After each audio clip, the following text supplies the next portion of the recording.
Hello again, greetings.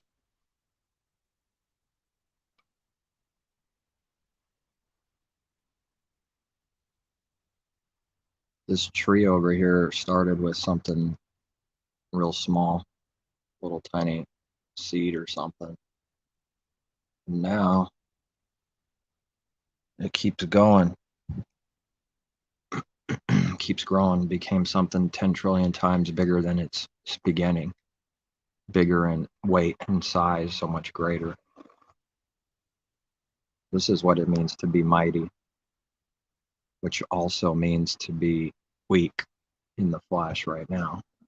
So this is why the apostle says, I have no confidence in the flesh.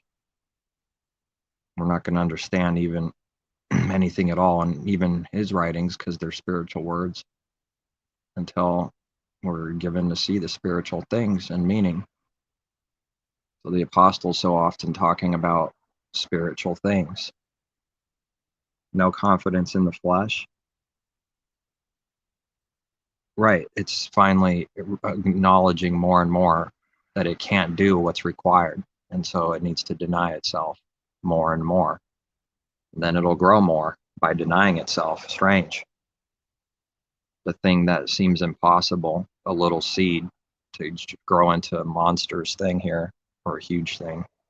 Not monstrous in a bad way, but there is a growing of monstrous things, like leaven will grow into evil also.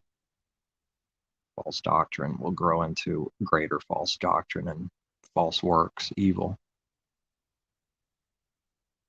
So he has no confidence in the flesh because he knows, of myself, I can't do anything. That's another way of saying it. Messiah said that about himself.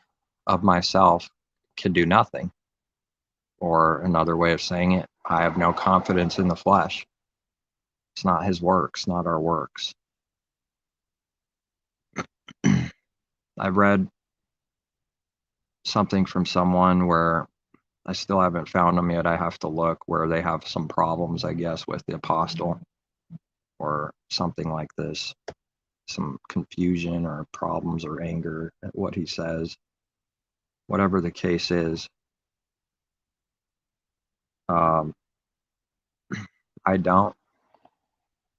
And if there's something I don't know, I ask. But I'm confident that what we read with the apostles' letters doesn't contradict anything spiritually that Messiah has taught. And I would challenge, not really, not in some kind of literal debate, but only to show this thing. I'm not worried about it at all. I challenge anyone to try and bring up and say something about the apostle contradicting what Messiah taught. And I'll say there's not a single contradiction that he taught. Doesn't mean he was perfected that day. He's still a man. He wasn't done with the race until he was done. But as far as teaching, no contradictions. Everything Messiah taught, the apostle has said in different words. To put simply, like without parables most of the time. But spiritual words are still parables to the blind. Even if it's not a parable speaking about some spiritual things, is still a parable unto the blind, even if it's not in a parable format, if you will. Parables can't be understood. You would think man is so wise he could understand anything. Read it, study it, and be done with it. To them it's given to know the mysteries of the kingdom, the disciples, and to the others, Pharisees and all the religious people and everyone else. To them it is not given.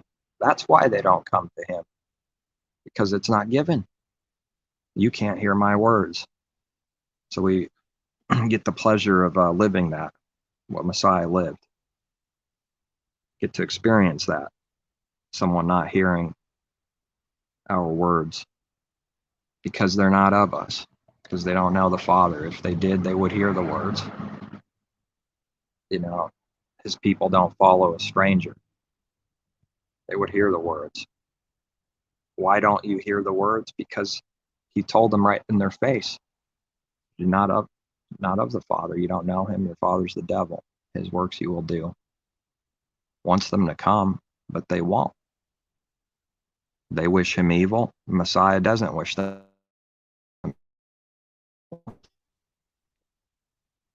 To also know the Creator and do his will, be alive, to come, enter the narrow gate.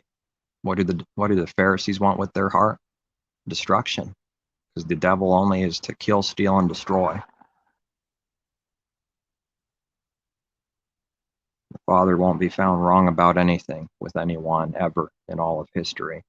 So then everyone is either killing, stealing, or destroying continually, or they're not. That's it. That's all that's going on. When someone's spotted, it's all about the masquerade. It all goes back to this abomination. It's right in the beginning of Genesis. The covering of self is self-righteous. They only use things for a cover, to hide in. They don't want to face the Creator and repent.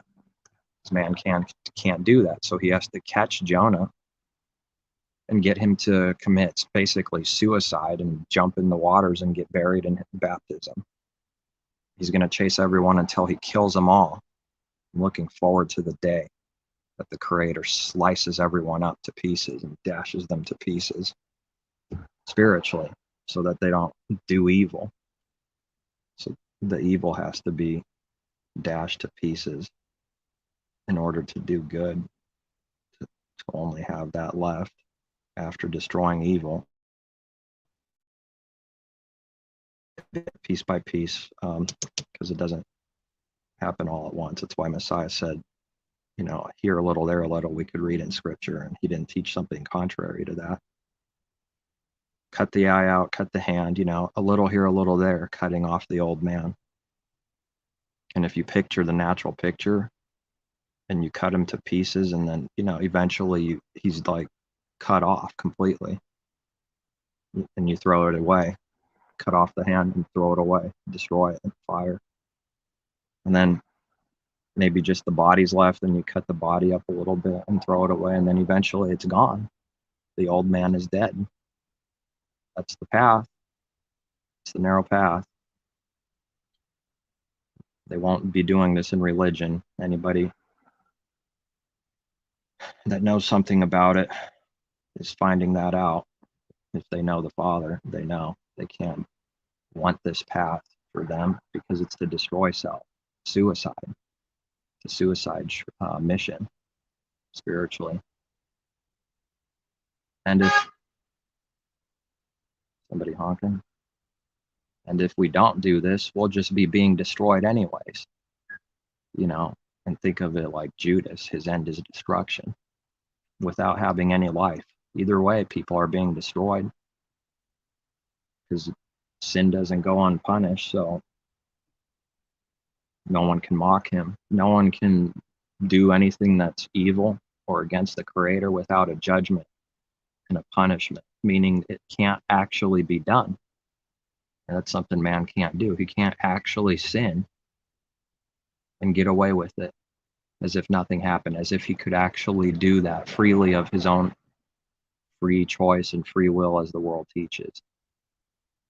If there's a righteous judgment for everything, and there is, man didn't choose that, nor can he stop it. Can't stop the Creator from judging.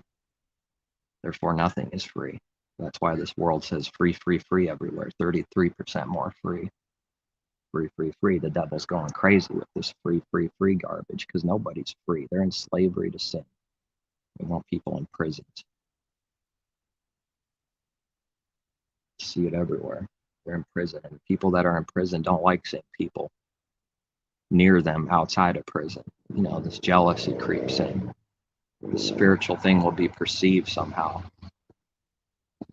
So speaking of real things that actually happen, like, so Cain kills Abel. That's why we read that, because of the jealousy, because his offering is not accepted and Abel's is. Well, if you do what's right, yours will be accepted too, Cain. They don't want to do the right thing the right way and deny self. It's a trap just to expose the carnal. It's not about us or somebody being good or better than someone. It's to separate and expose those that hate the Creator and are still carnal, that have not denied themselves.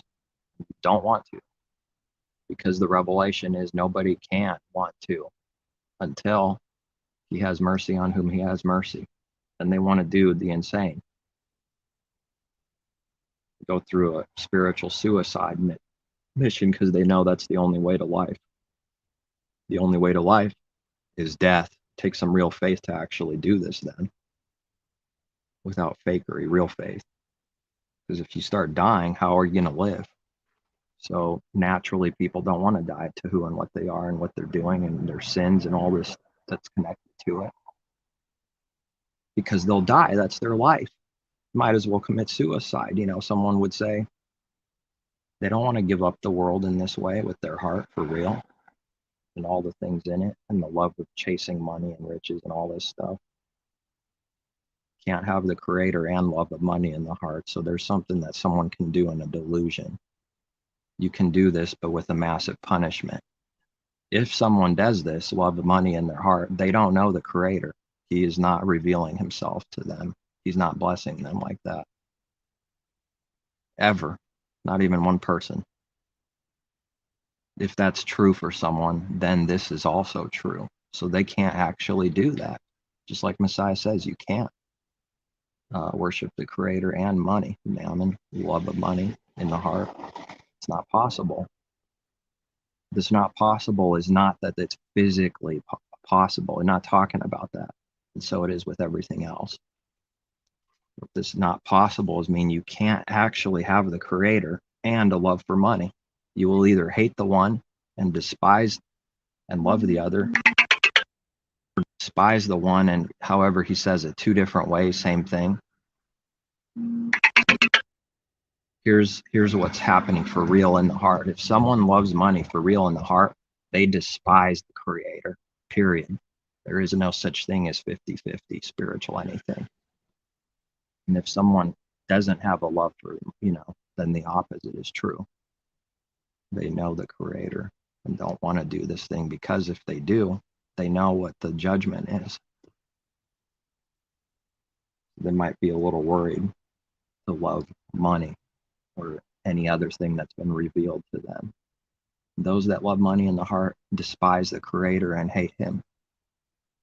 Just automatically, that's just the truth. Because it's to go against self and what self wants, which is worldly gains. That's what man calls blessings. Messiah calls this the things you need just to step on so you could get to the creator, not to seek that or even worry about that. If you seek the creator, he'll give you what you need. Where's the excuse now? I got a family, I got money, I need to become somebody in a few years, a big shot, whatever it is, chasing loving money in the heart. No excuse. If you worship the creator truly in spirit and in truth, he'll give you what you need. So there it is. He traps man in their own wickedness and deceit. And he doesn't realize this. Those that are deceived doesn't see this or realize this. But it's for a few people to see now. Start figuring it out. He's not going to just abandon you. Have a nice day. Stick your head in the ground and kill you. That's what you get for worshiping the creator for real in spirit and in truth. Give you the things you need. So then someone that says, well, it's because I need this or that. Well, there's a problem also beyond what people need. They don't really need it.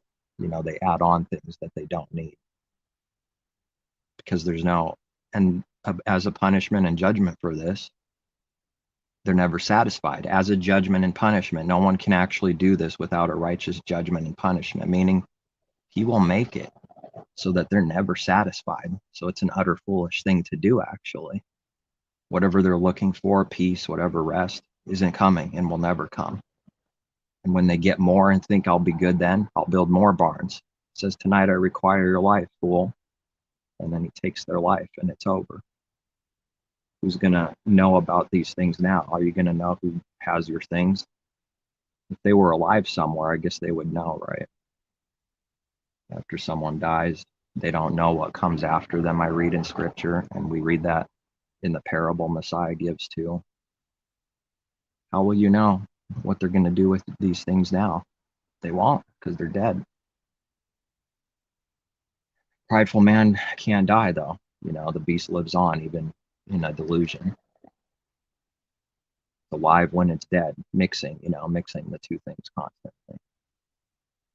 No one is alive and dead at the same time, 50-50. Someone either doesn't know the Creator at all, and they're dead, spiritual, or they know the Creator and they're alive. There's no 50-50, which has nothing to do with being perfected in one day. That's part of why we need his favor, because we're not perfected in one day. If someone is alive in Messiah, learning and growing, it doesn't mean they're not going to get chastised and punished for evil. They do. They will. They do. So he doesn't even allow it for them. You can't do whatever you want now and also have life. It's not available. It won't be lifting up like that. It won't be, even the saints won't receive more blessing in life for doing evil. They need to stop doing that. They need to figure this out, the judgment that's on them, and stop doing it. Then he'll bless them more. As long as they do evil, it's like hit the pause button. Bury this guy a little. You want some of this? Well, he hands you over to it, so you can't stop until you get sick of it. That's the goal. That should be the goal, because if that doesn't happen, well, then they would never stop.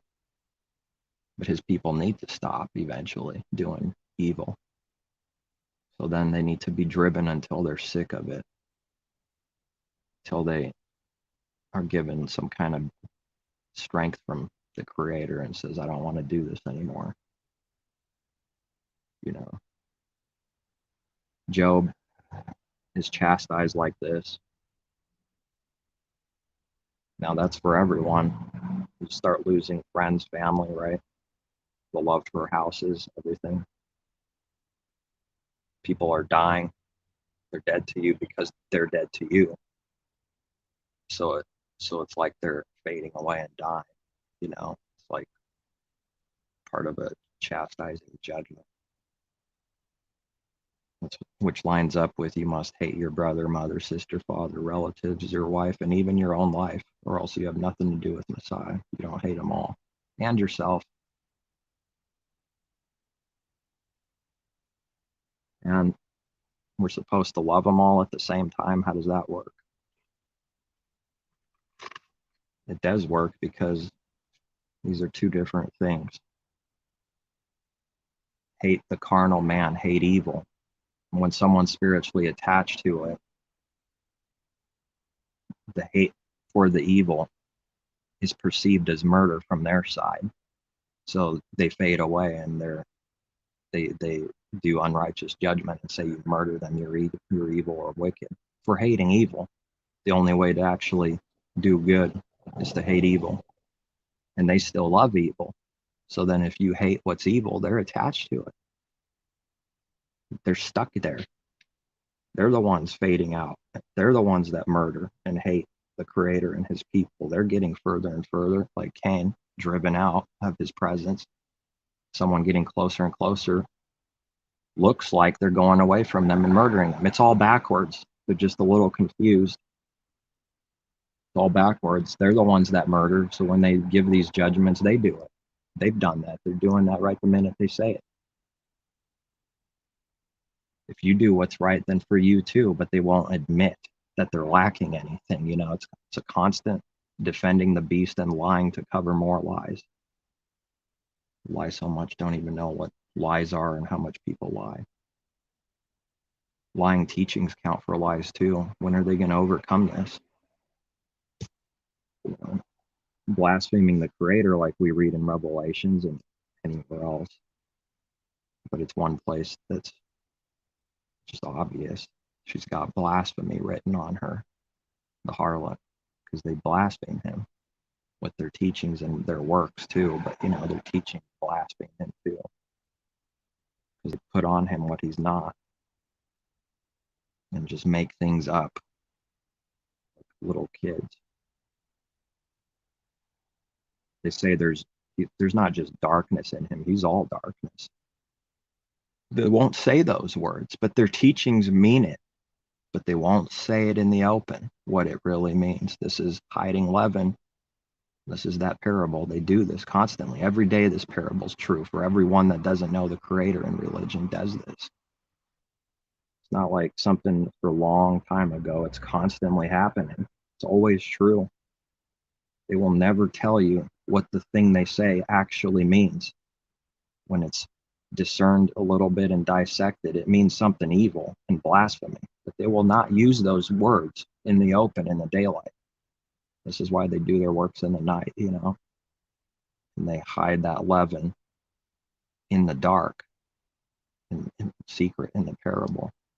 And then it gets in people and it starts growing corruption in them. And that's how they do their works. That's how the devil works. Be aware of it.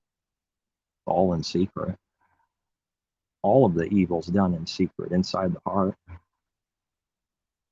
But that's not real to people, what they can't physically see. If they can hide, that means there's no sin. It's not so, and we read it right in Genesis. Can't hide Adam and Eve. Can't hide Adam and Eve. Not forever. Hiding in the trees, covering himself. They know they did something wrong, but they cannot admit it. They want to cover it, try to fix it their own way, which is to love evil and not actually repent of it. That's what we read there in Genesis. That's what's going on. And he says, where are you? We're hiding from you because we're naked. Oh, who told you were naked? And so the story goes on. And it's been true ever since. For everyone. It's never not been true. It's not about the words that are said. People don't go around saying these words. They're doing the works, though, in their heart. That's what's actually going on, whether they admit it or not. These works are being done. Hiding, It's the devil in the deception, teaching people how to hide and saying in the same time, for doing this evil or this evil here or this evil, you shall not surely die. You shall not surely die. For breaking the Creator's commandments and laws, you shall not surely die. And they obey. How come they don't believe what they read? That's what happened to Adam and Eve. They don't believe it for themselves. It's just something far in the distant future, and definitely nothing to do with self. The only way to please the Creator is to die to who and what we are and deny ourselves. Married to the law, which requires things. We can't do it. So then we die to that and are married under his favor because under his favor, it's the revelation of not requiring us to do the works, but instead believing in him and denying ourselves so that we can do it. In the old covenant, we need to do it. In the second, better covenant, we still need to do it, but we find out we can't ourselves, and yet that's how we end up doing it. His righteousness instead of man's righteousness, old, carnal, natural. Die to one so that you can actually marry to the other and keep it the proper way. That's why. Sounds like to carnal people that the law's done away with, doesn't it? Yes, it does. They don't have the answers and belief in religion. No one will ever teach it in religion because they're examples of living the opposite thing with their works. Even if they say the right words, they don't know what it means and they're not doing it in there. A little truth, a little bit of light, and you find out they hate these words when a little meaning is given right alongside of it. Don't talk to me about the Creator's laws and submitting and denying myself to him. I'm God. That's what the heart's doing. I could do whatever I want, right, in a delusion. Have they ever read the scriptures? Give us a false prophet. Through a delusion, the Creator gives them a false prophet, and they're deceived utterly and live a giant lie while they think they got that because they wanted it and they got free will and power. Oh no, that's not what's actually going on. That's not what's actually going on in reality. But it looks like that. I could admit that. Looks like that if someone's blind. looks like they did great things themselves. This is why Messiah said, I have the power to kill you or release you. You better start like fearing me. Get down on on your knees and worship Pilate and God. I want you to beg. The devil wants to beg, worship. Please worship me, and you'll see it through the people in tricky, nasty ways. And Messiah says what Pilate doesn't see, believe, or understand to him. You have no such power unless it's given to you by the Creator, by Elohim. You think Pilate believed that? That would have been abomination. All right, kill him. Prove him wrong. Prove him wrong. Oops, that was the Father's plan and purpose, stupid man. Wicked. And because they killed him, it actually did what the devil hates, to receive his spirit and power to actually overcome the works of the devil. The devil always shoots himself in the foot. So Pilate thinks he's wise, and he actually did the Creator's will by breaking his will. What does that mean? No one can actually break his will or purpose at any time, even while breaking his will for whatever righteous is. Works. Can't actually trick the wise Creator. 5-year-old kid can't trick a wise earthly father. This is abomination. How much more true than for the Creator? No one can trick him or play games with him. They're the kids, he's the Creator. He's the master, the Creator, wise, not the kid. The kid needs to learn. The kid doesn't know anything.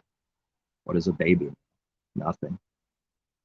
He knows how to cry and whine and start being prideful to get what it wants, kind of like a dog. The only reason a dog, does anything is because it wants food. It's like a beast naturally, and it's going to do whatever the beast is meant to do. It can't be something else. Mankind can't be anything else, but he needs to be, though. The only way to do it is to die to that beast. Deny self. This is where every religion, every worldly thing and teaching will not teach, because it's the truth. That's the last thing anybody would want to do, and the devil would want to do in somebody, is deny themselves for real. For real, with the heart. This is a lot different than saying words and repenting and falling out of a chair. Talking about real things with the heart. Man will not do that. It cannot do that. It doesn't want to do that. It wants to do the opposite. Live. And because it wants to save its soul and live, dying you shall die. You shall be destroying your soul. While they think they live and trick the Creator, I'll be alive and break his way.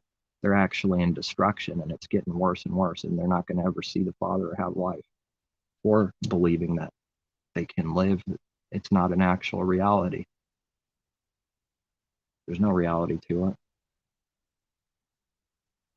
the end of the day, someone could say words and say they believe in God.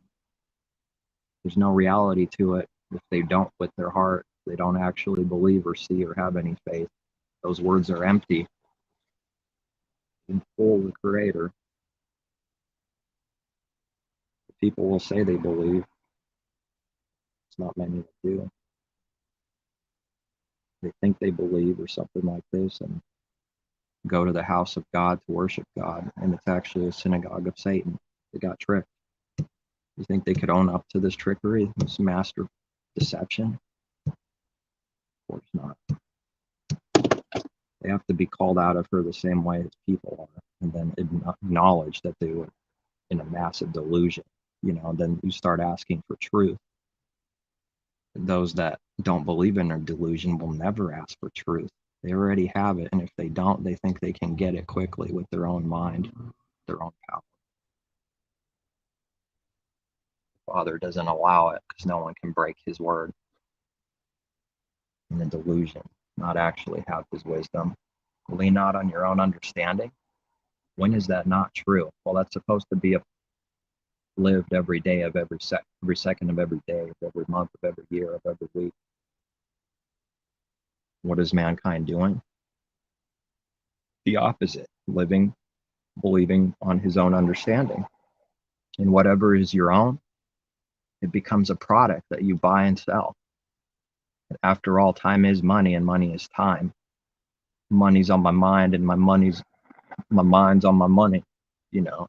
So then this precious time to buy and sell and make merchandise and money, you did the work. It came from you. Therefore, you have the rights to make some money for it now. Whatever's given for free from above, that was not ours for real reality, not ours at all. And it's given. It's an abomination to try and think of it as a product and sell it and use merchandise, make merchandise so you can make a profit off of it. That's breaking the order of doing what Father does. If he freely gives, then you freely give. If someone doesn't have freely given from the Father, then they don't freely give. They can't, because they have nothing to give in reality. But they'll make it look like they have something to give. It's a trick. It's just a trick. Devil's device is what they are. Everything's a giant trick. A serpent. Nothing is real. Just a giant trick constantly. Saw someone with a serpent, pretty good detailed big serpent tattooed on their arm, man. They're in destruction. Solid. Some woman, you know, passing by. They don't know what they're doing. What are they saying? They like serpents? They're serpents. Could it be that the devil is their father and they don't realize that's why they put that thing on there? And not having it there doesn't mean the devil is not someone's father, you know. It's just that it's obvious when we see something like that. Just obvious. The devil doesn't give anyone life. He just murders, kills, steals, and destroys, and says you won't die for doing evil. Why? A trick. He doesn't love anybody, doesn't care. So when this world says it cares, it doesn't. It's got other intentions and false alternative meanings to buy and sell, to gain for itself. That's what snakes do. That's what serpents do. They despise the poor. They hate them viciously. That's why they give them so much, so that they can spit on them and put them in slavery. There's a way to do something evil. For everything that looks good, there's a way to do it perfectly evil. So you could give and say, look, on the outside, this looks good. I'm a good person. I love poor people. You could do that while viciously hating them and despising them. It's time to start believing that, because if we don't see that, we don't see anything. You know, that's what's constantly going on. Now, there's a lot of scriptures that say this over and over again, that the wicked despise the poor. They have in secret, with their heart, secretly doing these things. They can read it. Anyone can read it. Secret, secret, secret. They secretly hate them. And they only do these things to make themselves look good so they can continue to gain money and fame and status from people. What if they didn't give and make a show for it? He would look evil in this world. That's not good. Devil's going to start jumping. How come nobody asks that in Hollywood and everywhere else? What if you didn't do this? What's the answer? Their image would be utterly trashed and exposed. Can't have that happen. What do I need to do to fill the gap? Give and show everyone I give, so that nobody suspects me as looking bad, because the devil masquerades as a messenger of light at all times. Therefore, looking bad is evil to carnal people. We can't have that. They'll be exposed. The Father traps them in utter deception. They're forced to do evil by hiding it through this kind of way, where the little beasts have to go into the dark even further to do what they do, forced to do sin, to continue their ways. Now, I know that's an abomination to this world. It sounds extraordinarily evil to them, because we're not brothers. We're not one. You know, light has nothing to do with darkness. You should expect that. Whatever's an abomination to the wicked, what they think is abomination is the Father's people love, and whatever we love is an abomination to the wicked, and whatever the wicked love is an abomination to his people. It's that bad, and it's that perfectly 180. People, they can't do what's right, and there's always pressure to do evil. There's always someone watching or seeing or looking. You got to look good, make your image look good at all times. The only way to do the Father's will is to also have your image trashed. So it's another trap if someone could only see it. It's just another trap. If you try to make the image look good, we will be doing sin, period. It's over. In order to do the Father's will, your image will be trashed and thought of as wicked in this world. If not at all, that person's darkness. That person's darkness. Because this world hates the Creator and who He is. They also must hate His people. And all the truth with it must be hated fervently with fervent heat. The devil hates truth. He hates the Father. He hates everything that's good and righteous, perfectly 180. So the only way that they're doing things that look good is through a sneaky, hidden, secret agenda, alternative meaning, and masquerading. And as it is, there's a way to do what looks good while doing actual evil for everything. This is why wolves in sheep clothing, you wouldn't. This is why it's extraordinarily deceptive in this world. That's what's going on. Messiah taught it. He knew it. He saw it. He exposed the wicked. Nobody else was doing that. Not a single person in the whole world. Not in all of Jerusalem. These people all doing their own little divisions and everything, thinking they're good. And finally a light comes in the world because of the Father in him. So he's a light in the world, exposing all these people that were doing evil all this time. They were no good after all. They're snakes. He called them snakes. They're serpents. He called them serpents. The devils. He called them devils. And they're hypocrites. He called them hypocrites. I'm not going to hear a sermon about devil, snakes, and hypocrites and who these people were.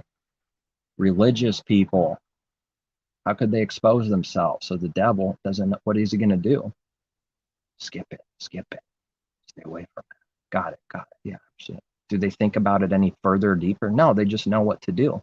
They just know because they're told, and that's it. They don't think about it any further. That's all. They just listen to their Father like these people listen to the Creator. You just know what to do. You just know. There's no explaining needed. You just know. What does this look like? It looks like someone right next to you speaking to you face to face. You would just know. Father speaks to Moses as if a friend is speaking with him face to face. How would Moses get confused? He would just know because he hears the Father's voice plainly. He would know. Messiah heard the Father's voice plainly. He knew. He just knew. All the people after Messiah should also start to know, what good is and what evil is and the tricks that the devil's constantly playing.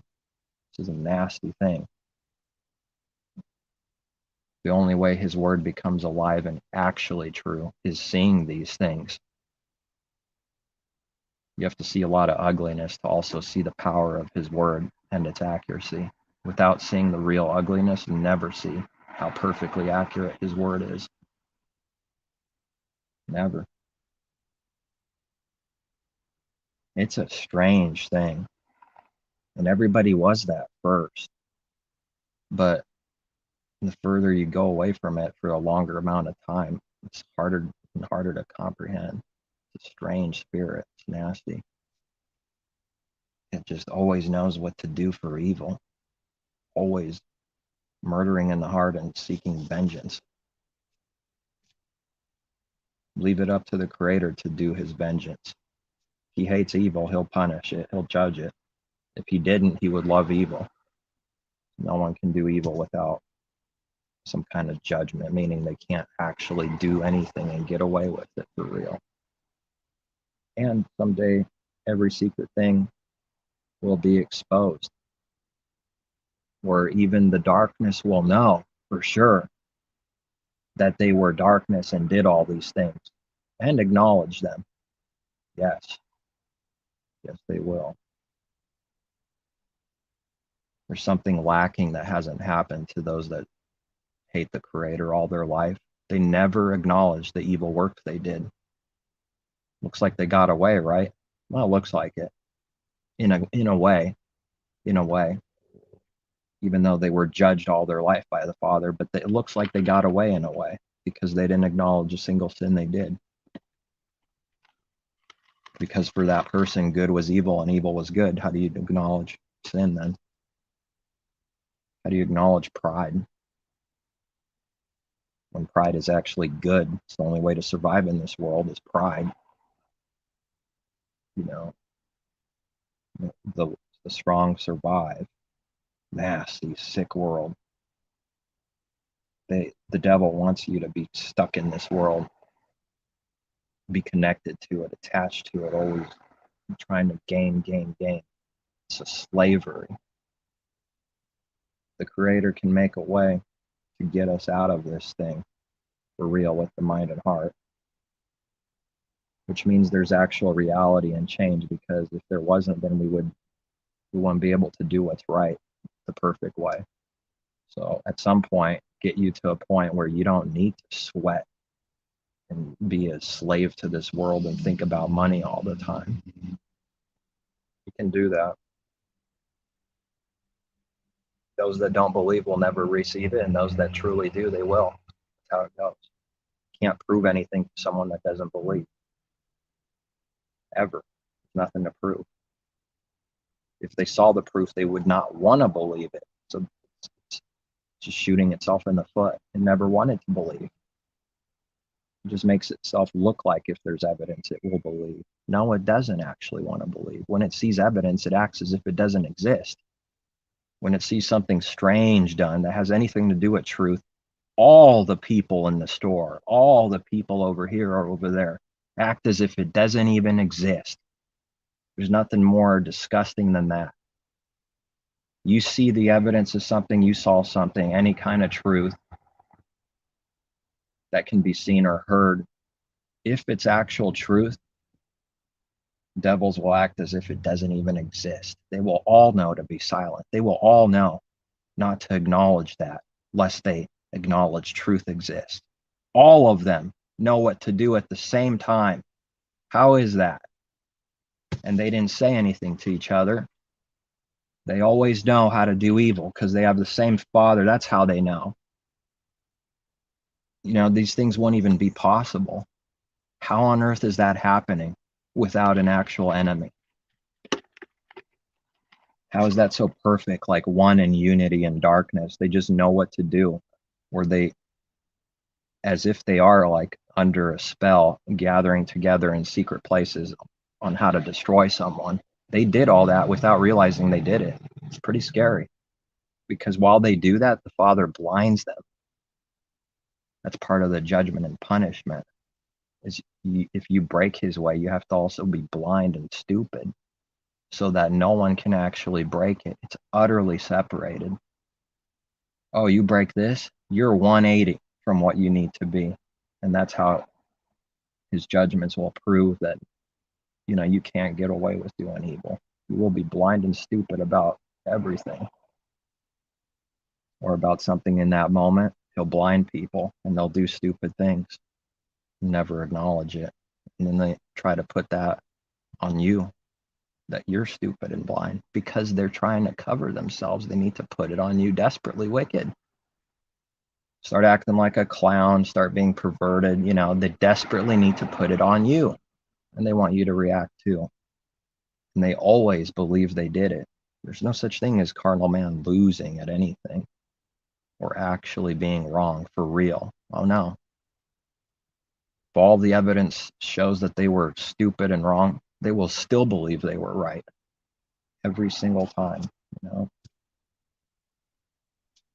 Does it look like this is broken sometimes out in the open? Yeah, it does. Why? Because it's just a cover.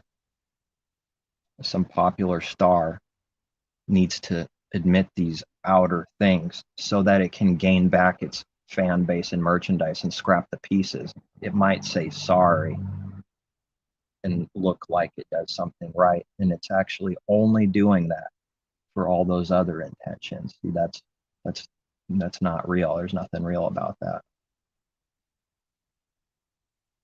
Only doing that to scrap its image and try to bring its image back.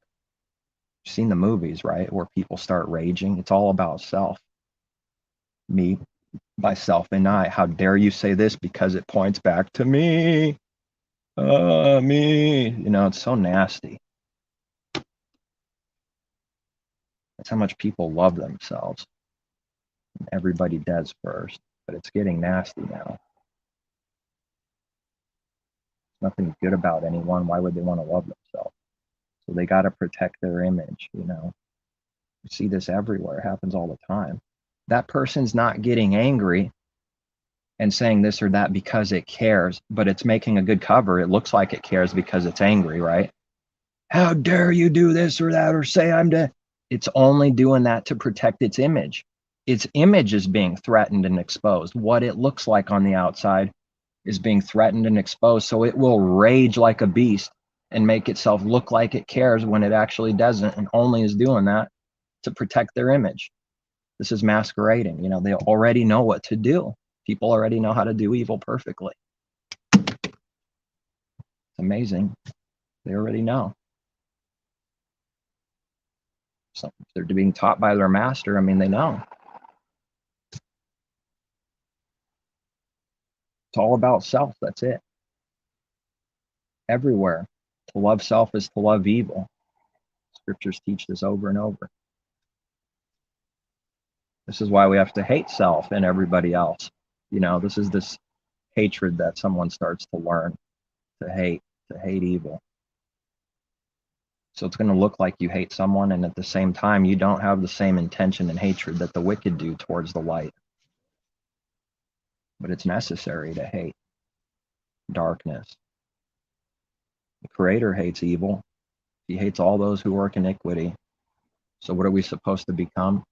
Well, we're supposed to become all those who love iniquity, right? No, have to hate it too. What's this look like to someone? Your image is going to be trashed if you hate evil, because it's going to look like on the outside you hate people and are full of murder, and they'll point the finger and say you are. All of them, everyone, they already know what to do. When their image is threatened, they will do all the same things. Different languages, different hair colors, none of that matters. They'll all do the same thing. To protect themselves, they need to expose you as evil and get people to believe you're evil, so that they can continue to hide in the trees and cover themselves with fig leaves. What's going on? This is why we read Messiah spoke out in the open, in the daylight. Unlike the hypocrites, they do all their works in the night. Everything they say is nothing of what it actually means. Zero. That's working in the night. Working in the daylight, whatever someone says, this is what they're talking about, this is what they mean, and they're not hiding anything. Zero. And they're not trying to with any ill intention like darkness does. Messiah didn't do that. He spoke in the open with the intention for giving truth, and no other intention except that, doing the Father's will. They spoke these swelling words, smooth words, for all kinds of other intentions, and hide the secret meaning that gets into people and corrupts them. But they'll never say in the open what their doctrine means. Never. You could use like hell as one of them. They'll never say what that actually means, what that leads to, and what the conclusion of that is, that the Father is wicked and darkness and an unrighteous judge and blasphemer, a giant hypocrite who hates too much or too little judgment. Proverbs 11:1. A false balance is an abomination to the Creator. Don't ever say that. There's only one side to this scale. Torture, torture, torture. They'll never say what it means. And what they're saying, who the Father is, what they're declaring without saying the words. They're still saying those words secretly. This leaven gets inside someone, and they have the same exact hate for the Creator and same specific delusion and blasphemy, saying the Creator's a hypocrite. You don't have to say literal words. The works are proving it, and the teachings and works are proving it. What are they forced to do? They're forced to say, no, it doesn't mean we're saying he's a hypocrite. No, it doesn't mean we're saying he's darkness. They have to say that. That's slavery. They don't say that because of some kind of truth, seeking truth and wanting truth. They say that because they got to backtrack to go and protect their image and what they teach. That's the only reason religion says like that, talks like that, is because if they don't, they're going to be exposed. And that's the last thing anybody wants, is to say, I'm naked. I was wearing fig leaves all along. That's the last thing someone's going to do. Never forget it. They will do that till the utter end in resisting, right up until they die. Then they start to live after they die. But the carnal man never repents. That's the scary part. He does that all the way up until his death, period. The only way someone could be doing the Father's will right now is because the Father killed them, and he keeps killing them. Because the carnal man would have never repented. It's in vicious hatred, in opposition to the Creator. You have to put a deadly wound to the beast to even get it to even slightly see who the Father is, to start killing this thing. So nobody actually repents of themselves. And there is no scripture that contradicts it. But sure, religion can grab words with false intention, in a delusion, twisting the scriptures to their own destruction, like I read, as they do to the rest of the scriptures. They twist Paul's letters, and they twist the rest of the scriptures, because anybody that twists Paul's letters twists the rest of the scriptures too. It's all one. Yes, they do. They can read that. It's actually what's happening too. I've seen the works and evidence for it. Someone that twists Paul's letters really bad, they also twist and screw with all the rest of the scripture the same exact way. Because if you screw with something over here, that's not the only place in his word that teaches such and such and has this meaning. To butcher this meaning is to butcher everything in the rest of the scriptures that teach that meaning, whether known or not, doesn't matter. This is why if you do this, you also have to do it over there too. And if you don't do this, you also have to not do it over there too. He who is faithful with little is also faithful with much. He who is not faithful with little is also not faithful with much, period. There's no mixing. One or the other. Pick one, pick one, carnal man. Choose this day whom you serve, carnal man. It's almost like a mockery. It's a mockery to the carnal man. Carnal man doesn't choose anything. Someone that's actually choosing the Father is because of what the Father's works has done. And so they choose him. Yes, we choose him. And this is the light. And those over there are darkness, They actually believe they chose something. Carnal man in religion, protecting his doctrines, because truth always attacks what they teach, would have to say that this God is evil. He's playing games. He's like mocking, playing trickery. Oh, no, he's not. No, he's not. It's a righteous mockery, but there's no unjust trickery going on with intention for deceit and evil. It's only mocking that evil and darkness is stupid and blind. That's all. And there's nothing evil about it when it's done right. To say what something is, there's nothing wrong with it if it's done with the right intention. To say darkness is dark and evil, they're basically trying to get you to stop saying that. You can't call out darkness for being dark and evil. Don't say that. They do this kind of thing because they don't want to be exposed, because you're talking about them.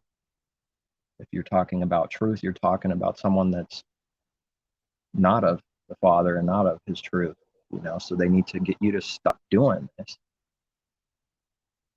Don't say that. Don't say the devil masquerades as a messenger of light, not in front of me. Don't say that. Why are you saying that? Roar, the lion roars. Why are you saying that?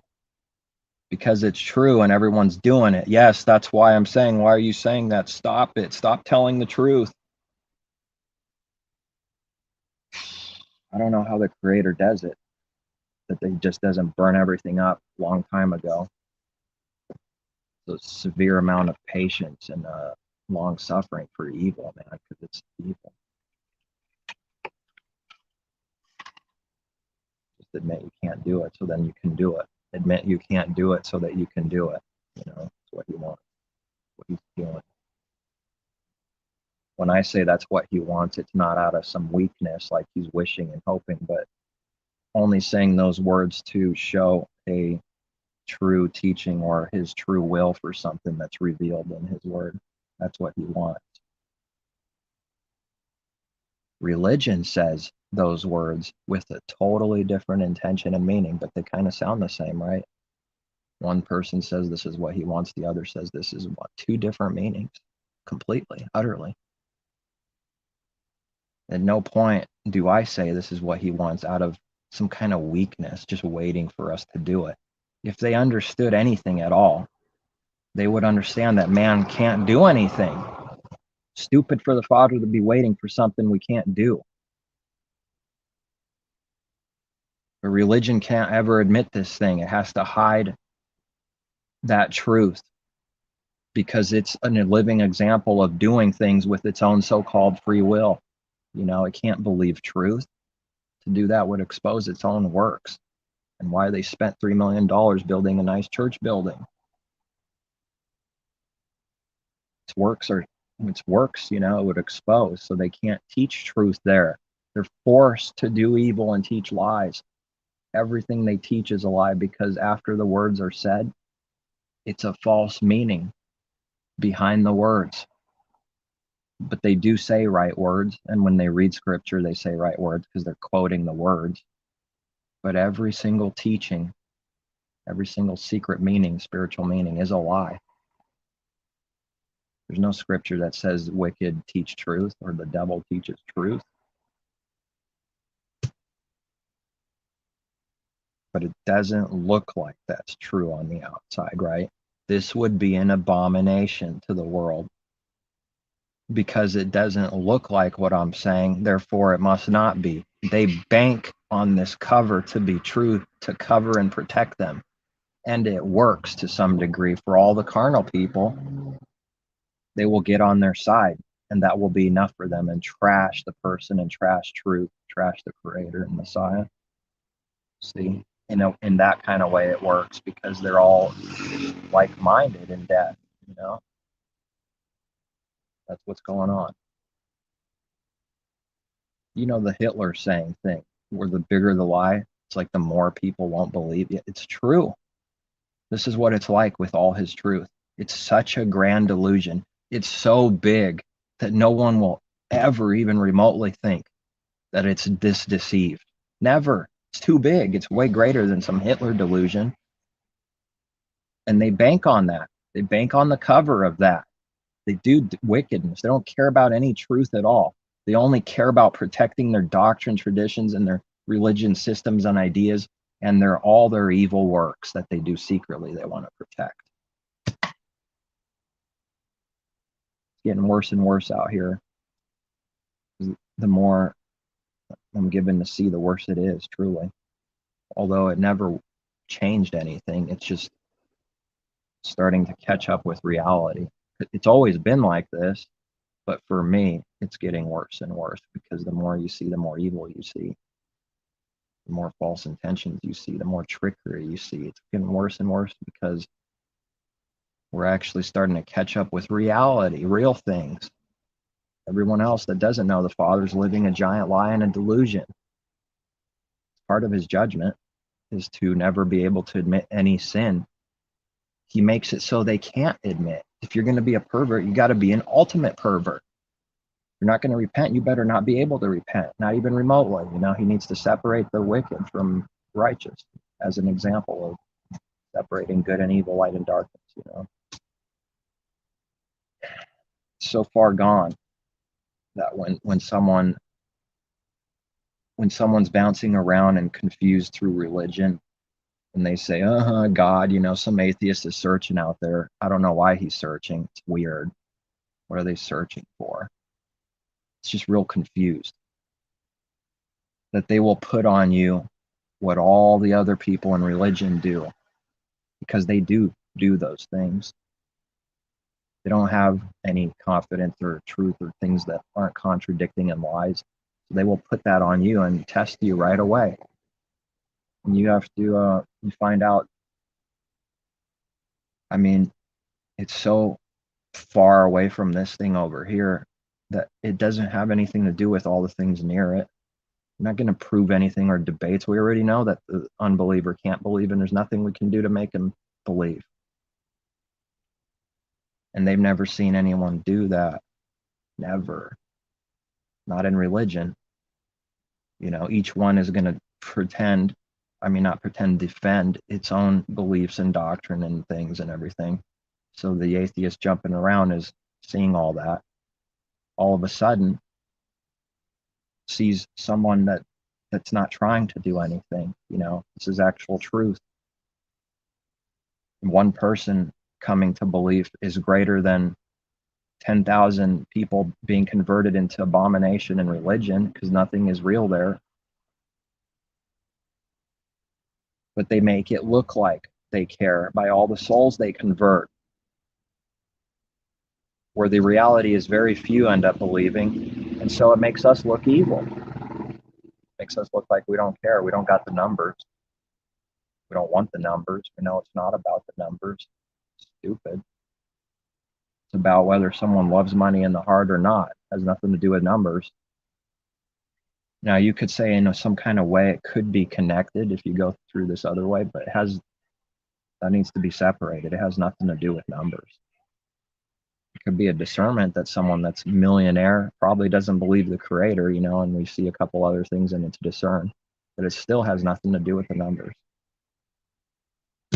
Someone, let's say someone rich receives his spirit. Well, they're not going to be what they need to be in day one. So once again, the numbers don't prove anything by itself alone. Neither does keeping laws and commandments that can be seen by men prove anything. It's whether the heart is keeping the laws and commandments that can be seen by the creator that proves something. Commended by the creator or commended by men, meaning if someone doesn't believe in the creator, you know, they don't have faith, it's not given, so that the creator is not on their mind, they don't actually believe in him. So they need other people to commend them, justify, look at, and say, you're doing what's right, you're doing good. So they're commended by men. This is abomination for his people, because that is to be commended by people that are all darkness and no good of themselves. They need to die. So we but commended by death, it becomes foolishness. Then one person's riches and like glory is another's abomination and Gehenna fire. One is in a delusion, though. You know, those two things don't actually exist at the same time. Where there's a bunch of people that find some worthless thing valuable, and then there's a few that don't. They don't exist at the same time. One exists in utter delusion. It's never not in a delusion. So there's no reality to it, because a delusion is not real. Let's say you're led on by someone plays some carnal trick and tricks you. At least maybe there's a few steps to this trick and you get tricked. But you think it was real all this time, and then you find out it was a massive trick. Someone might get angry, you know, and try to kill him. From the outside world, it looks like you're doing something. It's perceived as real, and that person believed it was real. And then it finds out it was being led in steps of tricks and got utterly deceived. That was never real. That was a total delusion. Nothing about that was real. But the person thought it was. That's how it is for darkness. Still, it thinks it's right. It thinks it knows. Of course, it has to. So trying to get someone to believe by what? What are we going to do to prove belief? Can't do anything.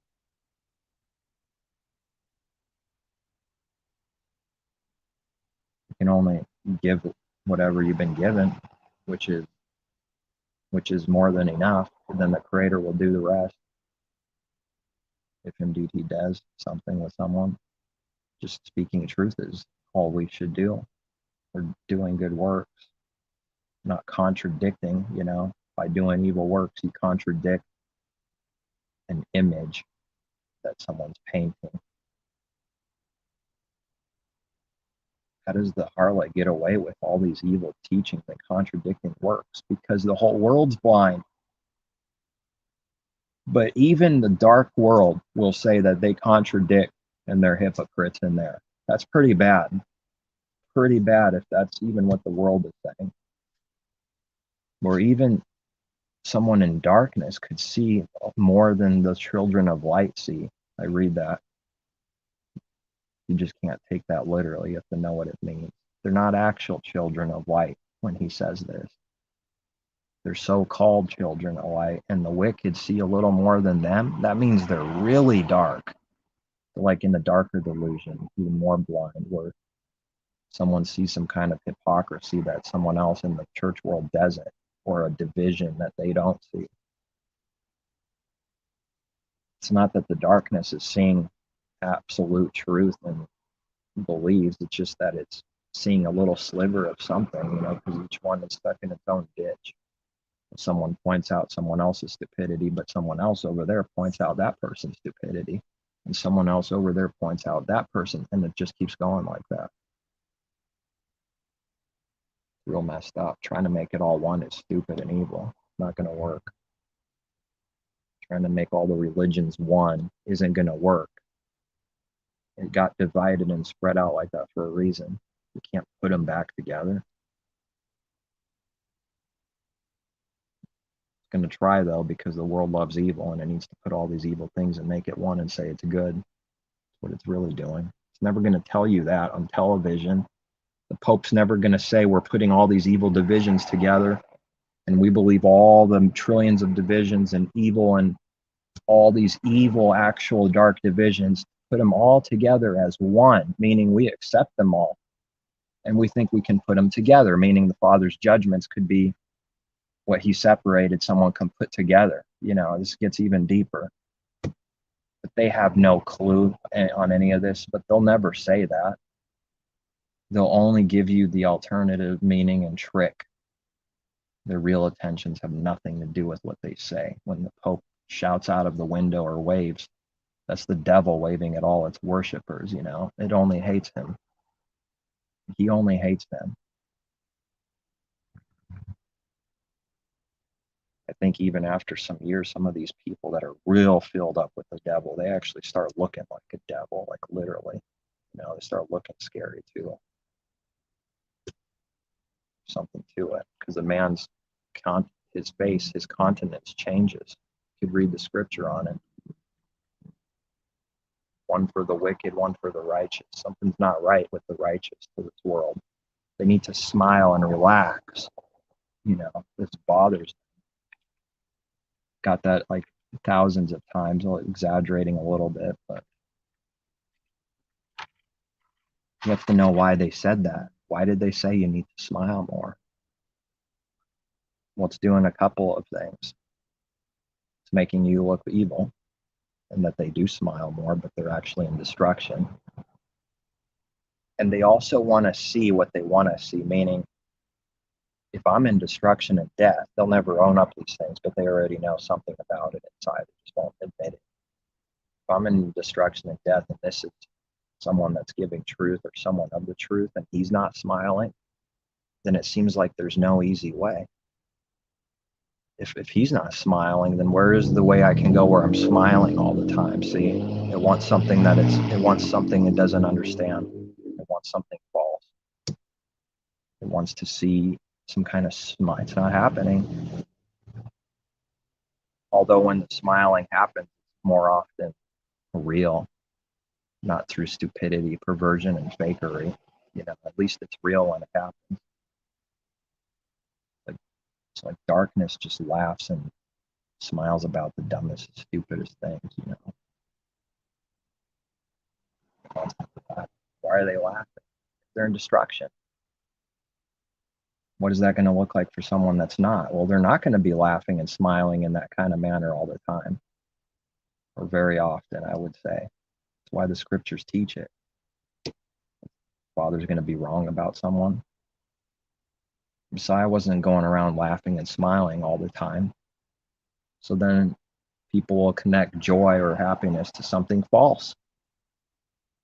You don't have to smile to have joy. It's false. You could, but not one so the other. Not because of this, it must be this. No, I don't think so. When someone's sweating in the desert being tested, they're not going to be smiling all the time. But the wicked in utter destruction, not being tested and corrected like this, you would see then why they laugh and smile a lot, or try to, or find ways to. That's their goal. It's confused. It's looking for happiness or something, but it doesn't want to go the only way it needs to, die. It doesn't want to do that. It tries to go some other gate. That's why the Messiah painted the picture of what people are doing spiritually with their heart, and their works prove it.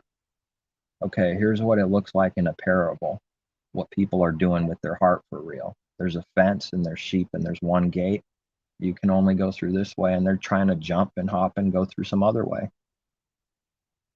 Yeah, but people aren't literal sheep, and it's not about fences. And yet that parable is true. Father is the king. He's on his throne. He's the only one. He's the only creator. Therefore, if he made a way that's the only way, if it looks like there's another way, it's only in a delusion. They don't have any actual faith, belief, or hope, or joy inside. They don't. It's just a cover. And when they're told this, if they were to be told this, they know it. It sparks as true inside. So it gets angry. It doesn't like that its cover is exposed. It's attached to its image. I found the right way. I spent a lot of time. I'm smart after all. You saying I'm stupid? You saying I'm blind? So it's constantly about self and defending its image, saying what people will do. They have to do these things. You should expect it. Are you saying I'm blind? The Pharisees did that. Are we blind also? They asked that with a crooked intention in their heart. But you would have to be given to see by the Creator that that's what happened. Otherwise we just read letters, and that just means nothing. Skip. Never think about it.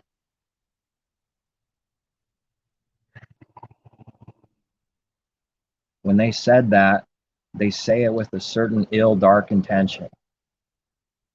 It's said with being very hurt and attacked and hurt.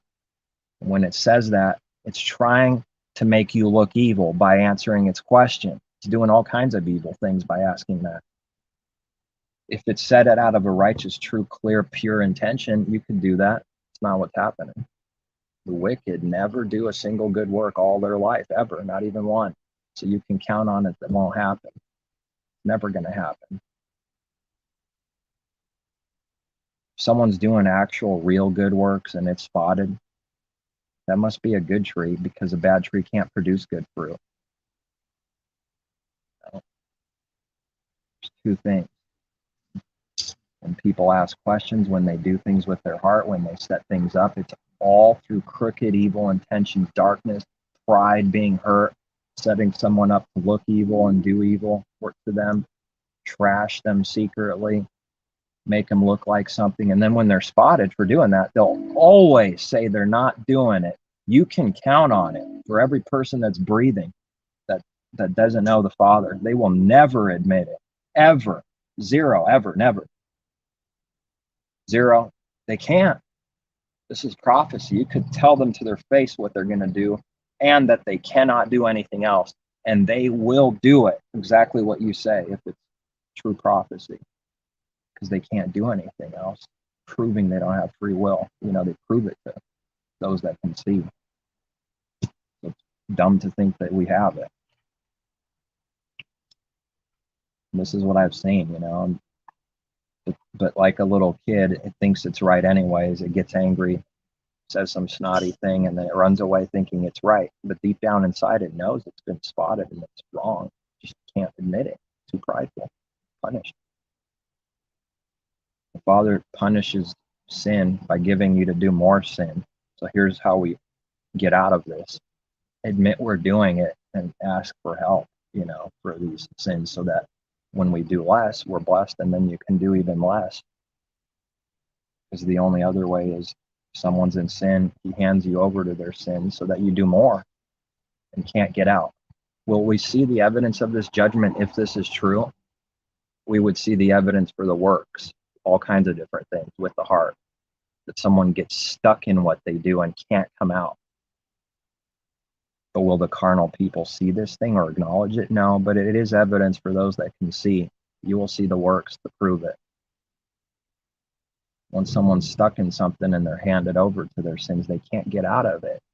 They'll just keep doing it. And we're talking about spiritual things, not covers, not a child going, see, I did it, and then walk away. It couldn't do anything with the heart, though, could it? It couldn't repent with the heart. Okay, sorry. See, I did it. You're evil. Stupid. I said it. You said I couldn't. Right. You still didn't. Still didn't. You know, it's just a game. It just said sorry in spite, to spite you, to say I did it. Like a child. It cannot do it with the heart for real. That's what we're talking about. It can't. It's pretty scary. I'm saying it can't. Ever. Never. It doesn't even know what evil is yet. How could it repent for it? It calls evil good and good evil in the heart. If this wasn't so, then they wouldn't trash light and good works with good intentions for people. They wouldn't trash it all the time, would they? And how come I've only seen evidence of trashing what's good and righteous from the Father? You know, only trashing good works and light. Even it's an abomination to even believe that it exists. I've seen the evidence and works for this. And you get down real to it. Yeah, right. Nobody's actually that, right? Right. Well, right. But there's a few that the Father, you know, kills, and so they do become this, but they don't think it exists anywhere ever. They don't want to see the evidence for good works coming out of slavery to sin. They don't want to see it after all. They just make a show for whatever's needed for their image at the moment. When reality comes and it hits them, they didn't want it after all. Sad. Sad. Pound your fist. You know, somewhere I read in scripture about his people loathe themselves, and he says, with your fist, like pound something because you get angry at doing some kind of wicked thing, and you know it is.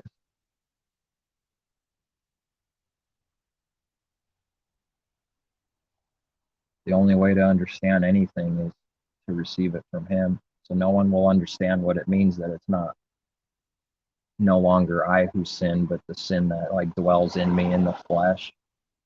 That means something. Religion can't understand it.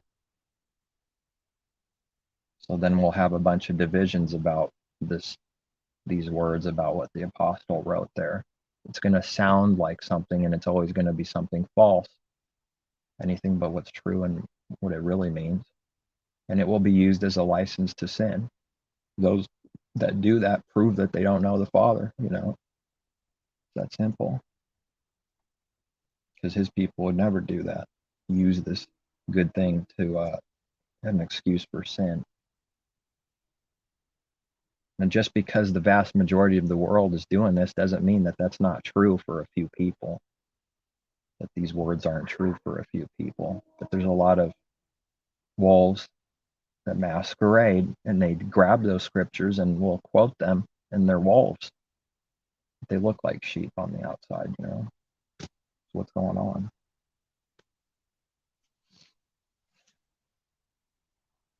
The devil's nice. You know, I could acknowledge someone's nice. Right. last thing I want to be is nice, though. I'd say, yeah, that person's nice, but that's evil to be nice. It has nothing to do with the heart. So the devil's nice. What of it? The devil masquerades as a messenger of light, always looking good, always nice on the outside. Even a serial killer just knows how to masquerade. Pretty scary. What, other people aren't doing this? Everyone's a serial killer. Murdering with their heart. If this counts for murder, now everyone is.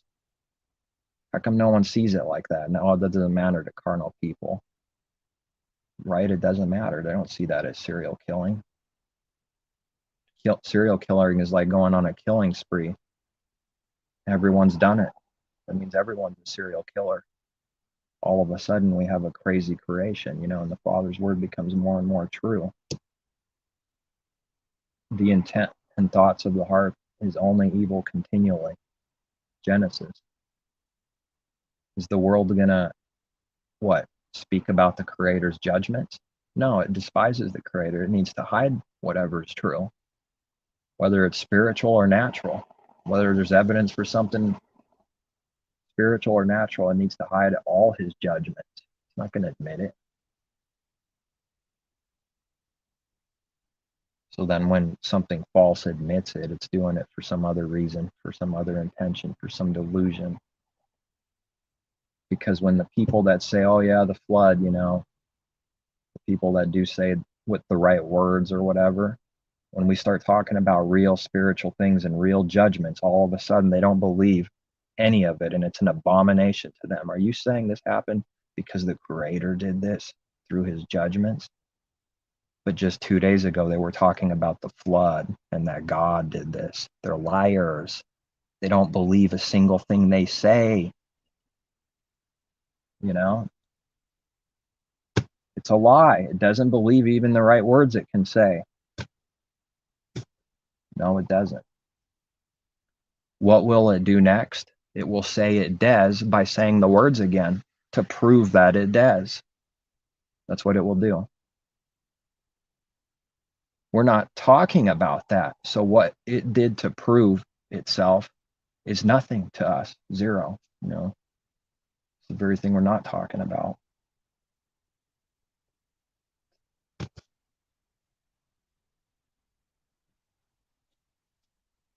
There's no blame. There's no carnal blame or condemning. The reason why someone is doing evil continually is because they can't do good. We already know that. We're not requiring of something to do that we ourselves can't do. So we deny ourselves, and we know why this would have happened, the Father's mercy first, and that someone needs to deny themselves. So now what, blame and point fingers with that kind of heart and say, you do this, and I require this of you, you're wicked, you're going to go to hell or whatever and burn forever. People that are doing that, it's obvious, that they didn't deny themselves, nor do they understand. What starts happening in reality, from my experience, you just walk away from the evil. And when someone sees this, they get really angry because you're not doing what they wanted you to do or thought you would do. Assuming that you're just like everyone else and just like all religion and what religion does. You do something different, they're stunned. They don't know what to do. And it makes them angry.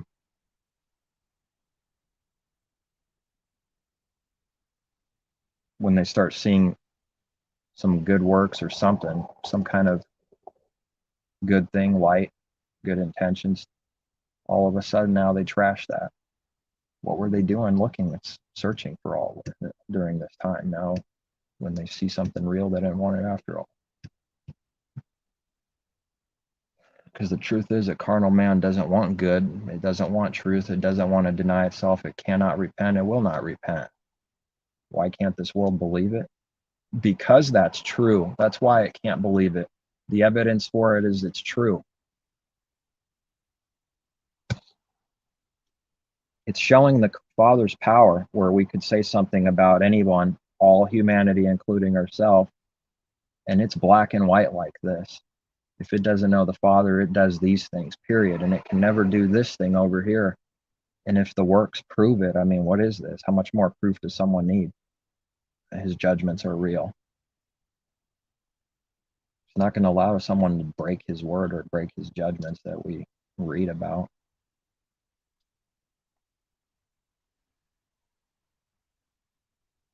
So what they say, what about you? If no one repents, what about you? Well, yeah, you need the Father's mercy. So his people will acknowledge they did nothing. Now this is a real abomination to the person asking. They never believed it in religion. When you actually answer with true belief and knowing it's true and it's an actual truth and reality, that's what the Father did. And that's all you have left to say is, I did nothing. They never believed it. That's why they'll say, yeah, right. They think it's evil. But they just spoke about it last Sunday behind the pulpit about his grace, that it's not of ourselves. They never believed it. You can count on it, on the Father's word being right. They never believed it a day in their life.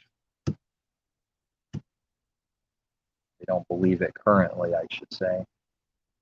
Never came to understand it. If they're still in the church world, how could they understand and believe this when they're living works and living evidence against that, meaning choosing religion, choosing God? Their works are the exact opposite of what this really is and what it really means. How could they acknowledge that? It would contradict themselves. How could they say with belief and meaning, I didn't choose the Creator, I had nothing to do with him, I couldn't repent of myself? And then they're in religion, and everyone knows what that is. They chose that, you know? They chose to repent one day, and they chose to say the sinner's prayer or whatever. It's contradicting, because they never believed it. When they say those words and quote those words behind the pulpit, they don't know what it means and don't believe what it actually means. So they're lying. While they're saying those words, they're lying, because they don't believe or understand what it means for themselves. They're lying 24/7. Every liar has their part in the lake of fire. Lying's a big one. It's going on a lot. The Father makes it so you have to lie a lot in order to go against him. He has to make you a big, giant liar and real dark, where you have to lie a lot to protect, our own image. If someone wants to protect their image, they're lying constantly.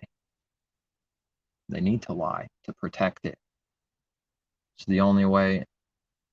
The opposite way is not protecting our image and then speaking, believing truth. It means we can't protect our image, because wanting to protect the image is evil. It's all about self, worshiping self, loving self, image.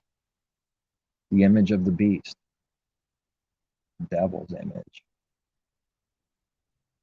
So simple now.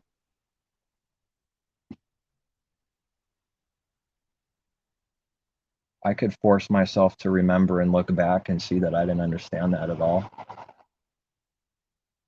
Couldn't see it. How come? How can I see something so simple and clear? That the image of the beast is the devil's image, and that we need to be in the Father's image, and that this whole entire world is under the lying wonder and power of Satan, and under the image of the beast with the mark of the beast. And whatever I see now needs to be even clearer later, more clear.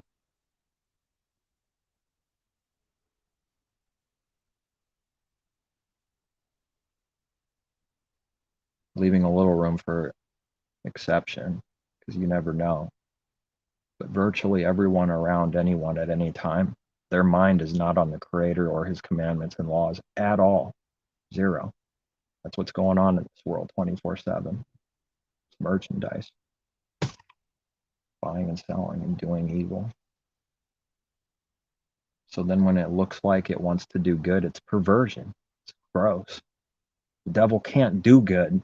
So when it looks like it cares about people and wants peace for the world, this is insane insanely gross because it can't actually do that. All its works every day prove that it's doing evil, and then it makes a cover to look like it cares about the whole world and wants peace for it. It's a lie. It's not happening. And if everyone lives long enough, they'll see. They'll see it with their own eyes, and they still won't believe it. You know, while everything's burning down because of this peace that they want, still won't believe it. It's never gonna happen. World peace, never gonna happen. Man's way with his kingdoms, never.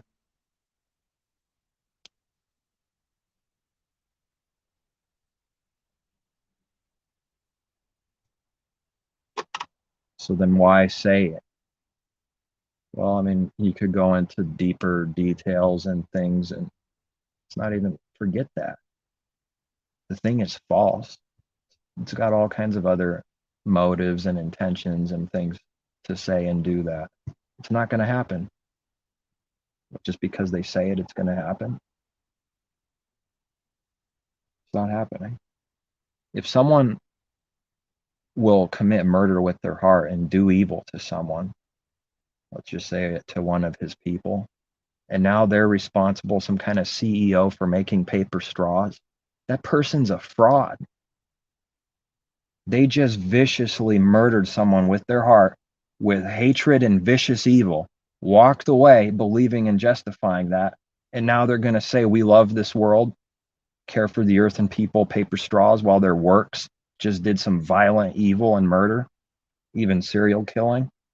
It's a lie. It's a fraud. It's who the devil is.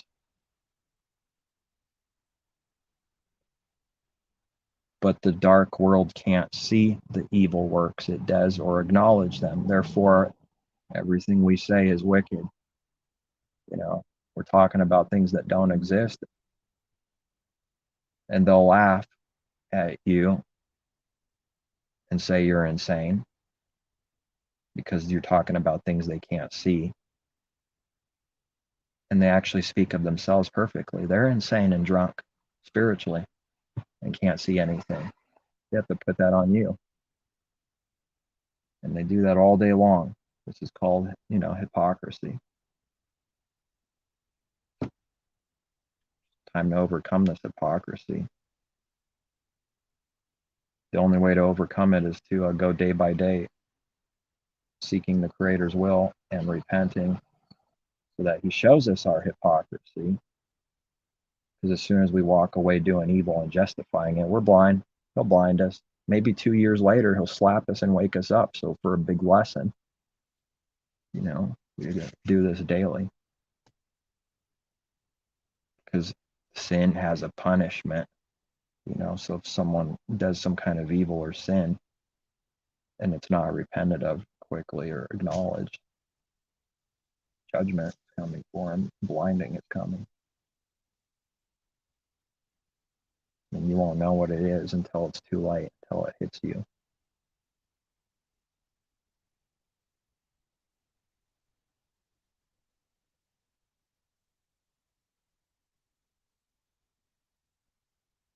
What's required to do His will? A lot of pain and sorrow. That's what's required. Someone on the other side wants to see you smile a lot. That's the one evil, if only they could see it. They're wanting something that doesn't exist.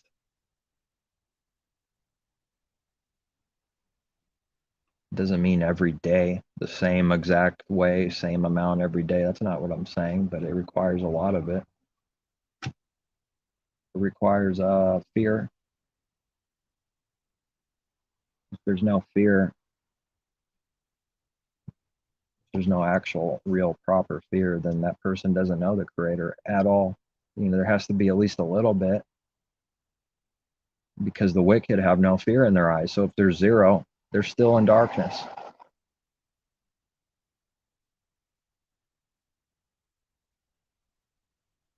Look at Messiah's life. You know, it wasn't exactly peachy. far as in the flesh, a lot of struggles.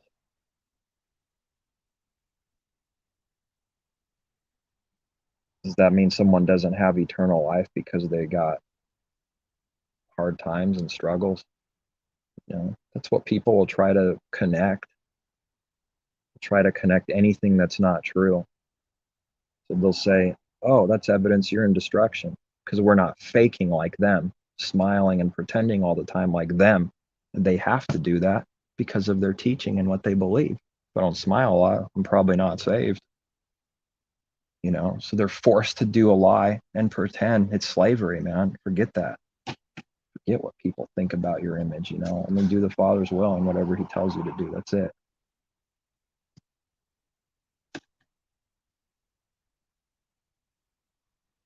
Man not going to create his own laws and rule book on what righteousness is when he's blind and doesn't even hear from the Father. He's going to do that.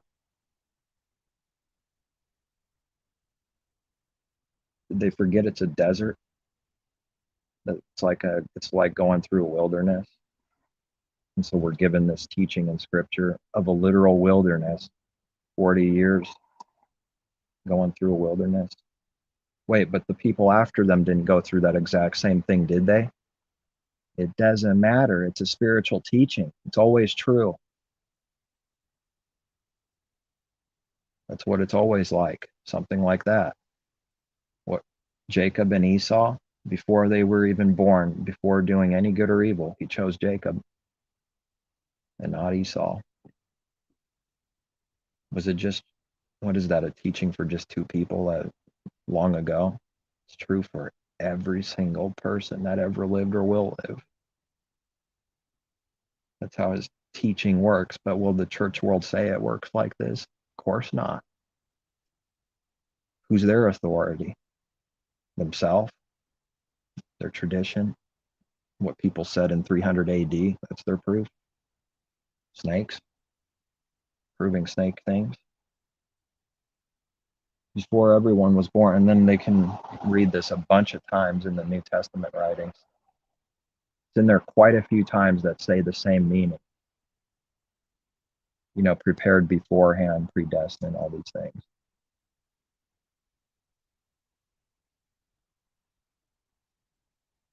If he chose Jacob before he was born, he also chose you before you were born.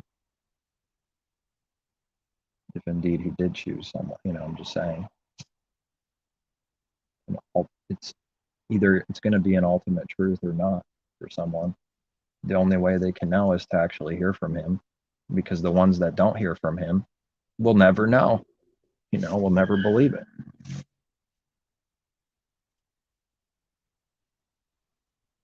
At least in this life now, in the state of unbelief. Unbelief is sin.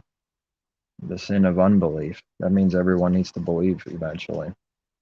Something's got to happen. I'm not going to allow sin to go on forever, and unbelief is sin. I'm not going to allow sin to go forever.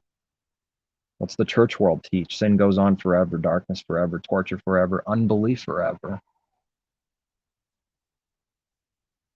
Sin forever. They teach darkness. They teach spiritual wickedness, darkness in high places in those church worlds. They teach that evil continues forever and for most of creation. Sad. It's not just teachings in the future. Their works are doing that right now. It's all lining up for darkness. If someone doesn't do it with a sincere heart, it's worthless and it's evil.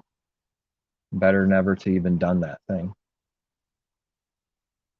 Someone's going to give because they're going to be seen as good. Better they didn't even do it at all.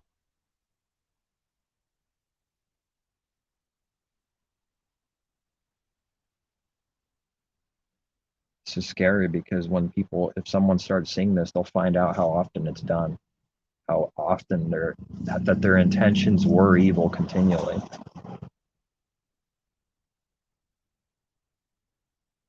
Like I've been finding out. It's a constant growing correction, the intention of the heart, the works, the laws and commandments for the heart. what it is. Laws and commandments for the heart. You could talk about these other things only if someone cares about and sees the real things. You could talk about anything, the false calendar, just realizing and knowing that someone could say those words and still be an enemy to the Creator, just throwing that in there. But that is happening quite a bit. There's a lot of different divisions, a lot of different tricksters.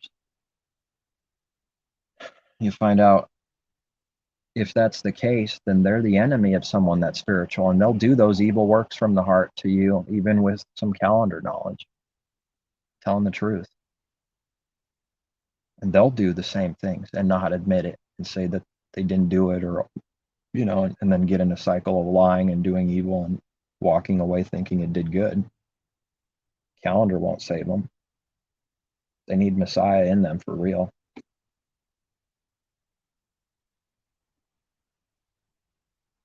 It's only good if we're keeping the law,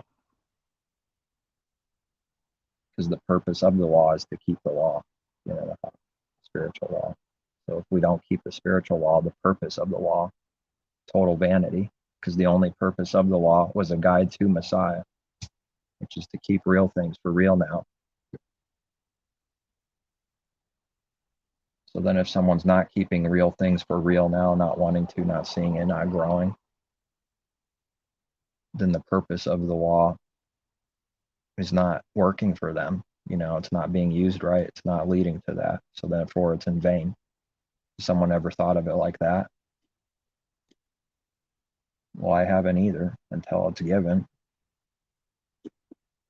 Why would somebody that hates the Creator have this on their mind? They can't. It's blocked.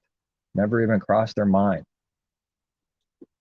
And you might as well be drunk to them, talking about a bunch of things that they can't see. So you sound like a drunk man to this world, or a woman, drunk woman.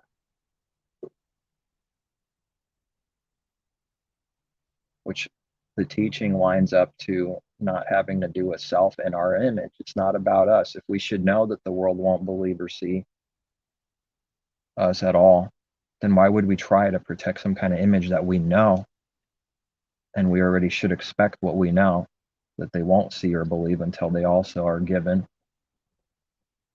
Protecting our image becomes actually stupid and insane,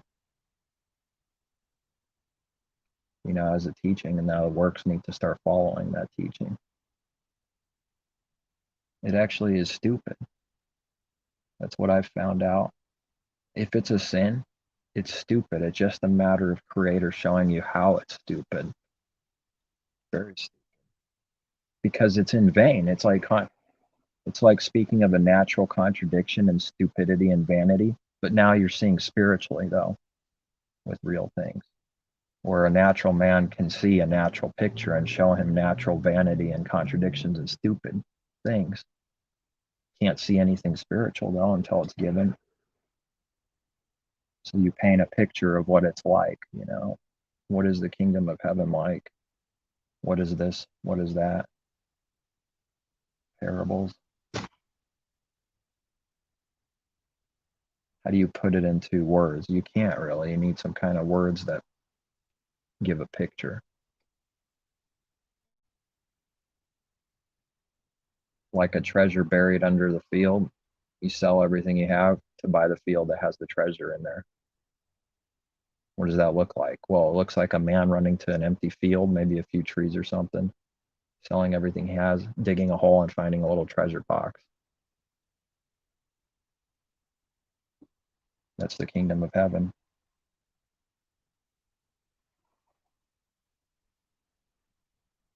Is it literal treasure? Is that what he's saying? Literal riches? No, something like it, though. Heavenly riches? Yep, that's what it is. And where does it come from? The Creator. So it always points back to Him. A lot to give, no one to receive it. Or just about no one. And if you do, they won't believe you're doing it with the right intention because they never did a day in their life. That's why they won't believe it. Then you'll see the works and proof that they never believed this thing. They won't believe that you're doing this freely because they never did. Their intent of the thoughts of their hearts was only evil continually. He's going to show it to everyone that knows the Father. He will show it and prove that's true. He'll give you people to show you the works that to prove that they didn't ever believe that or did that themselves. So they can't believe you are doing something real because they never did it, ever. You know, it's a little scary. It's a little scary how accurate this is, and it's not accurate about one little thing. This is a pretty massive thing to be true and accurate on. And Father's just out in the open. Here it is. All people could read it. All religion, all people, anyone with the Bible can read it. He's not worried. No one knows what it means unless he gives it to them. Who's going to believe that for themselves, that their intentions and thoughts of the heart was only evil continually? That's pretty bad. That means every single work is evil. Every single thing done is evil. They don't know what evil is yet. That's why they persecuted the Messiah, because he was doing good works. They were all doing evil works with false, fake intentions, masquerading as good people. This is the war with the Pharisees and Messiah that they can read about. And anybody else, they all hated him. That's the experience right there written down. The Father's so confident, he could say, here's the experience written down. 2,000 years later, whoever's a believer must experience identical things. Doesn't it take some kind of belief in his power and sovereignty to actually understand this teaching? Yeah, it does. It requires other things first. If they're not there, then neither are all the other things that come after it. It just has nothing. Sovereign creator? Laughable to the church world. They don't believe that. So there's tricksters out there that make them sound like they believe that. These are called Calvinists. They don't believe in his sovereignty either. I've seen the works. I've seen the proof from the heart, not talk. I've seen the works. They don't believe what they even say. When actual truth is given, they run away too. Because what they're talking about is outward things. Simply say it in short words. They're not talking about something real. They might be saying right words, but they don't know what that actually is. Therefore, how can they believe what they don't even know what is? But they'll say they believe in the sovereignty of the Creator, God. It's just a doctrine, and because they say this doctrine, they're righteous all of a sudden. We're the right division. We call this Calvinism. What does that have to do with knowing the Father and Messiah and doing good works and doing his will? Nothing. Am I going insane? What does that have to do with doing the Father's will? Nothing. Come out of that delusion and into truth. They run away too from doing the Father's will and denying themselves. That division or this division still doesn't believe that their intentions and thoughts are evil from the heart only continually.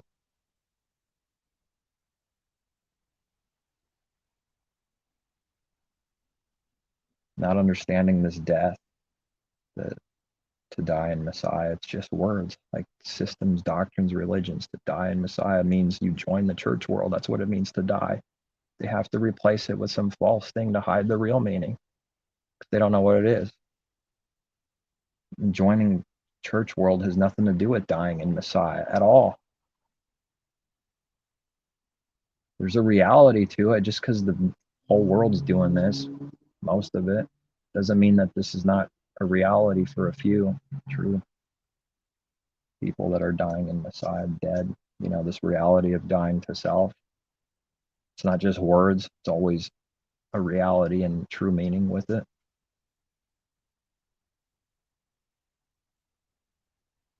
What reality is Calvinism anyway? What is that? What reality is that?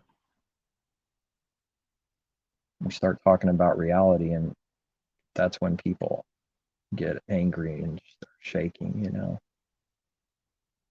We talk about real things. We talk about someone's real works from their real heart that's doing evil, you know. Only when his word, his sword is given true words with true belief. His sword, his word cuts right to the heart. That's why we read that. Not literally though, although it's something like being cut literally. Yes, it's something like it. That's the natural picture. Being stabbed and slashed.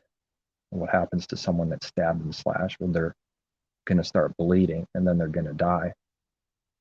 He's destroying the flesh. You know, this is the Father's word does this. That's who he is. So that the flesh is enemies constantly with him. He's slashing and destroying us. We know this, the world doesn't.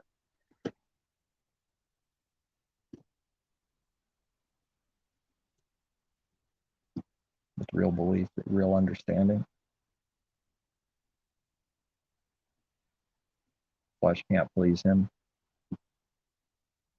He needs to die, be destroyed by his word, his sword. The sword spinning and guarding the tree of life. You want life, you got to go through the sword. What's the sword going to do? Kill you. When was this made available for real? Messiah's death and resurrection, and not a moment before.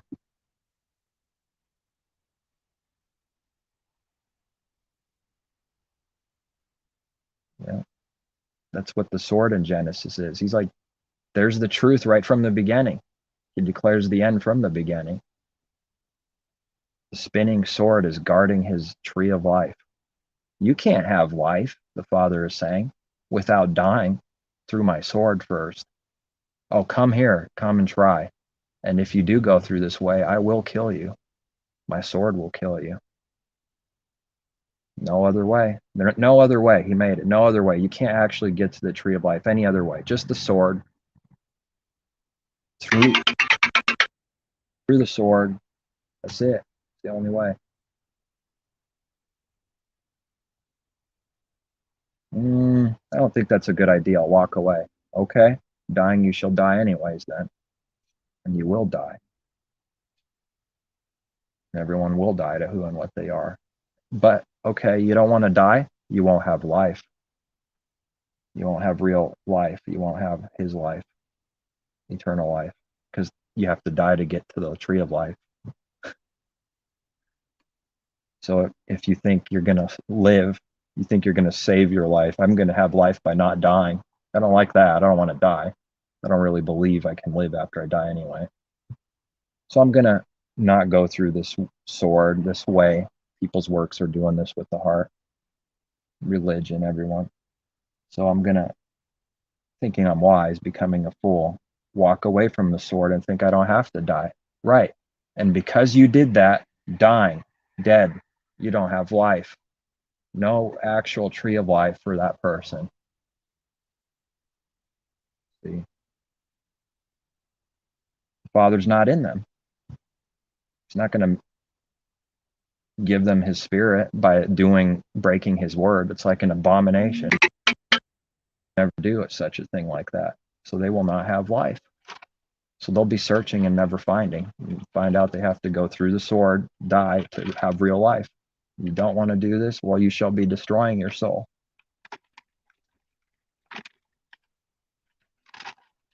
So then people without the Father are destroyed. They don't have him. They don't have his life. They're in destruction. And they live the rest of their life out in destruction, and then they have to face him anyways in the judgment and die for real to who and what they are, you know.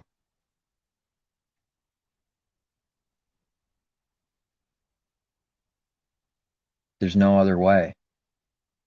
Without this understanding, we got to have this understanding. And this understanding and actually seeing it and believing it proves all kinds of other things that it's connected to.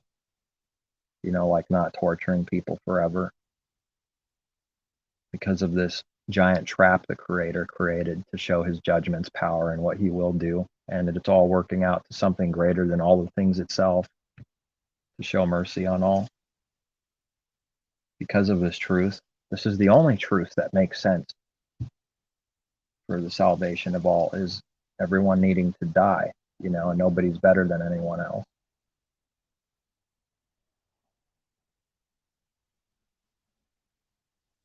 For many, they'll walk away angry, but for one person every now and then, their eyes might go wide open and they might see something because they're given to see something, and they maybe swallow a little bit an apple.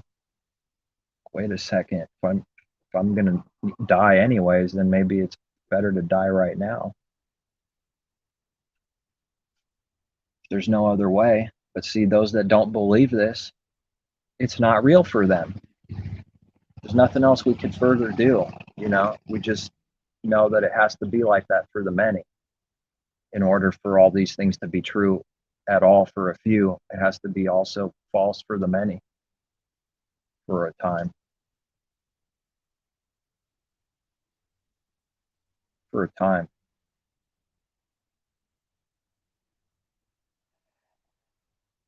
What is the scripture talking about? From Genesis to Revelation, life, real things constantly. What's this world doing? That it just sees it as some old rusty book with contradictions, and they're more right than the religion is, because the letters do contradict a lot. We're not talking about the spinning sword, we're talking about what it means. When you compare that spiritual meaning with something else in his word, it never contradicts. Spiritual with spiritual. If we talk about letters, we can find contradictions. The letters are on the outside, they're not the real meaning. And something without the real meaning is just a shell. It has no meaning without the inner truth and meaning. It's the only real valuable thing. The outside is nothing without this.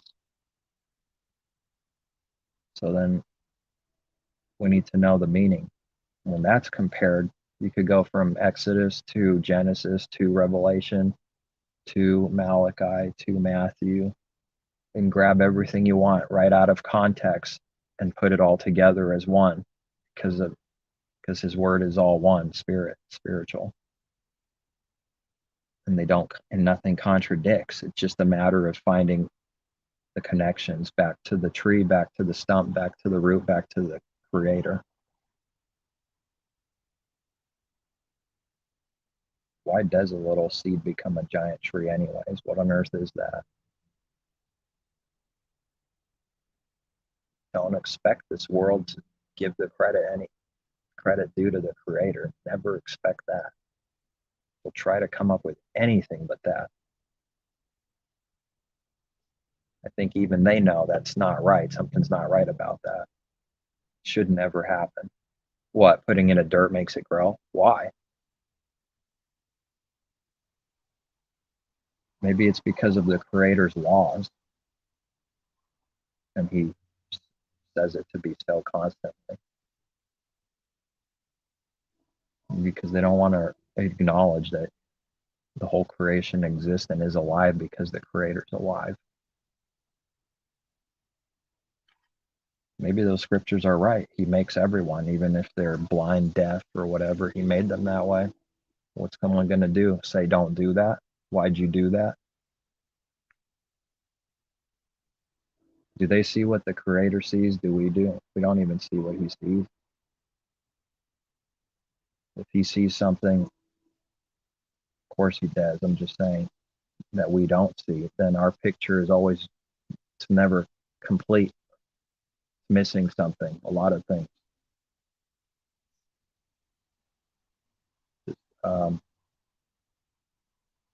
Trust the parents. They'll get you there, right? The little kid, just trust the parents. The little baby in the back has no clue what's going on. And then it grows up a little bit, Still doesn't know, until we finally have to grow up, put away childish things. But the kid doesn't know. It's the picture.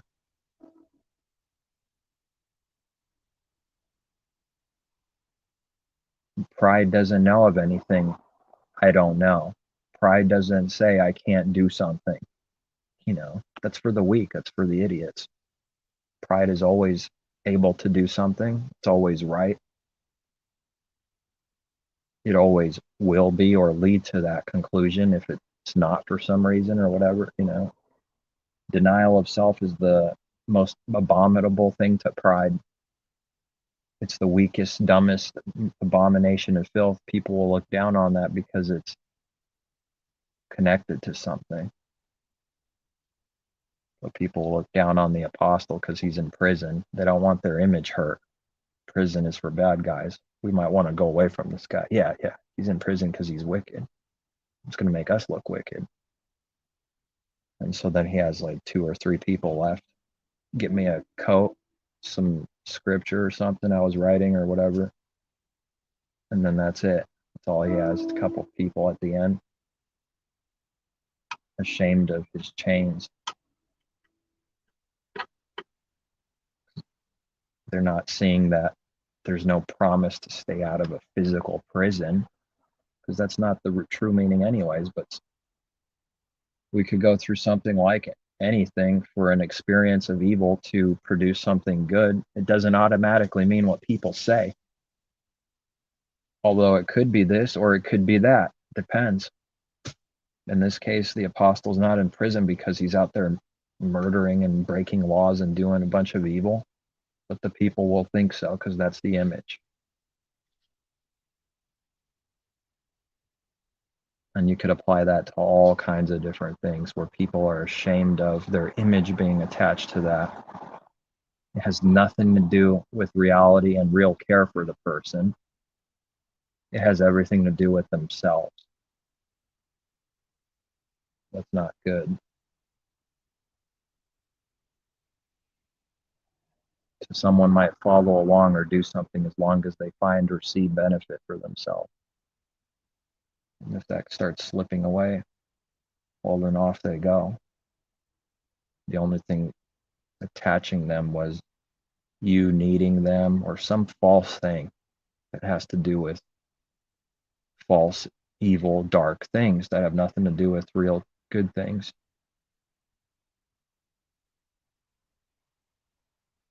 How does a lion become humble and selfless?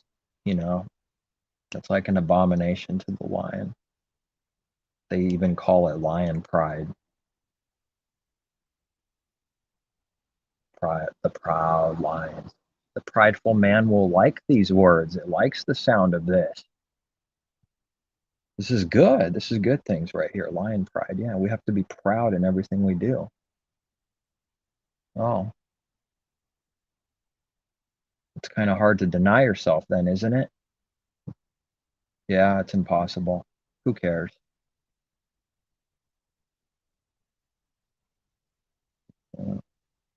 Messiah wasn't prideful.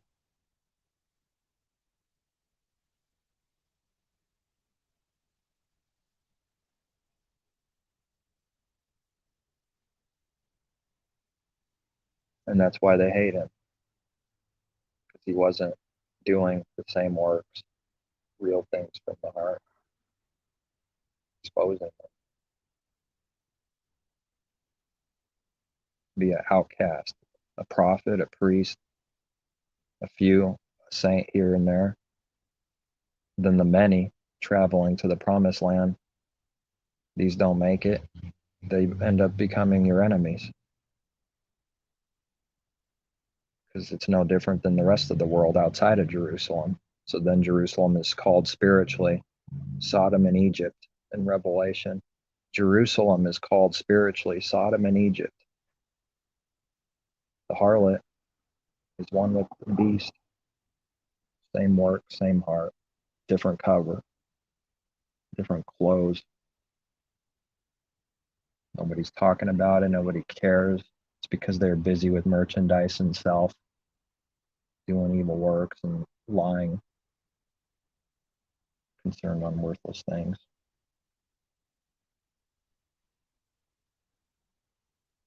You give truth to someone and they're not of the Father, watch what they do.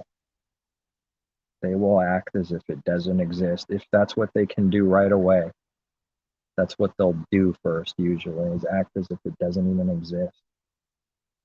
It's like you're a ghost. Because that's what are they going to do? Acknowledge truth?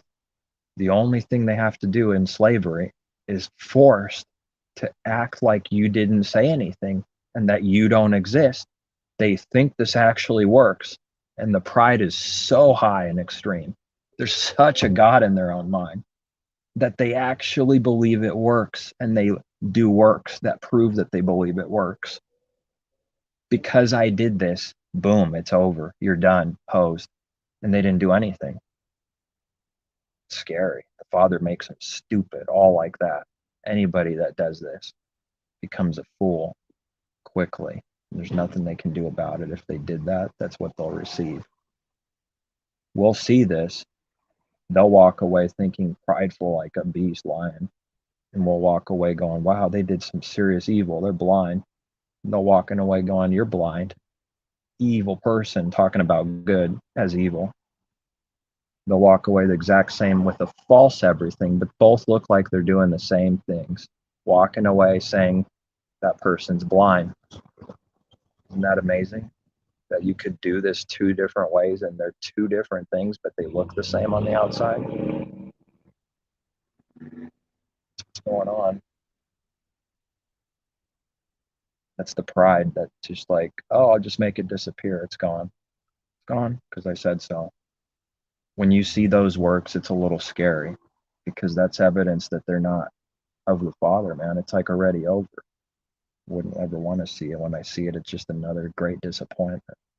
I see it again, see it do it again and again, 2-3 times. And well, I mean, you can't be doing these kind of works. Can't be doing that. You know, and it never repents. It never acknowledges it even does that kind of evil. See, I'm including all that. When it does all these things and doesn't do anything afterwards, that's very bad. Father's people aren't doing that. If they do, they'll repent. Or say, I don't know, give an honest answer. I don't know. Don't know right now. I need to maybe find out.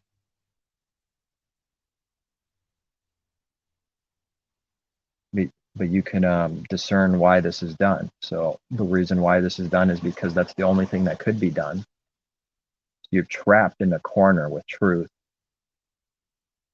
And you're forced, the only last thing, the last defense to kill the truth is just pretend it doesn't exist and maybe it'll go away. And the person doing that literally believes it works. It's scary. It doesn't have to think this. The person's not thinking all these words in its own mind. It's already doing it. I'm talking about what people do with their heart. I'm trying to explain it with words. It's already doing it. It's just not debatable. Just talking about what the heart is doing. There's nothing to debate once it's seen. Someone doesn't believe it, well, then they don't. Walk away, be in a delusion. Don't ask the Creator for anything. Just say, I'm God and I can get truth apart from Him.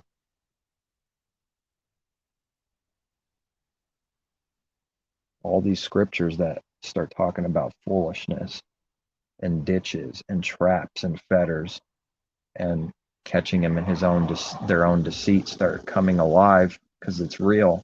He's doing this constantly to those that do evil and attack like this. But they'll never believe it about themselves. This is the really thing I've been saying a lot lately that's difficult. They'll never perceive or believe that that's what they are. You have to go to sleep and live with that, knowing something while they think something false of you or anyone or anything, of the Father, His truth, whatever. they're sleeping in a delusion, and they'll believe a lie. That's part of the judgment. You have to go, okay, I'm not going to pray against this. I'm not going to pray the Father doesn't judge them the way he says he will, which is to make them believe a lie. Anyone who loves not the truth, he'll send a strong delusion. The apostle is saying this because, it's in scripture. To that prophet that does this, I, Yah, will send that prophet a delusion, handcrafted. So you start seeing the different kinds of sort of delusions in groups and divisions. You find out they're all ditches they got stuck in because of sin. But they think they got free will and they chose and did all these things. It's actually a ditch they can't get out of. Makes me want to pound my fist and tell the whole world, watch the works, but watch what? No one's going to believe it. They can't see it, save a few. Watch someone in gematria be stuck in there for life. They'll keep doing the same things. They're so blind.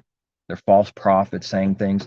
The pride is through the roof. When someone, even a devil, exposes them, they'll throw back in caps and big letters, "You're the one, you're stupid." And then they prove they're dumb and gave a false prophecy and that they're wrong so often. And they still keep doing the same thing. They won't even delete their comments a lot of times that are proven wrong. It's scary. That person's stuck in the delusion of the ditch of gematria, for an example, but spiritually doing all these other things, but like even manifesting as it went this way in this ditch. It looks a little different than the other one, but the heart is doing the exact same things. Stuck in a ditch. Someone's in a ditch, like trying to get out and they can't. They can't get out of this delusion that the Father gave them. Don't you want to be free? Someone who doesn't believe and maybe comes across this video? My goodness, well, you'd have to see this thing in order for free to make any sense. You would have to see what the ditch is. So it's like, oh, I said, don't you want to be free? And I know that it can't be perceived until it's given. And I didn't see these ditches in the beginning either. So everything is from the belief and perspective, real, of the Creator existing. What else do they expect? You're speaking of people as like powerless and weak. And the Father's judgments makes them in ditches and they're like stuck and they're like robots. Yes, exactly. Yes, exactly. Weak and powerless. Thank you.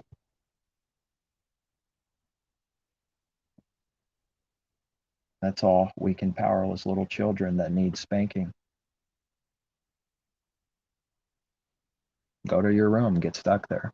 You can't get out until I say so.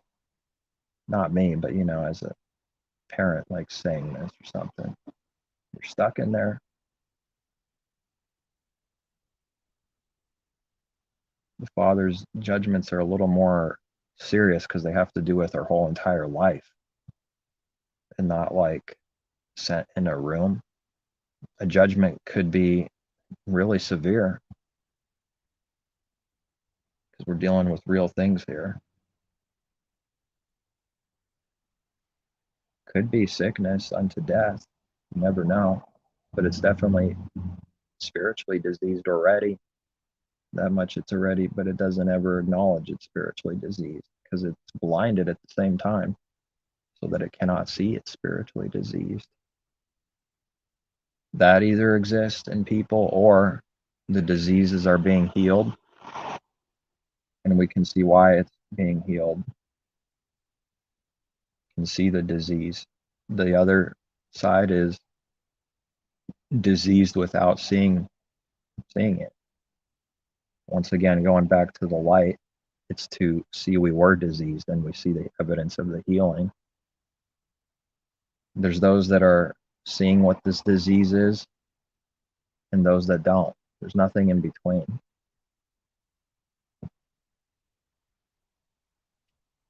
Either start learning and seeing them, there's that, or see nothing at all. What disease? I'm healthy. I just went to the doctor and I got a physical done.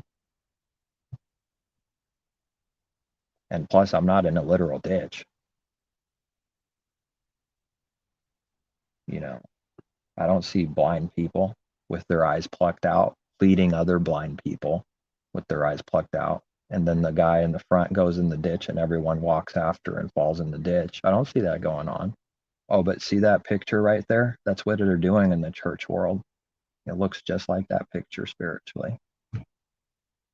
Someone without eyes leading other people without eyes into a ditch, and then one goes and the rest fall like lemmings into the ditch too. That's what's going on. That's not my teaching, you know? So when you say this and give this to people and give the scripture about this ditch, all of a sudden they hate it. They hate it. And they try to put it on you. You did this. You made this up. No, it's not mine. Then they hate it even more because you say that. They never believed something wasn't theirs because they're prideful. Everything's theirs.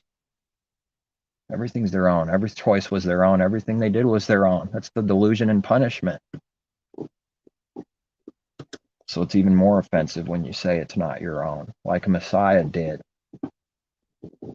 Said real things, truth. These teachings aren't my own. These words, my words, are not mine. Do you believe this? Yes, we believe.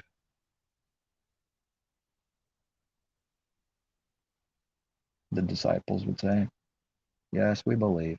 Because we can't look bad. What if we say no? That looks bad. So yeah, sure, we believe. What about the apostle? I'll show you how much you have to suffer for his name's sake. That was just for him, right? There hasn't been anyone like that even remotely. You don't have to suffer. Why would someone do that? So that they can get out of this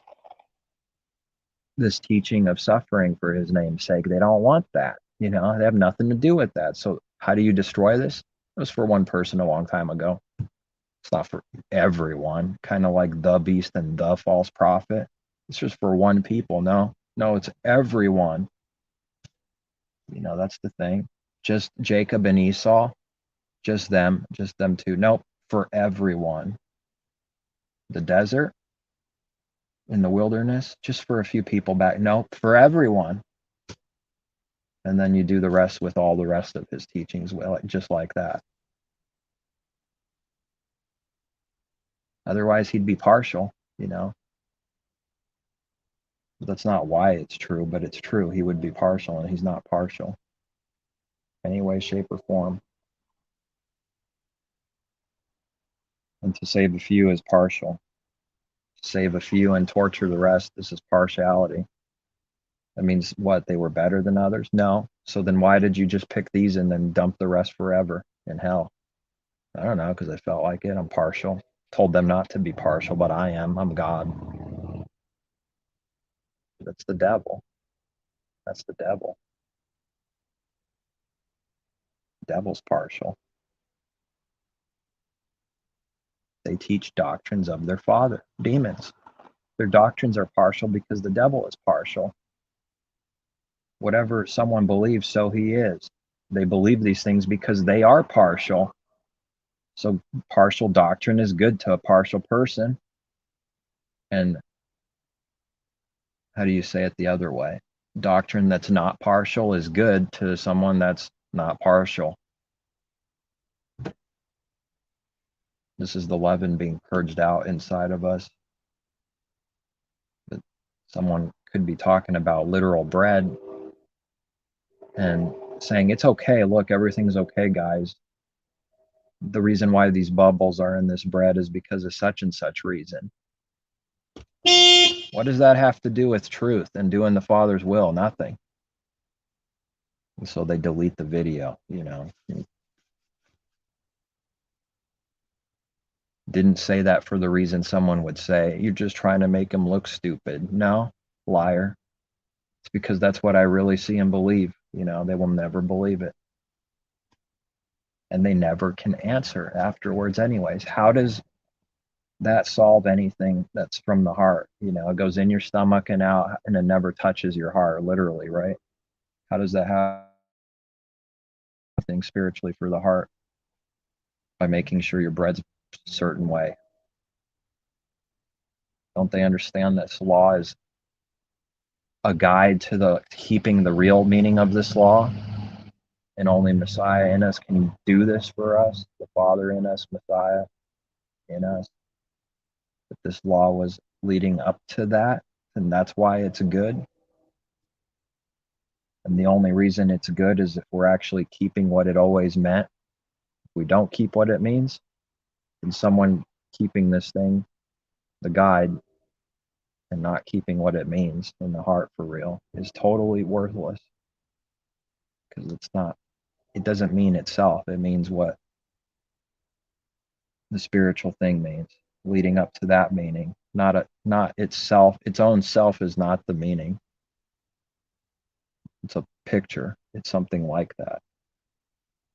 So then not murdering people, that's not sin compared to the real thing. This law is so you understand something natural, a picture, that this is evil, wicked, don't do this. So that it leads you to not murder people in the heart, the real thing, Don't commit adultery. This is evil. Here's the picture. Don't do that. So that it leads you up to the Father and Messiah in us, teaching us not to lust in the heart, the real thing. And then it will never break the other thing, right? If it's actually keeping it for real, because it requires to break the higher automatically if you break the lower. And if you keep the lower, it doesn't mean you're keeping the higher. That's how it works. That's what he's shown me. Very simple. So it's just a discernment when we see someone breaking even some earthly thing.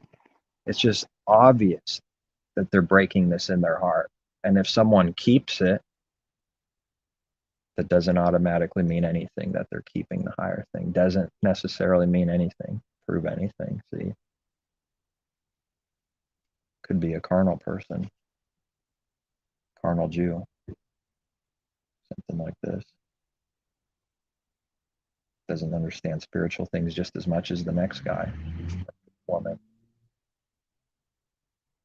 And if that's the case, they're not doing any righteousness in their heart, which is from above, heavenly, earthly, lowly, natural, heavenly, spiritual.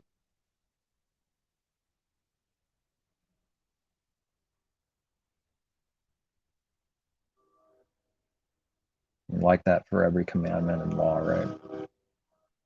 A real way to keep it and a natural way that points to the real.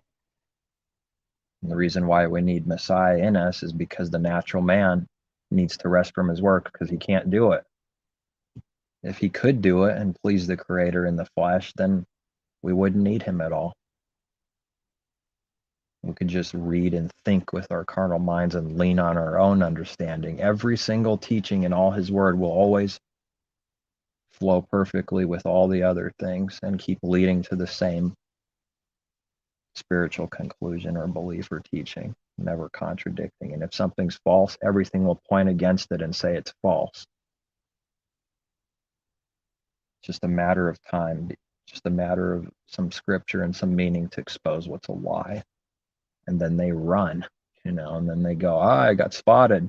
And they got to kill you and do evil. And then they run away and keep doing what they're doing.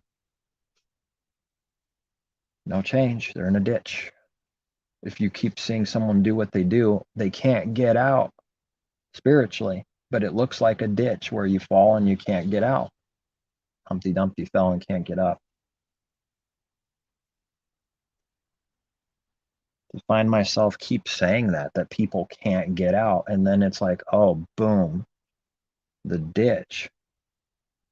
This is what the ditch means, he just shows you to see it.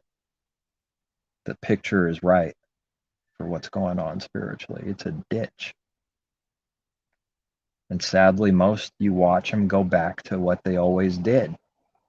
Lie, cheat, steal, kill, destroy, give false teaching. It's just an utter delusion. There's nothing real. There's no heart. It's just getting punished and punished even more and more by the Creator. You watch its works, evidence of the judgment and punishment. It's not how mankind's going to see the world, not expecting it. It's going to see the world without a creator at all and zero judgment. So what does it have to create to fill this giant gap? Replace it with something false, you know? And so then the whole creation is just a giant ditch stuck in its ways and never changes. It could read about it. It could say the words. We'll do better this generation. And then World War I. Oh, we'll be even better next time, World War II. Oh yeah, we're better now, World War III. It's never going to change.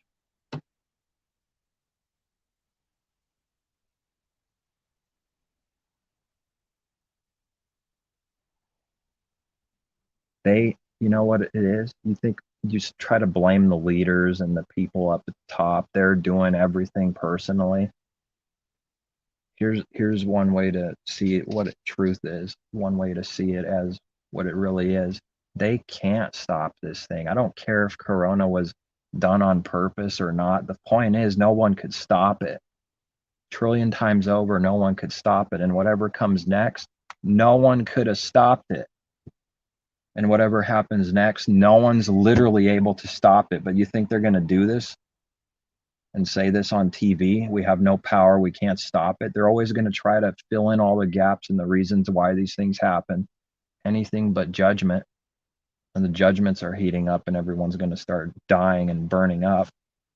The church world's going to start getting sick and burned up. What's it going to do? Blame it to something else, whatever, anything. They won't be able to stop it because they never stopped his judgments before. You know, I'm speaking more like natural judgments, destruction. They couldn't stop Sodom and Gomorrah. They couldn't stop the flood. They couldn't, Jerusalem, his own people, they couldn't stop it from every stone falling off of another, not standing on another stone.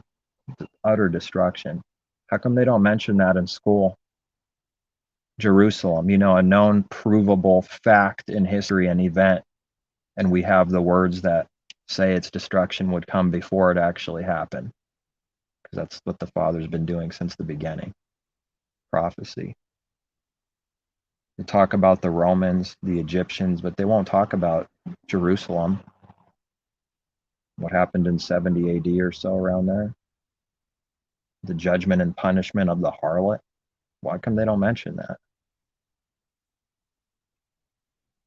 They don't want kids knowing about that. It's like leading to some kind of truth. That can't be good. We got to do wickedness. Teach them about the Egyptians, darkness. This is good. Teach the kids darkness. Teach them how to kill, how to worship pagan gods and pagan worthless things. Teach them their ways and teach them what they did, and be fascinated with all this stupid confusion and death that has no power, meaning, or life at all. It's all dumb compared to the Creator. It's all worthlessness, and man raises it up as God. The great mighty Egyptians, the great Romans, the great Alexander the Great. Alexander the loser and nobody, Alexander the fool. Oh, kick him out, throw him in prison, kill him. How dare he talk to somebody we love and are spiritually attached to? Same spirit, same devil, same Father, Don't speak bad about us. Don't speak truth about us. We'll kill you. We're coming after you. And his people won't stop speaking truth, even if that means that their head's getting chopped off. They'll keep doing it right up till the end, because they're not cowards, because the Father's not a coward. Come and get us, wicked. They're the ones that has no clue, no faith on anything to come. Come and get us. Come and fulfill the Father's prophecy, idiots.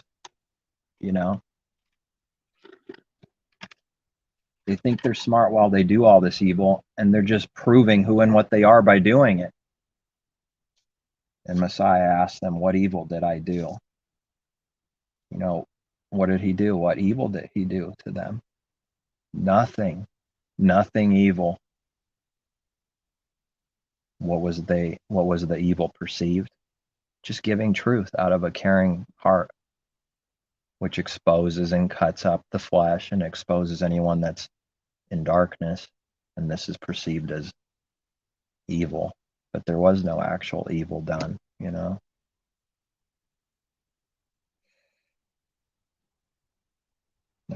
I don't know what in any kind of finer detail what would happen next, but it's not looking good for this world. I think I could say that much. Devil sniffing, seeking to kill everyone that knows the Father, because it's what he has always done. It's what they want to hide from the history. That's what they've always done. We say the church world, we're righteous. We sought out and killed, and wanted to kill and burn people, everyone that had Messiah in them. Yeah, we sought after them to kill them all. We've already done this. We've been doing this over and over again, and we're going to do it again. Yeah, kill him, cut his head off, put it on a platter. For what? Because of a vicious, deceived hatred of their father, the devil. You know, there's no actual cause for this. What did he do? What did that man do to her to have his head cut off and put on some platter? Nothing evil. Nothing. It's pretty embarrassing. You know, kill someone and in that kind of way too, for doing no evil. You think it won't happen again? Anybody that thinks it won't happen again. It's always happening spiritually, but I'm speaking like, you know, get bloody again. It's going to happen again. Because in Revelation, they're told to wait a little bit longer, understanding this, that in spirit and things of spirit, the time is like warped. It's not man's perspective. It's just a little while longer until all the rest of them are killed in like manner. That's not speaking of spiritually getting killed. That's a contradiction. The rest of the saints killed in like manner. If that's speaking of spiritual death, then they weren't saints. They were devils. And they got their eternal life, meaning the Father in them, stripped from the enemy. And they died in unbelief and in destruction and spiritual death. Is that what it's saying? No, these are saints. That's just talking about, you know, a little rightly dividing. Not every single word is some, you know, every now and then there is something that we read and it's as simple as a 7-year-old reading it and believing it. You just have to be given to know when this is. This is literally killing them. This is prophecy. It's like to go against it is to go against our Father and his prophecy. It's going to happen. They have to be killed in like manner, like they were of old and in between. It's coming. Who wants it to come? It's kind of a sticky situation. If you don't want it to come for real, don't believe it. I mean, isn't that running away from our Creator? But I get it. Yeah, no one would want this. Like jump up and down and raise your hand for this kind of evil coming this way. It's just a matter of one question to someone that says it doesn't mean that. Watch people do that all the time with his word, though, where they think they're spiritual because they use the word spiritual in some way that has nothing to do with spiritual. And so they'll butcher the scriptures, you know, and say you're not spiritual because you mean it literally means to kill people. Yeah, right there, that little word right there in that prophecy there does mean that. And they have been murdered too by the people.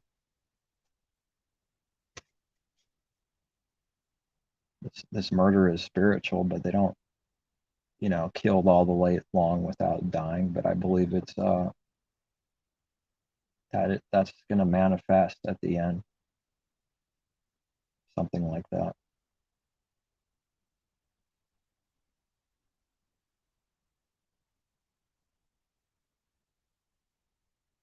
We shouldn't be like deceived to think the devil doesn't want to kill, like literally too.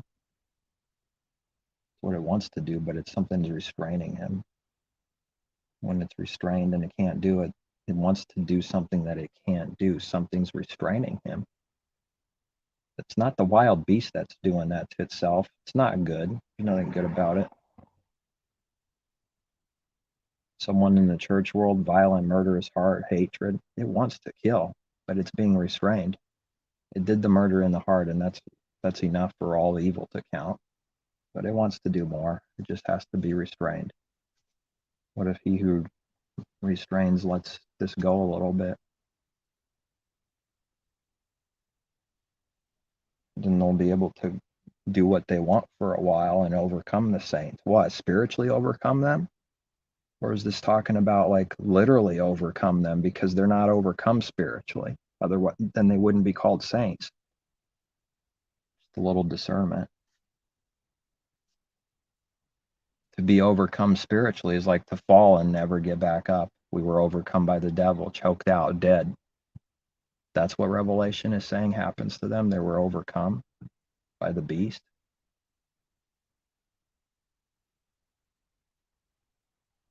Yeah. I believe it means to be literally overcome, killed.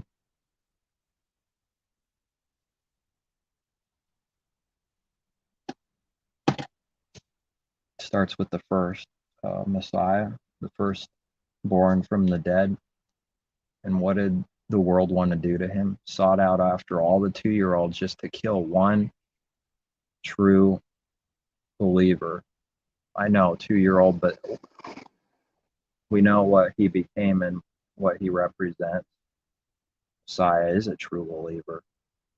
He was the first example, first spiritual man. And the world sought after to literally kill him, snuff him out. And if it needs to kill a bunch of people to get to one, it will do it. Why wouldn't it want to do that again?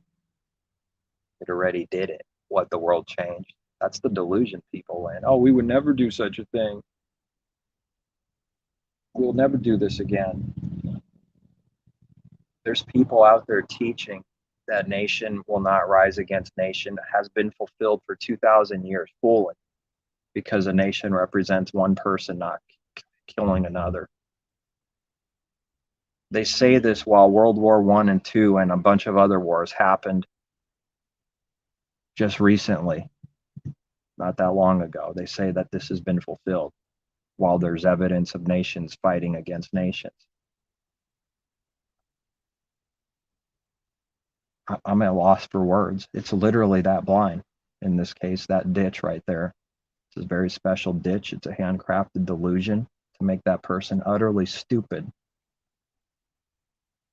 To go around saying this while selling a bunch of books, usually what they do too, have a lot of merchandise to sell people saying that this has been fulfilled, meaning that destruction is the fulfillment of this good things to come. That's evil. They call good evil, and evil good. This has already happened, therefore, don't worry about anything to come. And they're talking about literal tribulation and wars because of my doctrine. I'm God. And me saying a few words, even though all the evidence the last 2,000 years goes against perfectly, people have been killing each other in cold blood the last 2,000 years, even with giant, massive wars. They actually believe it still. And they'll get angry and say, you're an idiot. Don't you believe these words, this doctrine that my pastor says? Nation will not rise against nation. Nothing's going to ever happen. And then something happened just a few years ago. Something happened over here, over there, people killing each other. What are they, insane? Forgive them. They don't know what they do.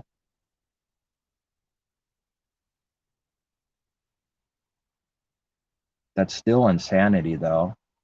Still insanity. Blows my mind. It's blinding. So how do we know we're not that blind about something? We won't know unless we're asking for it to be removed, believing that we could be and have been and are, that we need to see things that we don't see yet. People in church never do this. They never seek the Creator with their heart, their mind, their soul, and ask for forgiveness for being blind and stupid. And they're not concerned about being blind and stupid about something now, or learning, meaning that they don't see something now that they need to see. That's called learning.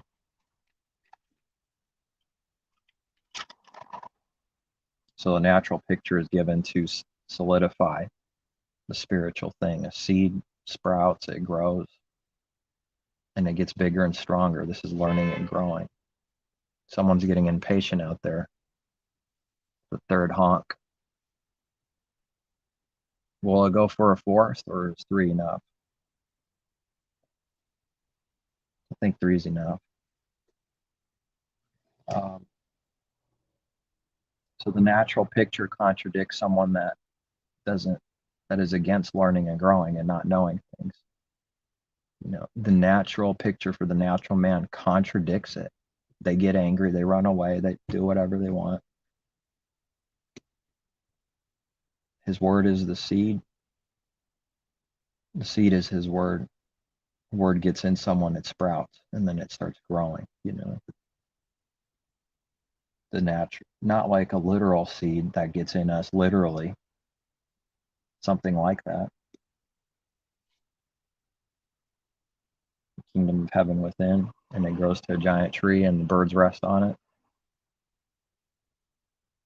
Or a little leaven gets inside in an oven with heat and it grows until it's lumped. One of those two things, evil or good, illusion or truth, father or fatherless, the fatherless and the widows,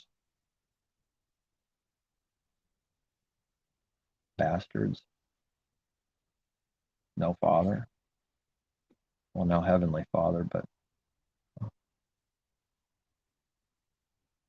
worldly devil father.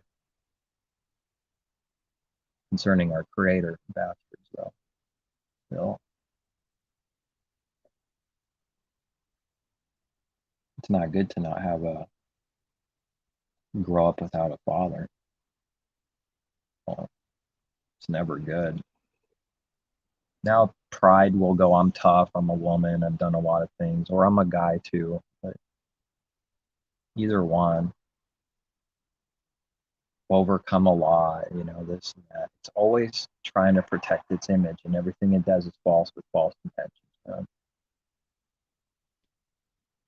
It doesn't know what it's doing. No, it's not tough. No, you're not okay. No, it's not good to be without this or that. No, no, no to everything it does and says.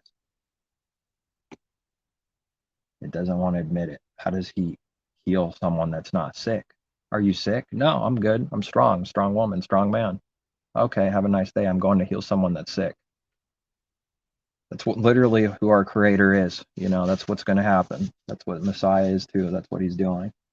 I didn't come to heal the righteous. I came to heal the sick. If you're not sick, I go by your word. You say so. Let it be according to your word. It's a little bit of mockery.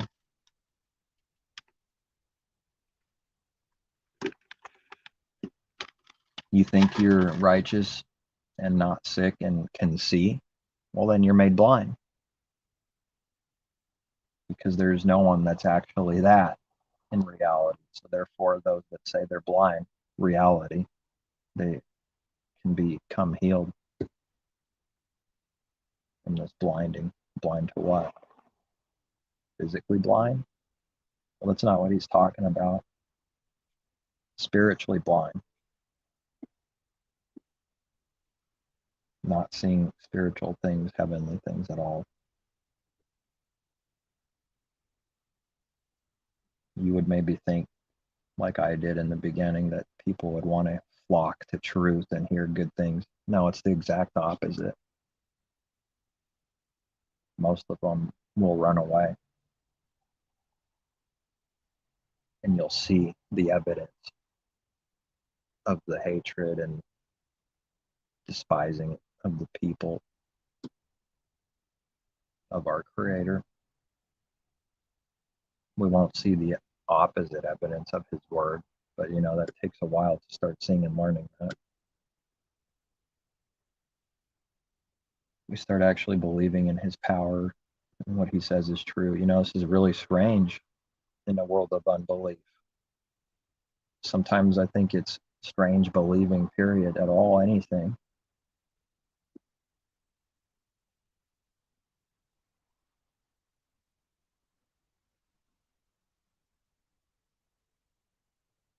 Because of the severe unbelief in this world. Like, am I okay?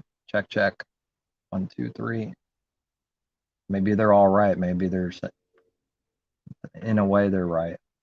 In this world, we're insane, stupid, drunk.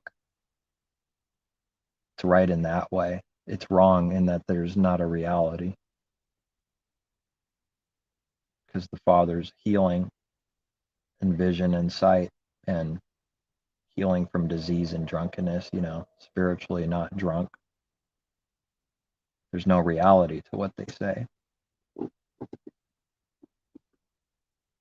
Just perceived, thought of as crazy and insane and stupid. And not only that, it needs to be like that. It has to be like that. Bummer. It's bad for our image. Try to save that image. We'll find out. Someone will find out. We'll find out this was true.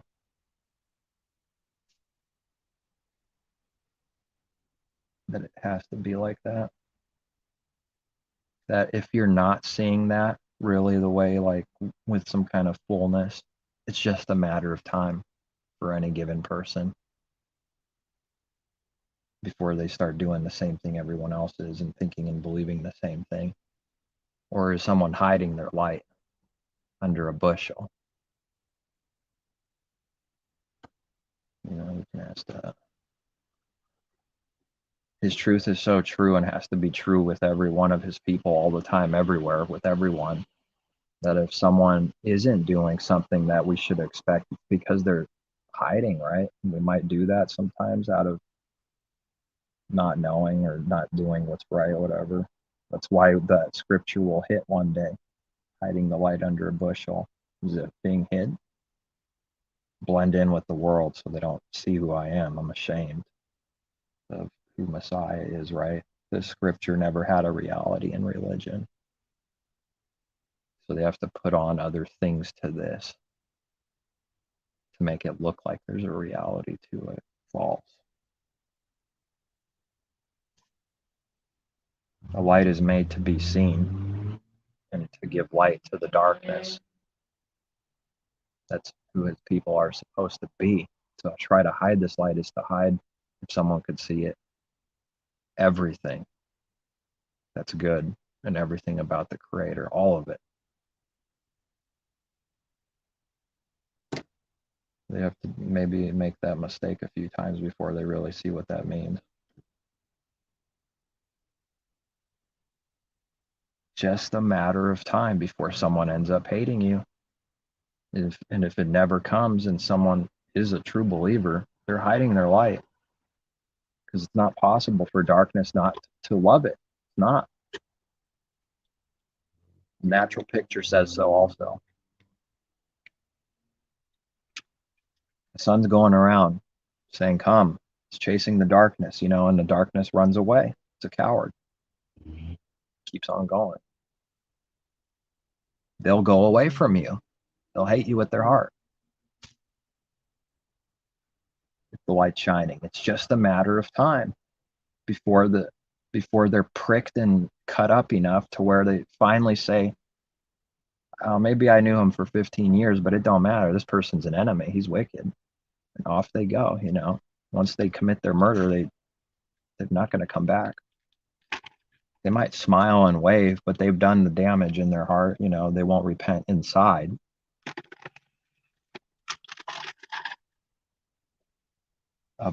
Unless the Father also has mercy on them, but they won't do it themselves. Darkness doesn't go to itself and say, become light, and so it becomes light. It can't do that. And light doesn't say, become darkness, and it becomes darkness. It can't do that. One is over there to the right, and the other to the left. One is light, one is darkness. He separates the goat, the sheep, the wheat, the chaff.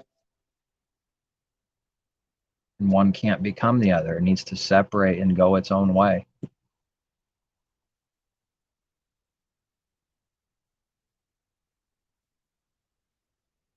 Pitch dark.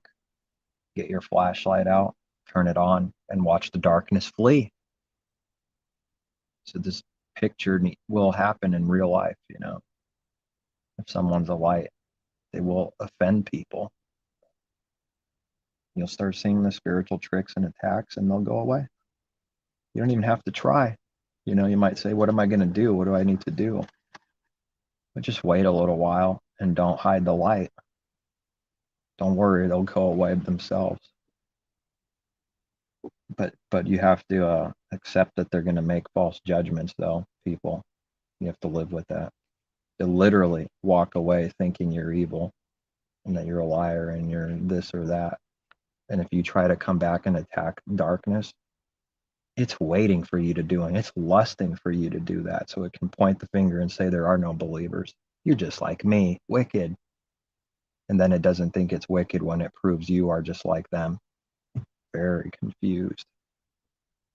It's desperately wicked, trying to prove that everyone is like them, the same. There are no good light. There is no light in this world. Keep that in mind. What I've seen. They'll set you up to do evil. How will you know what to do if you don't see the tricks? The Father has to show us the intention and tricks so that you can go, oh, that's a trap. Walk around it. It's a bear trap. It's trying to get you. Just a big game to them, but it is a game in a way, in a certain way, like spiritually, but it's not a game in like a childish kind of way.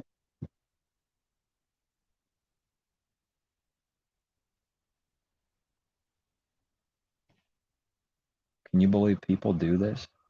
So-called friends. Doesn't matter how long. If you're starting to become a light, they'll do this to you. I don't care if it's 70 years, friend. 70 years you weren't a light and now you're becoming a light.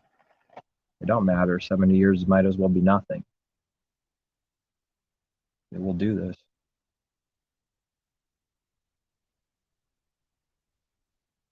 It's disgusted at your presence. All you have to do is show up and they're disgusted and they look at you like you're a dog. It's happening more and more. You don't have to do anything.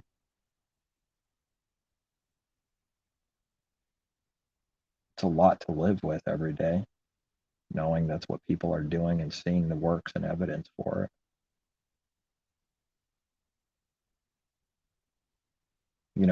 Like talking about real reality. This is reality. It's not a joke.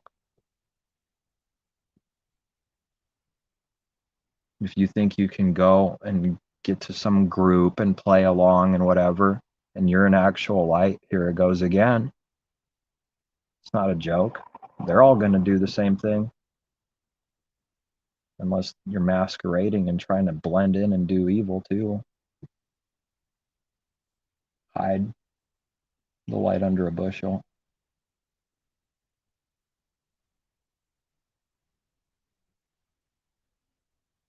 Going around chasing darkness, in a good way. And the darkness doesn't believe it. It just flees. Notice that darkness never comes the way. It needs to just be transformed. It needs to be like destroyed and become light. So this is what's always going to happen with everyone. it'll just keep getting worse and worse and happen over and over and over and over again.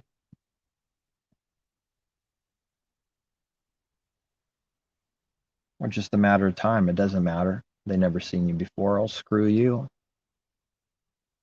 And they screw with you some way. They find a way somehow and they just do it. People will just do it.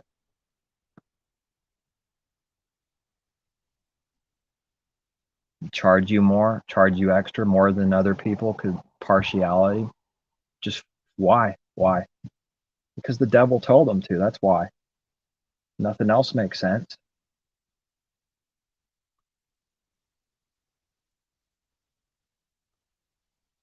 It's like they already know. It's weird. They're ashamed of the Creator. They hate him. And it's not about me or you. It's the Father's light. And it's like the devil hating it. And you see the reaction, the shame, the disgust in itself somehow in a way. But it's actually, see, when that light's not shining, there's nothing to see or expose. And if you're a light and have the Father's light in you and you're a light in this world, it's going to shine people's darkness and you will see them disgusted and they need you to go. They need to do some kind of evil. That's what's going to happen most of the time. It will happen every time, but just a matter of time. It's revealing something strange. They get like sad or angry or both at the same time, sort of sad, angry, very disappointed that you answer their questions, to just wanting you to do what everyone else does and not give a crap at all. So when someone cares, they're disgusted at that too and sad. You know, this is some great evil. That's why it's laughable when someone thinks that they care or whatever. They're making some big campaign about how much they care about people. Lying skunks. Only seen the work contrary to that. And when the real works show up, it's viewed as a dung pile. And then everyone praises the actual dung pile. Yeah, he cares, he loves people.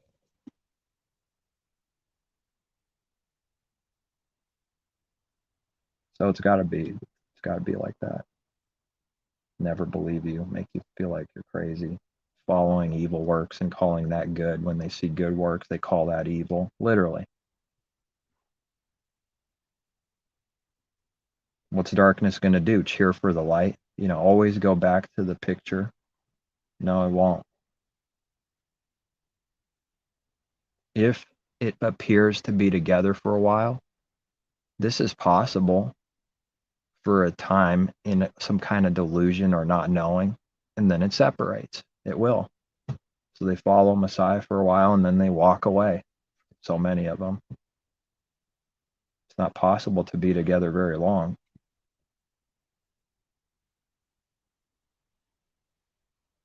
How come they don't teach that in the church world? What's their set apartness? Well, we go to a physical building in church. We're set apart from the world. It has nothing to do with anything. Because the temple is not a building, it's a person who dwells in the temple, in the people. There's no light in that building because he doesn't dwell at temples made with hands. They create some kind of false, like, set apart. This is us being separate. If they're forced to use the word holy or something. This is what holiness is. It's looking good, dressing nice, perfect, and going to church.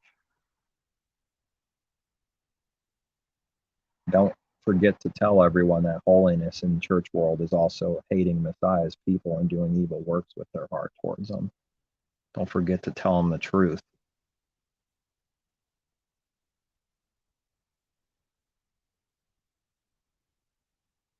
We're envious for some weird reason when they have even more things. It's a spiritual, like, envy. It's disgusted, it's envious. It goes and kills Abel. You know what it does though? It tricks, right? It gets together with you and acts like they're a buddy so they can kill you. Never forget it. Watch out when people get close. That's why they say, right? But nobody's actually doing the real thing. Keep your enemies close, you know, or whatever the saying is. No one's actually living the spiritual reality, save a few. The world's not doing this. They will try to befriend you so that they can screw you somehow, murder you, set you up for failure or something, anything that's evil. That's what Cain did to Abel. Hey, buddy, brother, touch him nice, smooth, speak smooth words, smile. You want to hand me that over? And boom, intention to kill.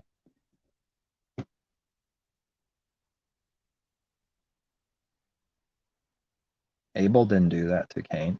We don't play those dirty games with people.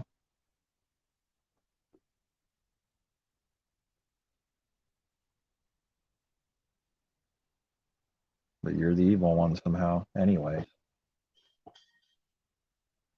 For what, caring?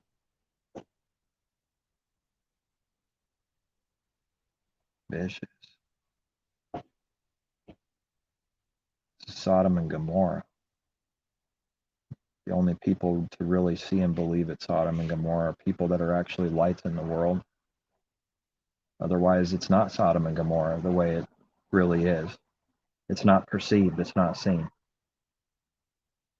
If all someone ever gets continually is hatred and murder by like the whole world, and there's no actual love or care, just games and tricks and evil going on, how is that not Sodom and Gomorrah? You know, brutal, cold, sexually perverted. I mean, yeah, welcome to Sodom and Gomorrah.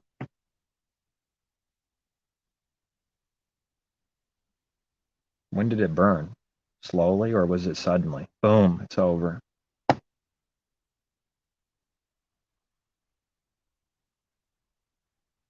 When did the flood come? Over the span of thousands of days. Lots of warning. No, it came suddenly, the judgment. We're talking about real judgments on nations. You know, this judgment comes quickly, suddenly, and no one in the world will believe it because no one did before and nobody changed. And the Creator certainly didn't change. You can count on it that they won't believe any real when they perceive you're actually serious and believe what you're saying. Religious people are not serious and don't believe what they say. You know, it's a big difference.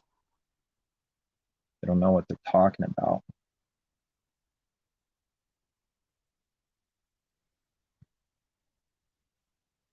Or religious people in the harlot, to further clarify. They don't like the word religion because of what it means in this world. Religious. If someone's religious, well, they care for the widow and, you know, have a heart. That's what religion is, if you must say the word. Have a real heart. See, it goes back to the heart when we even read that word. Not a system trying to prove itself as good. Look how much we have to show and do to prove we're good. That means something's wrong if it needs to go that far to prove and show how good it is.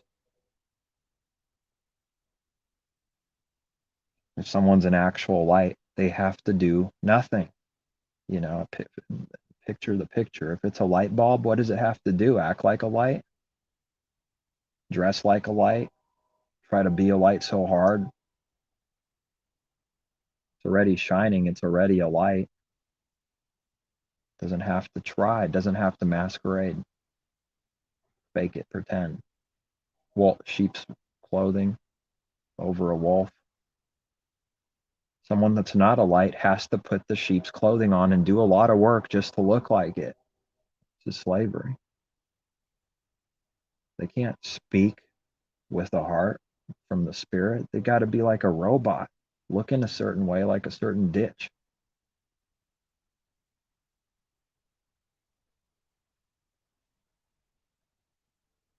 Maybe the people that say that with real, like, real, like, hating that truth, free will.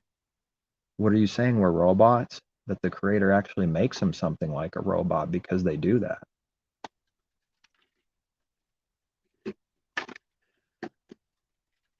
And the people that don't believe that this is some evil thing and the Father has some evil intention and robots nonsense, that they're actually roaming around being what they need to be. They don't have to be like even though we know that he's sovereign, there's no this actual free will, but then this freedom, meaning freedom from this evil slavery, freedom from this kind of evil slavery, where they're actually roaming around free, you don't have to try to be anything. Like when an animal, like, I don't know, a sheep, I guess, gets stuck in like a little box forever and can't move around, and then, or anything, and it gets out and it starts jumping. It's like, hi, I got freedom, I can move. This is great.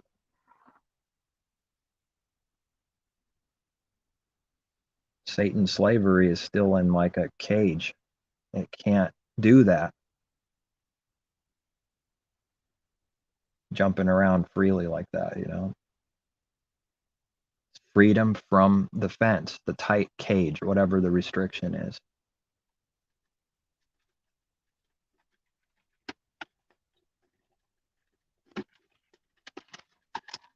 They can see this and perceive it. I've seen the works. It's amazing.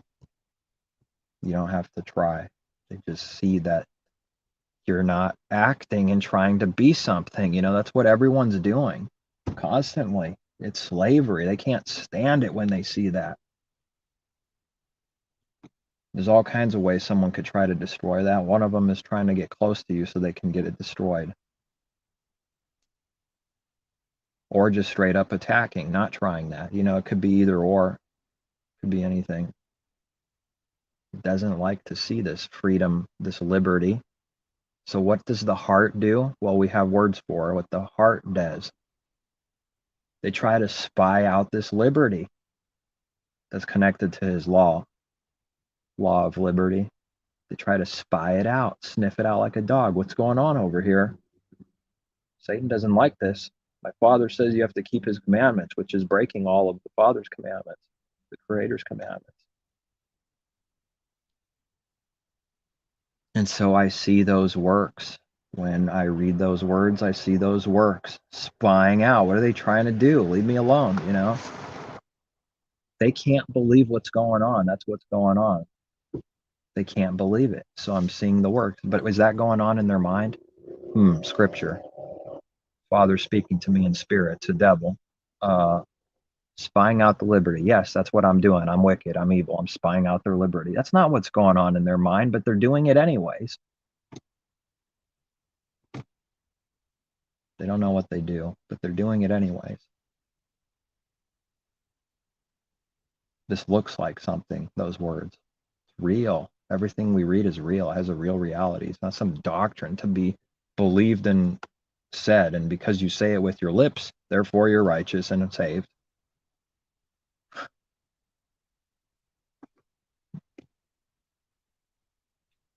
Got to get out of that. It's a lie. There's a reality for every word, every teaching. See the works of these words. They'll prove it. See, it takes a really strong spiritual discernment to know what someone's doing and why they're doing it, because they already know that what they do looks like something, and they think you're going to think that's why they're doing it. If you were to catch them with the real intention, they will never admit it. Never. I already said that earlier. Never, never, never. But you have to know when they're anybody, anytime, people. They might come up and do something, create something, whatever it is, and you think it's what they're putting on the cover of why they're doing that, but it's actually for some other intention to get in to destroy. And they're in utter disbelief if that's to be spotted. They're in utter they will cry, they will do anything. It doesn't matter. Get angry, cry, anything to protect their image. They will make a show for it that they are telling the truth and they're not, you know. They're going to try to make it convincing. You know, we've seen this in movies before, the news, I don't know, someone getting convicted or caught or trapped or whatever. People do this. I'm saying it's going on spiritually all the time. Can't buy it.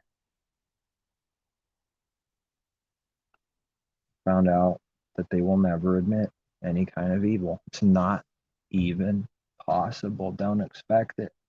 Never expect it.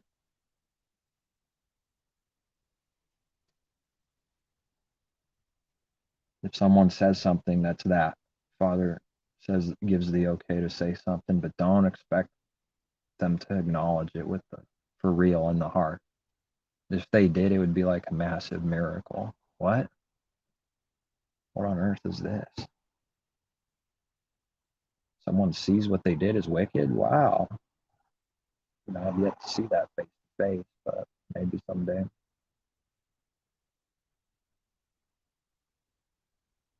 They go home and sleep and don't repent for those evil deeds. That's heavy laden with sin. People take advantage of people that are heavy laden with sin. It happens all the time. It's dirty. It's nasty. Because someone heavy laden in sin, here's the reality of it. They're handed over to do more.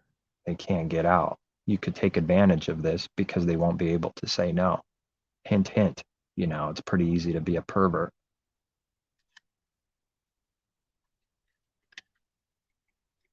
And you know, when people act like they're all like virgin or something, like, no, they'll make it tough for 5 days or whatever. You've seen this, heard it.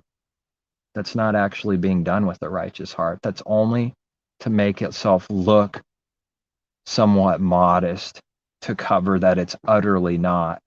Would someone believe that if I said that? That it's not real?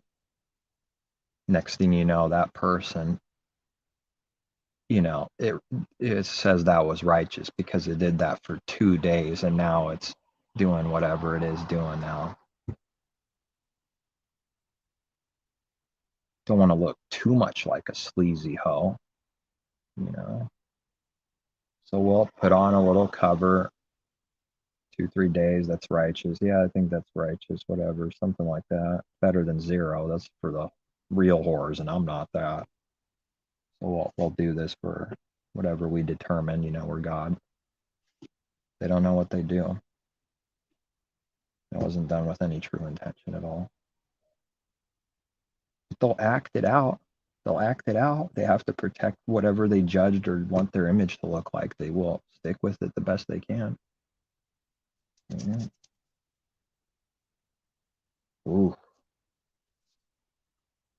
Seeing someone's intentions, man, it's deep. It's deep. It's never what it really is. It's always something different than what's being put on. And I don't even enjoy saying it, but women are better at it. Women are better at it. They just are. Why has it got to be like that? I don't know if I have a deeper or higher answer than whatever I read in Genesis there. There's something about this face to face with the serpent, but for whatever reason, I see it. True, they're better. You know, I think even guys know this to some degree. Just don't care. Just blind. Because they have to be the example of Adam, not caring, just letting it go and then being blind himself. Hilarious how true this is. Scary.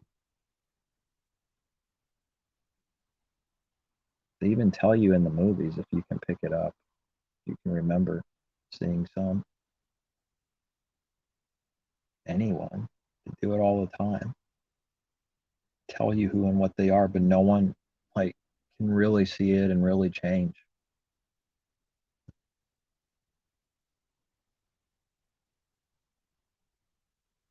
Like somehow they see this in a movie. That's everyone. But the people watching it will be like, oh, that's not me. Yeah, it is. It's already been done. The works have been done.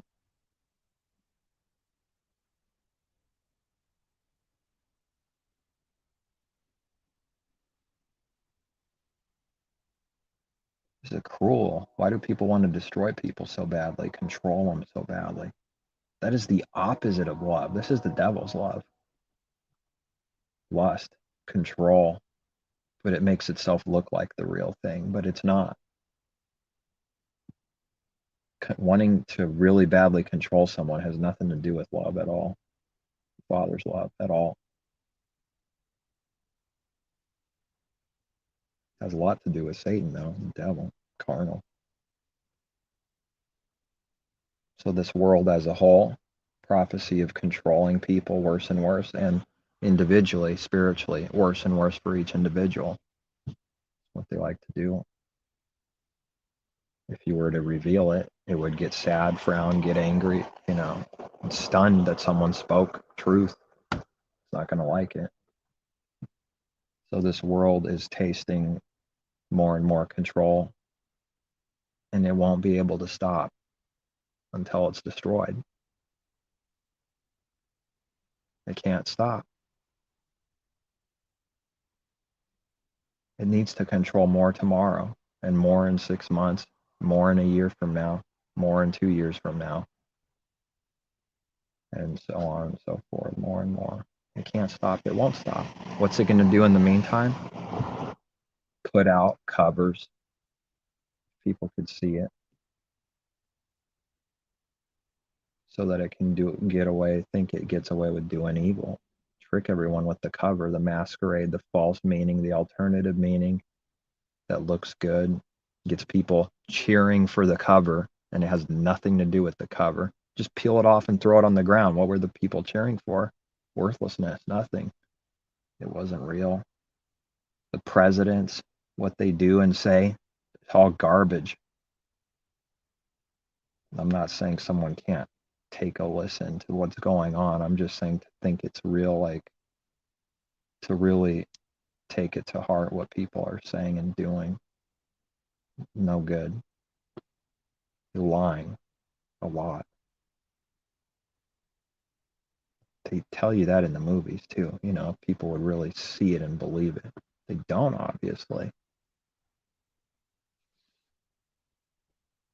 They even mock and make jokes, or where a whole movie could be just a giant joke of people believing their cover and what they say and how things are in this world. It happens all the time. It's something even the people know something about it, that the people are stupid, blind, but they're blind also because they can't stop doing that to people, hurting, deceiving, mocking. They're no better. They can't stop going after money and whatever, swallowing up more and more and more and more. They can't stop either.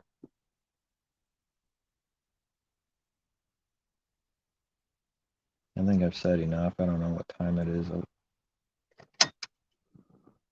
11:21. I was supposed to go home an hour and 20 minutes ago. Oh no. Lost some time, lost some money.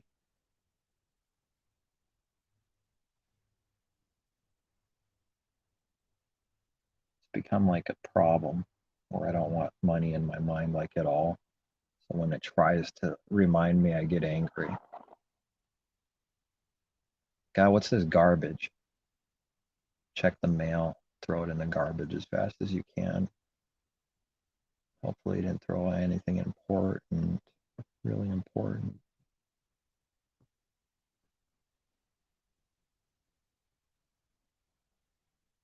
Isn't it kind of difficult because there's nothing replacing what we're maybe start seeing something about the future, but it's not this world. So you just kind of stuck waiting. Don't know what to do sometimes. I don't know. There must be something more that we can't see, but this world's not going to offer it. So just sort of stuck in a way.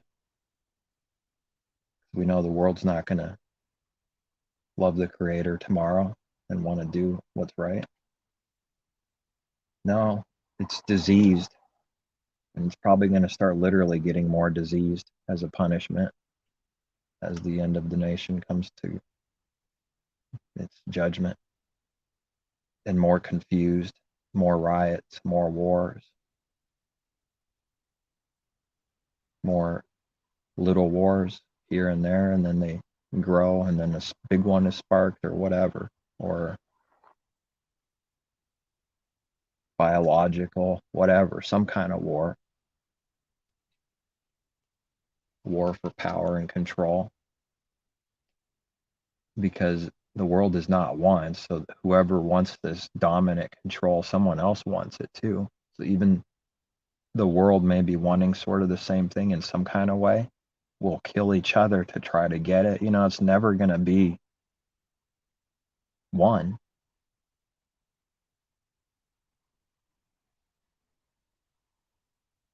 When with the world doing it,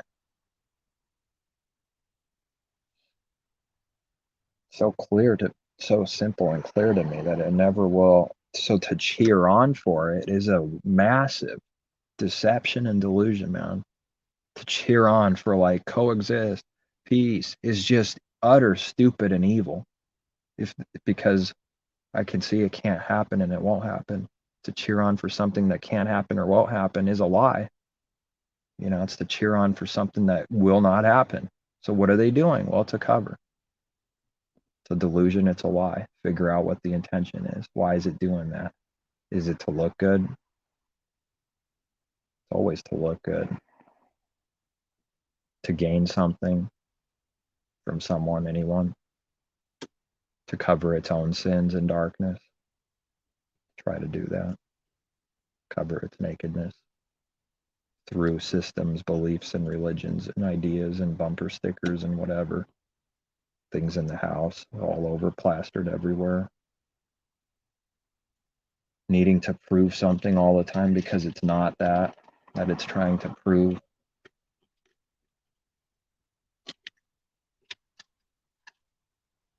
All that without it being about words or pictures or like, it's not about that. It's just this is what people do for why they do it most of the time. Because I've been to places, church world people, and they got a lot of things up in their house, but I've seen the works. I've seen the devil in these people. So those signs don't really mean anything, and those words don't mean anything to me when the works don't follow it.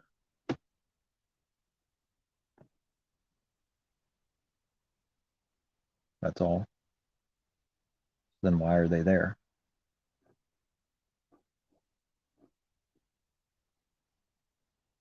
Does it think of the Creator and doing righteousness when it picks one of these things up and adds it to its place? Does it think of all the evil it's done and how it wants not to do those things? Or is there something else going on in someone's mind when they buy that and then put it up on the wall? I wonder if they would ever tell anyone what was going on in their mind for real. Would they? Do they even know what's happening?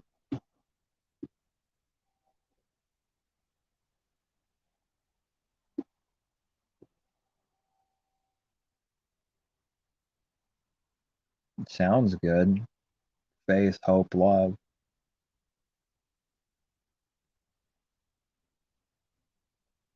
Sounds good.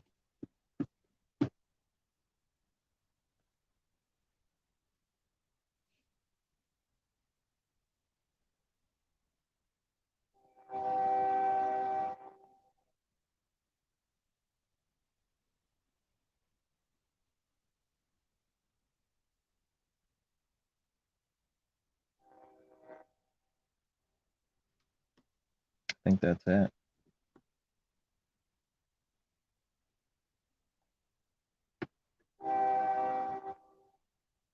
Finally quiet outside. Just a lot quieter. Just the train making noise.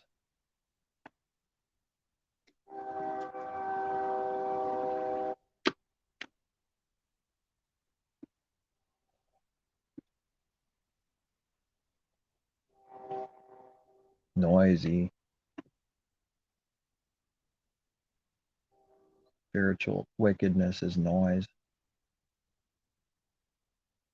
Noise inside, noise outside, noise all the time. Be still and know that I'm the creator.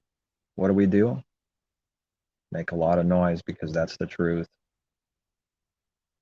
Work all day long on, never stop moving because this is truth.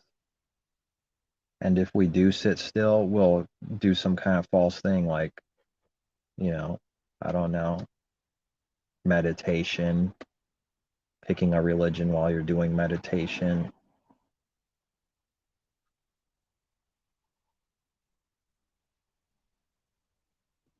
I've tried that, like where I started taking it seriously and I wasn't allowed to go very far with it. It was some time back. It's just a stupid lie.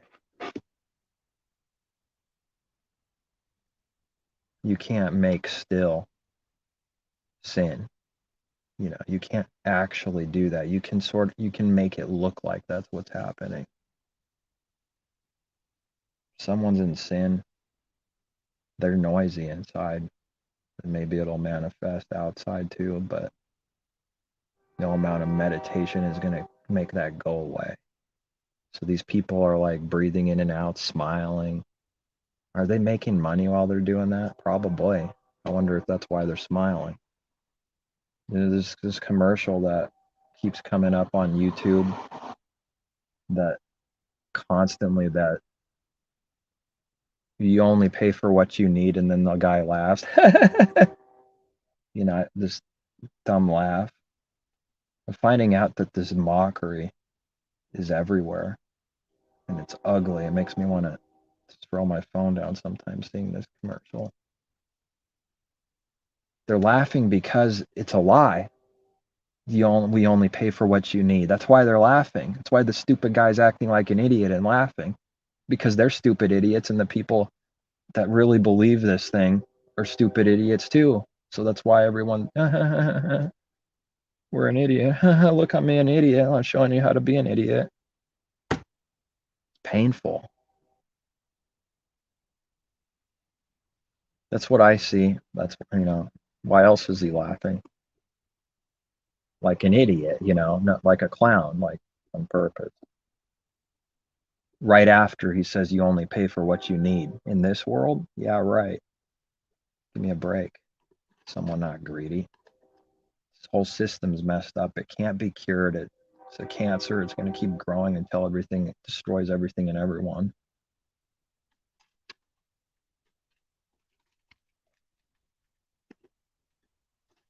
That's what diseases do. If they keep going, kills everyone.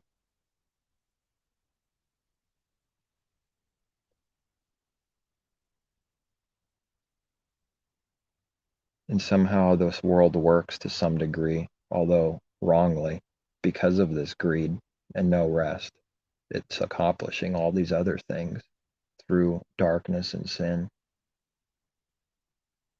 Otherwise, it wouldn't have a reason to get up in the morning if it wasn't for more greed and money and lying and suppressing truth. It's got a lot of reasons to wake up in the morning. Not blaming anyone, I'm just talking about the actual evil, the false thing, whatever evil is, darkness. It's worse. It's bad. They're producing these people on YouTube, man. I feel sorry for these people. They're all becoming the same, saying the same, doing the same, all getting stuck in the same ditch. When's it going to end?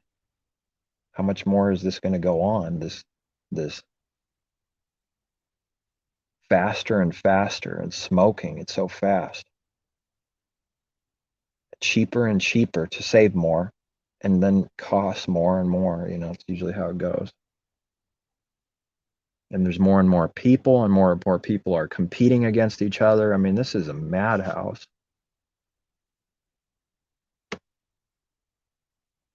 If the creator has gotten you a little bit out of this madhouse, you should be jumping up and down. Maybe that's what I'll do when I get home. I'm just kidding. I don't spiritually jumping up and down, because this is some severe slavery to be stuck in if you need to be. Or that's what people will say. I need to do this, need to survive. All this pressure to do all this worldly things, where you could get out of it. I mean, get out of it more and more somehow, some way,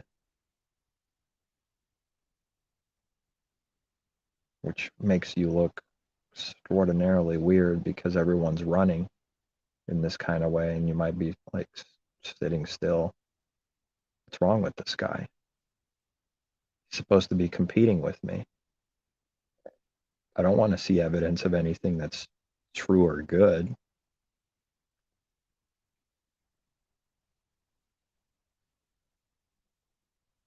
Envy, running this race of like envy and more and more and more, and get more and more things, and just nasty. And envy is one of the nastiest things there is. It's pure hatred for the person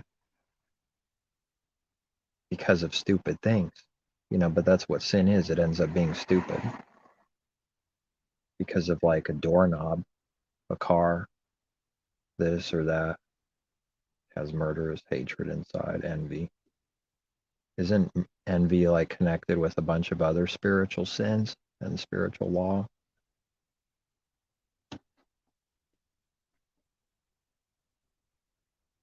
So when someone's doing that, they're breaking a lot of things.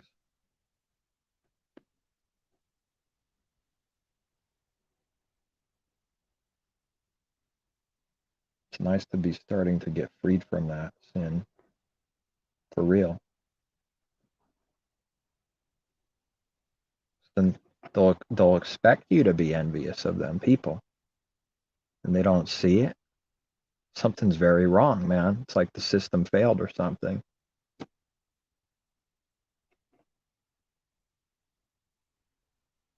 And anyone who the Father is not in, they're not able to overcome this for real.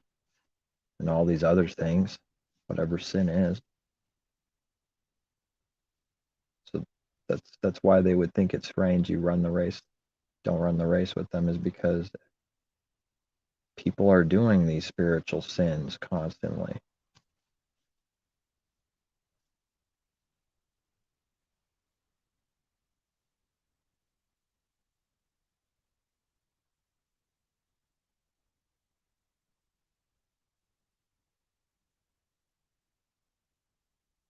It's getting more mad to me, more insane. And it's not about the thing itself. It's the severe love for it, or like praise for it. That's what I'm talking about. That's like worthlessness,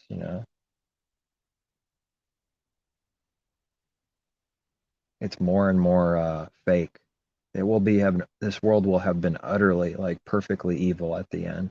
The most plastic, fake world that you can possibly have and be. This is the fruit of evil evolved, getting worse and worse. Always was, but this is like perfect evil at the end. Perfect evil. Perfect greed, selfishness, love for self. This is it right here. This is perfect. And you're forced to be sucked into the spiral of this world where, just to make it, to survive, you have to do a lot of sin. That's why it would be like a miracle to not have to do those sins and sort of get out of it.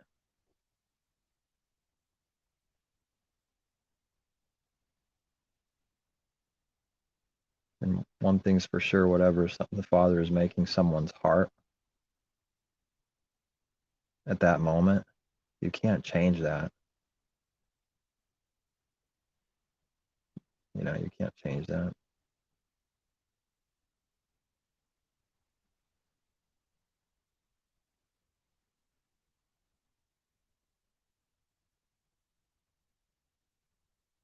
I'm saying that's good, but maybe you'll think it's not sometimes. Something's wrong. It's going to, I think, appear like something's wrong all the time from other people.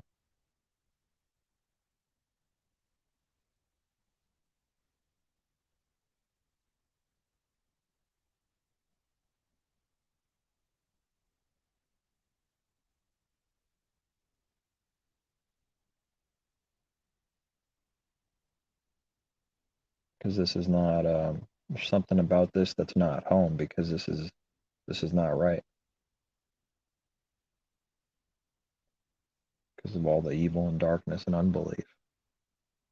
So if that's true, it will be perceived to some degree. It will be seen, and it won't be liked at all.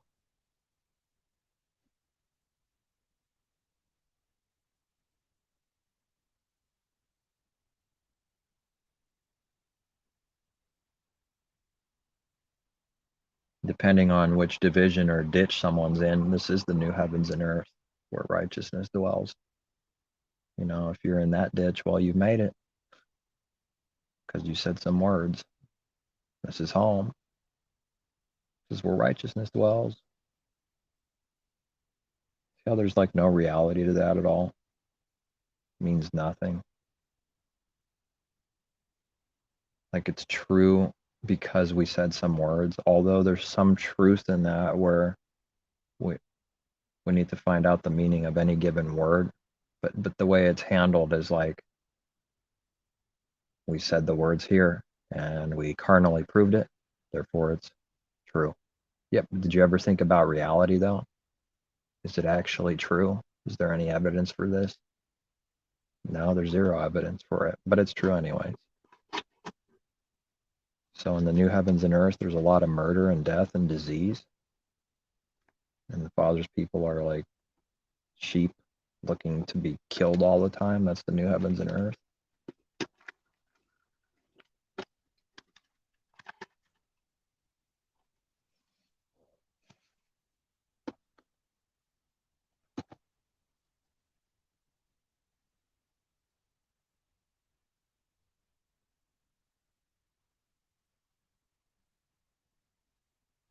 After a certain day, after a certain day, the world changed instantly because of some man 2,000 years later saying so. The power of God, the man saying something.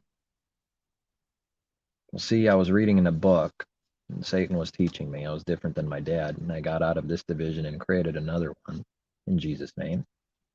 And I have a lot of notes, a lot of books. I spent a lot of time, years and years, becoming a fool, never thinking to ask my creator at all, ever, once in my whole entire life with my heart, not even once.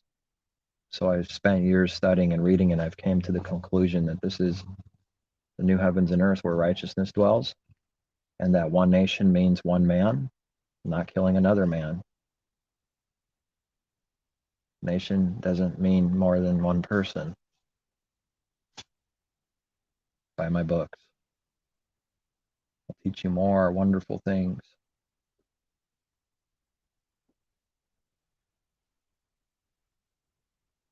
Yet mankind has put his sword down.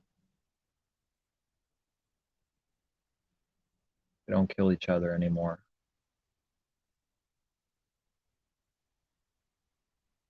How does someone get to that conclusion?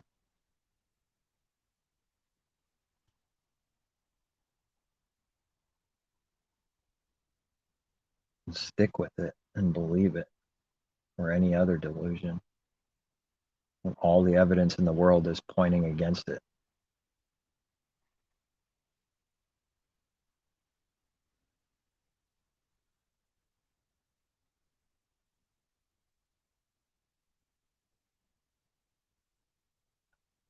people are sent to hell. Not just forever, but the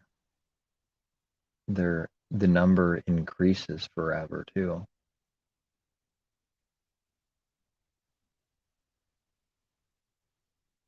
And people will buy those books and literally thank the person and people as good people, as caring for them. When they don't, they're violent murderers with evil hearts, but whatever, as long as they look good, people will think that they care. If someone actually cares about them, they murder that person. If someone hates them, they love them.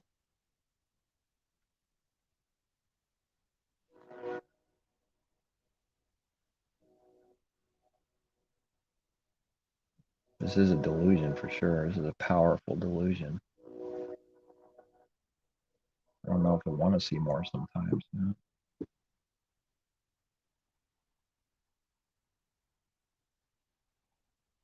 You get to see more of the delusional world.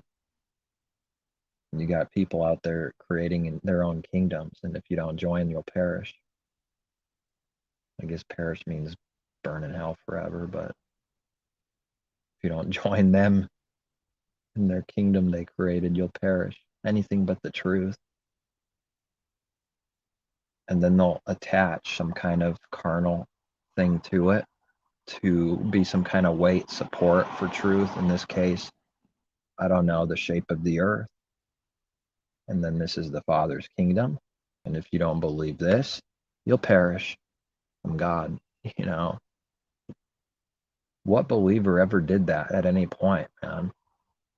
It says, join me or perish. I'm your leader, I'm your ruler.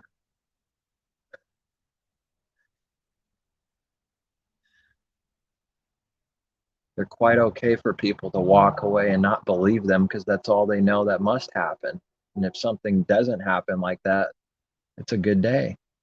That's like a miracle that someone doesn't hate them. These people are demanding worship and to join and be their rulers and leaders and gods of the people. Very insecure, man. Probably also had the pain and struggles of not having a mother or father growing up with. But even if so, these spiritual sins are still there. It just increases with this or that, which is made worse if they didn't have a father or mother to grow up with or something, you know. But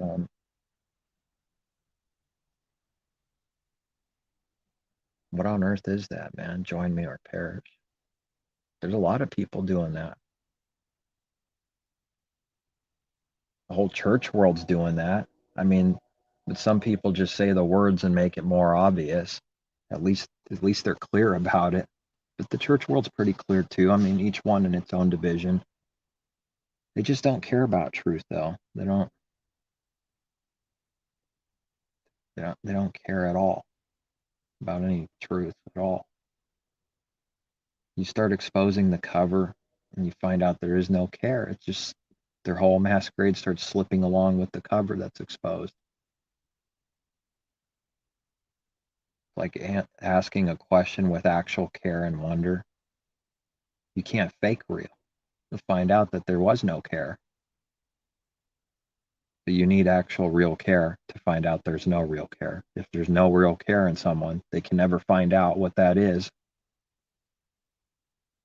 There needs to be a real care from the heart, from above, to see what not caring is now,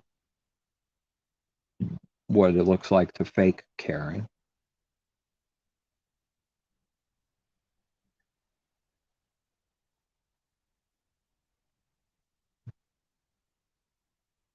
The astonishing thing for me continually is the divisions.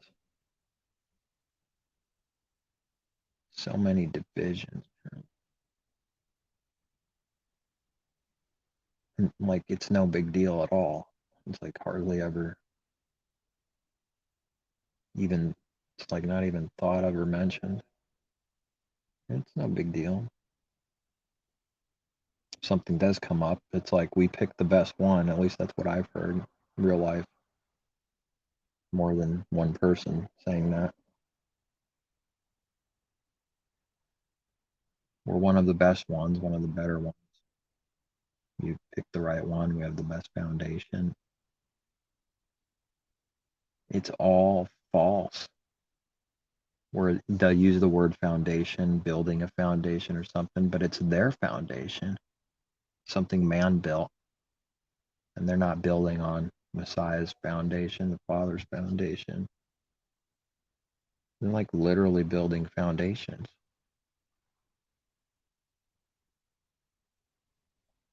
Our doctrines, our creeds.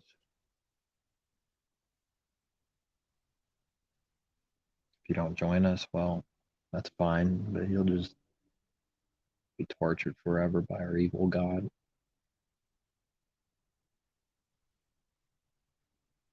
Which means, we can't love those people. How do we love someone that's going to get tortured and they deserve it anyways? That is what our doctrine says. What are we supposed to do? Feel sorry for someone that deserves getting tortured forever? They don't love their enemies.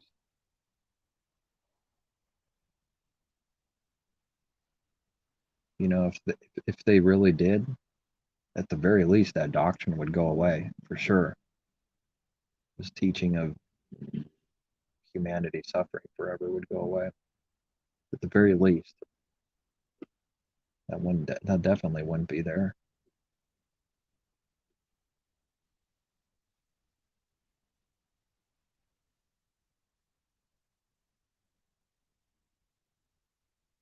We expose the troll network. This is the truth over here. We're gematria. We're truth over here. We're the blue pills. We're the truth over here. We're the red pills. We're the truth over here. We're Calvinism. We're the truth over here. We're Baptist. We're the truth over here. We're Amish. Better than all of these. And we're proving it. We're the truth over here. We're the Catholic beast harlot church mother. And we're the mother of all harlots. We're the best. We're the only one. We're the truth over here. We're Buddhists. We're the truth over here. We're Hinduists. We're the truth over here. So on and so forth it goes.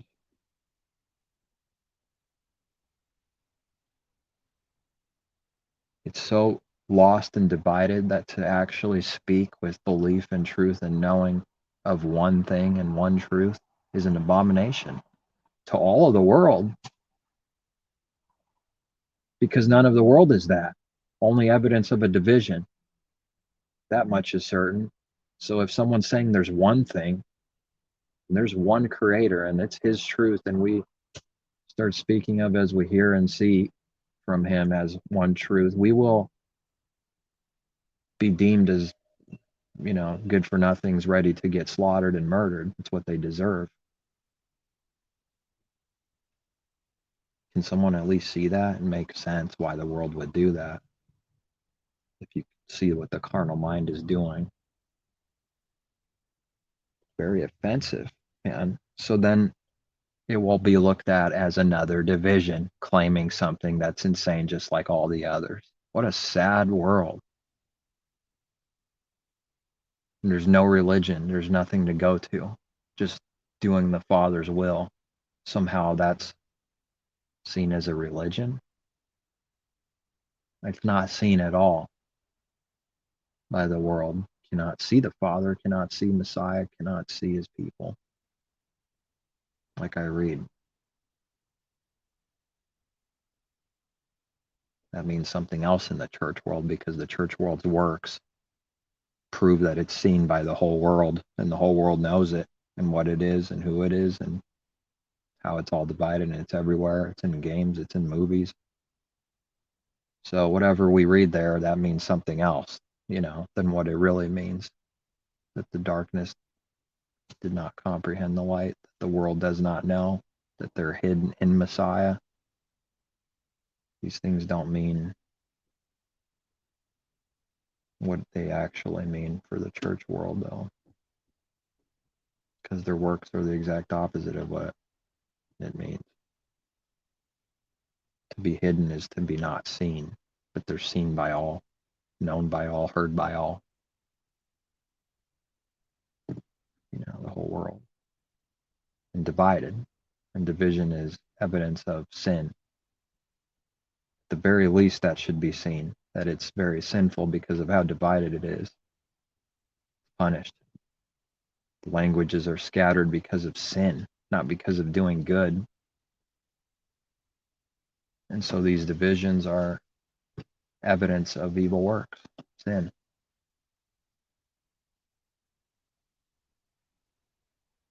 Darkness is divided and it can't be made one because it's divided because of sin. To make it all one and say that's okay is to say all these sins are good and okay.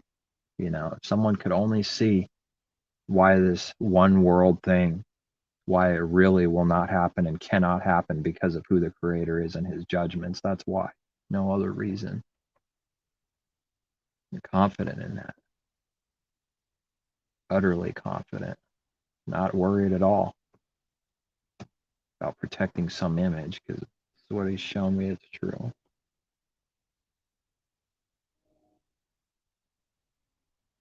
It's to say there is no judgment. It's the Father to allow all of that to happen as if his judgments don't exist and what he says doesn't exist. These divisions all because of sin. Pile them up all together as one. They were scattered because of sin. Man can't put together. It's like shaking the fist against the Creator and saying we're going to do something. The exact opposite of what he's done because of these judgments. It's not happening. Just a disaster at the end is what they can expect. For even attempting to do so, it's evil and wicked. Total lack of any kind of belief at all for thinking that's okay. Next time you see someone screaming about coexisting or peace or world peace, they're not seeing this. And no, they won't agree that divisions are evidence of sin, okay? To start agreeing with truth is the next building block for the other thing that it's leading to. So they must not believe truth at all. They have a different reason for why the world's divided. It's just some opinion, whatever they think, whatever they say. That's darkness. It's definitely not going to be truth. It's not going to have anything to do with sin, that's for sure.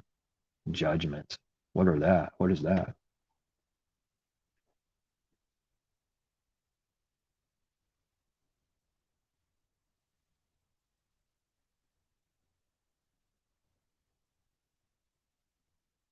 You want to see something and it's not happening, but not really wanting to see it because that would be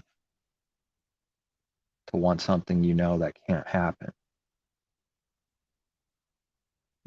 But in a good way, wanting to see something that won't happen. Suppose I could say it like that. That's what it's like. The world's not going to change, that's all. If our Creator exists, or how should I say it, if he doesn't exist, well, man will find a way. His judgments don't exist, he'll find a way and it will get better because he says we will make it better. This is the very thing that the Creator has been utterly proving mankind wrong since the beginning. They're still doing it.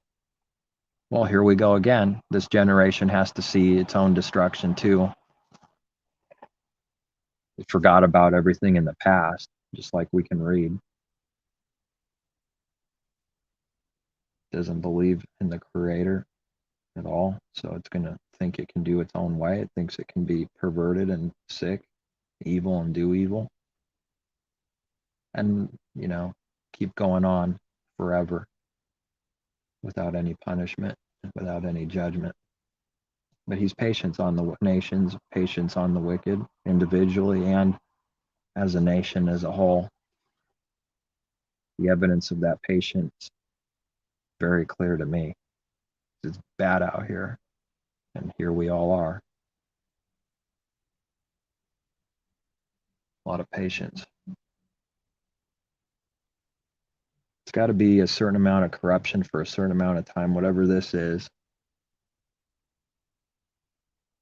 Time runs out. And Sodom and Gomorrah is burned up.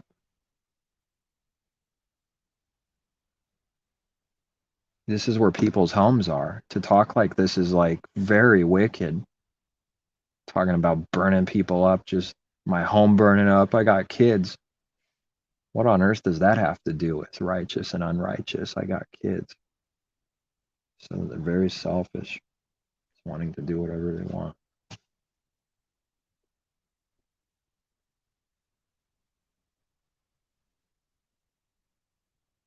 That's an evil creator.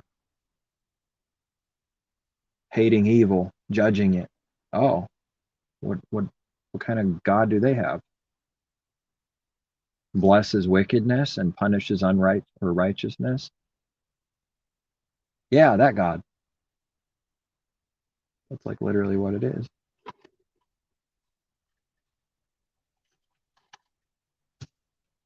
In a world of release Barnabas, kill the Messiah. Yeah, that God, the God of this world. Same God we've always had. Same God that runs the show. That's why all these similarities with the Romans and Egyptians and the Greeks and all these things and the same Trinity, pagan gods and everything, it's all the same. And the spiritual wickedness is all the same. The pride is all the same. The greed is all the same.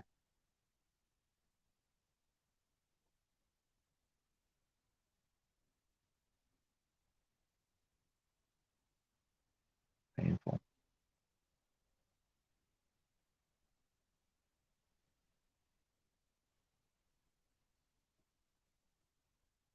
I could just see like trillions of people going, shut the hell up, you loser. F you. And then they like smirk and walk away. Maybe 7 billion or so.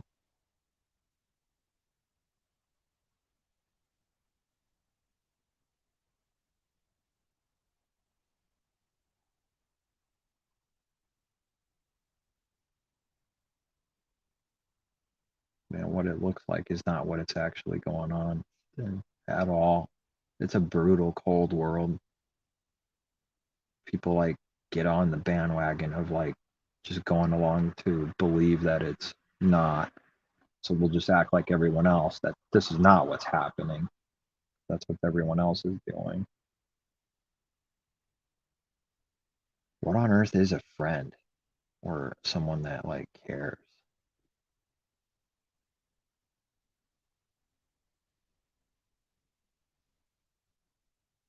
It's not real. It's the devil.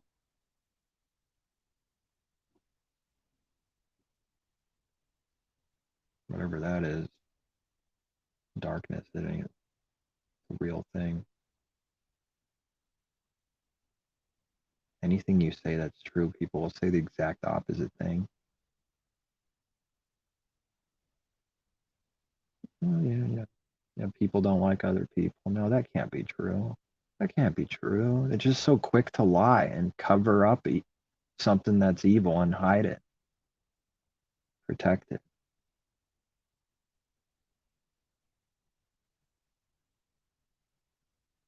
Man, everywhere, everyone. Suppressing truth and unrighteousness, suppressing it. Can you imagine the Messiah taking the mic for the world and like being on TV or something? Speaking truth about this world? Can you imagine this? Assassination instantly. It's laughable that there's anyone righteous that's powerful up there in these places. None of them are. It's Satan's world. The righteous are slaughtered. They don't exist in these places. It's a laughable joke. It never existed.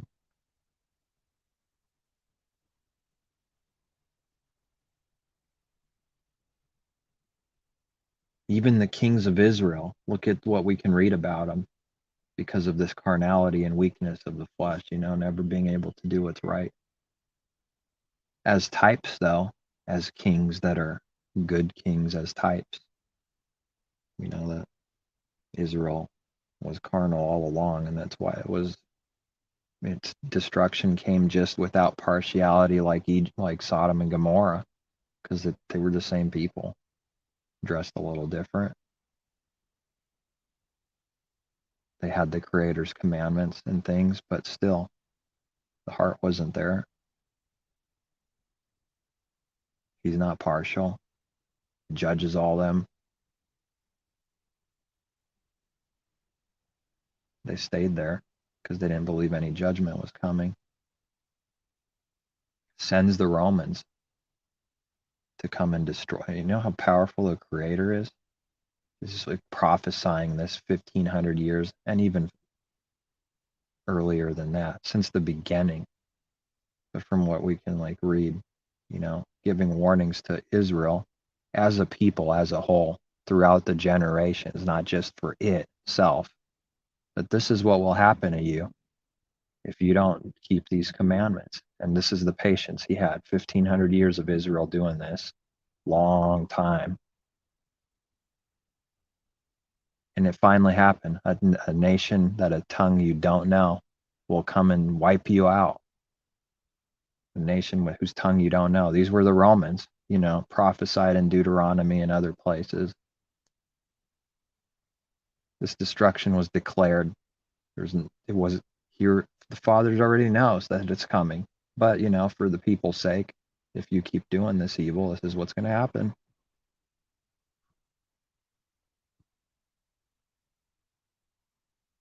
And then it came true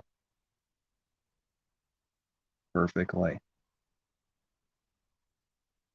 I know what the world does with that. You're using pages to prove other pages, like in a book going in a circle. I know what they do.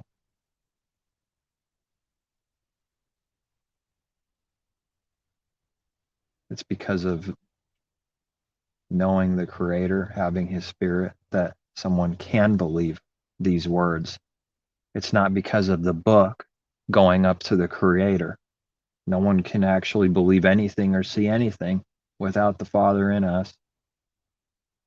So no, what they think is false. It's not because I read this in a book. They're actually completely, utterly lying and wrong, but they can't believe that about themselves because they're always right. No, I don't believe that just because I read it in a book. Otherwise I would believe whatever I read in any book at any time. I read it, I believe it. It's just as dumb as that. The Creator saves His people first. Then they start going in a certain direction, knowing He exists. Otherwise, they would never do that. But religion does do what these people say, and they don't have anything else. They don't have a Creator that's sovereign, good, powerful, perfect, that they believe in. They're against all that. They don't know Him. They wouldn't be against this if they knew Him. That's truth. And they do use the book in that kind of way. And if that gets attacked righteously, if not righteously, but there's logic in attacking this reasoning, that's their faith. That's their cover slipping. That's everything. They don't have the Creator to go back to. Someone might get very offended or worried. But His people shouldn't be if they really have Him. All the books in the world, all the Bibles could get burned, and we would still trust. We would know what to do and hear from Him without it. Although, I wouldn't want that to happen. But I'm just saying.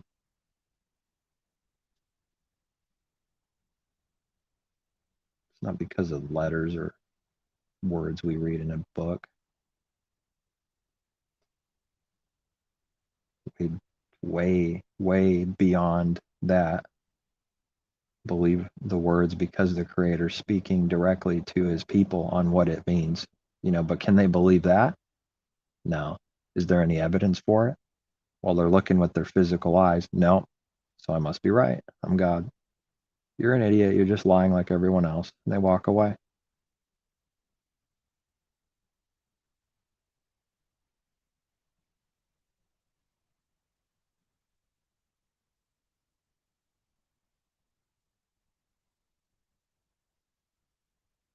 So building up the opposite of insecure is being able to handle that for real and letting it go and happen. Insecure goes wild and nuts, so these things he builds up in his people, and then they call you these things, and they're just talking about themselves. They're not living a life that's proving that they're not insecure. If they were receiving the same things, they might as well be dead. The insecurity is without the Father in us. Everyone's insecure to some degree.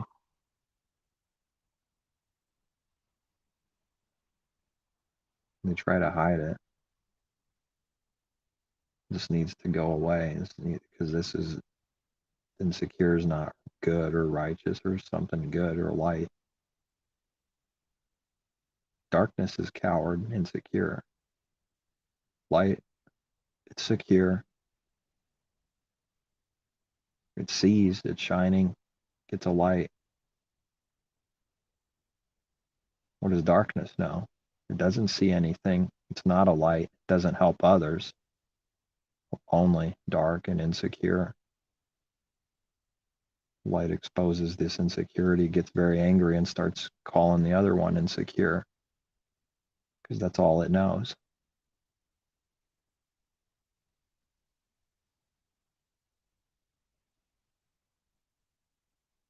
Divided.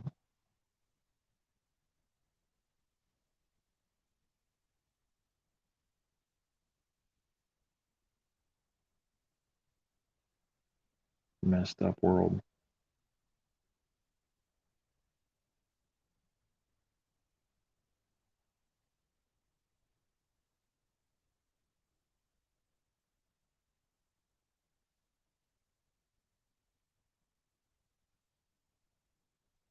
Not a religion, not a mountain, not a city. Worship Father in spirit and truth. Nothing to do with location, nothing to do with religion or building things.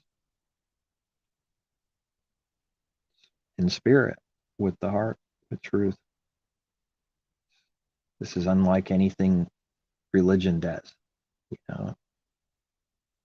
What does this look like? Some loser in the world, man or woman. That's all. That's all that looks like to the world.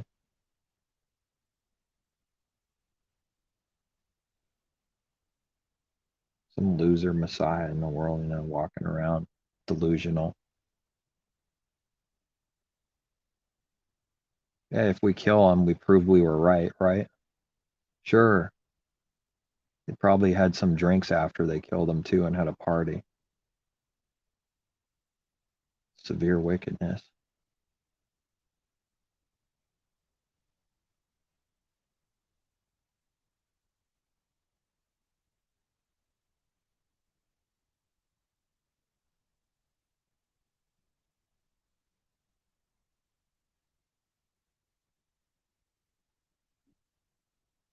The only one, Father himself, nobody else. I mean, his disciples didn't receive the Spirit yet. They didn't understand. No one understood, literally no one, or believed him the way, knowing with understanding and belief. Just trying to, they don't teach this in the church world. They don't bring this out, the importance, the suffering, the unbelief. They don't even believe he's a man. This is God over here dying. Nobody believes God, the God man. Well, it's true. Nobody's believing in the Creator. Here He is. They're going to kill God.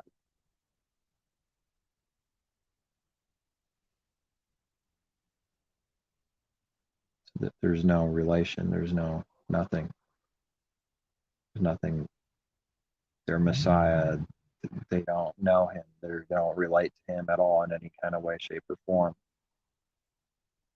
It's just a doctrine. And then, like, let me go back to what I was doing now after saying some words.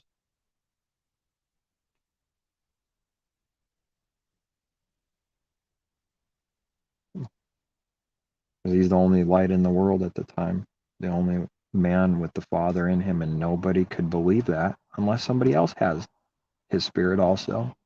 They can't, because they don't know the Father at all. Zero. So the carnal man's doing everything on his own, doing evil, thinking it knows. So nobody in the world, his whole life, believed or understood him, not even his parents. I must be going about my Father's business. What? Don't ever get lost again like that. What do you mean in going around his Father's business? They did not perceive what this means. We could read that. Did they forget? Did they forget, like, what the angel told them, that this is God? Shouldn't they know something about this is what He's going to do? This is the Father right here. It's just messed up. It's well, evil lie to take away what is true. You know, what this world cannot, will not believe. So they're so against the true Messiah that they will say, "Are you saying He's just a man?"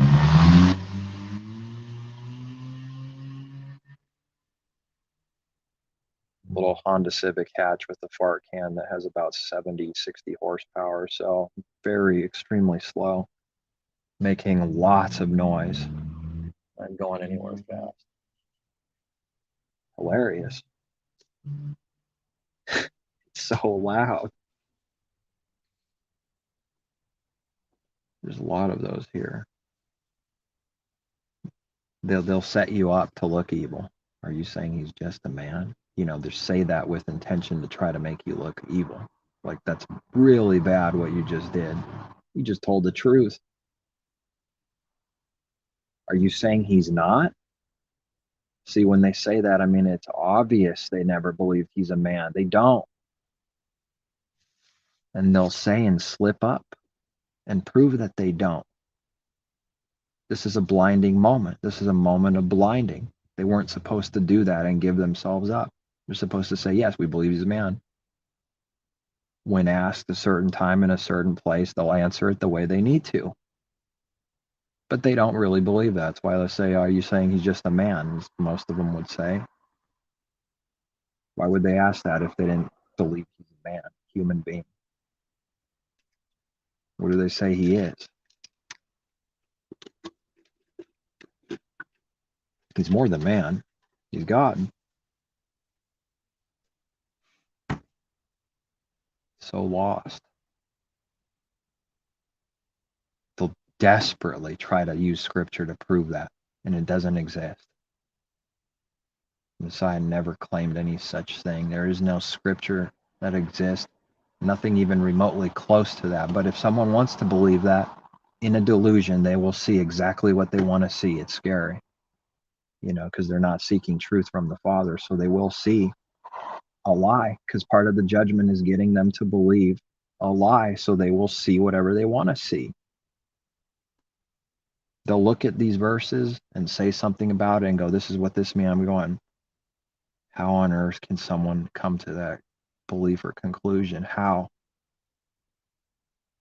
And it does anyways, you know. Of course, us not knowing either, learning and growing, we understand how it's because of a blinding delusion, you know. This is what we want to be healed from. To see what we need to see, not what we want to see. whatever the Creator has for us to see and not what we want to see. Why is that so impossible to believe? Because it's a powerful truth that the Creator did the works in the man, in the human being, a person, real. Very powerful truth. He can do the works in someone right now, and he can resurrect them from the dead spiritually and literally. Whatever that is, he can do that because he already did in the example of resurrecting Messiah, the man.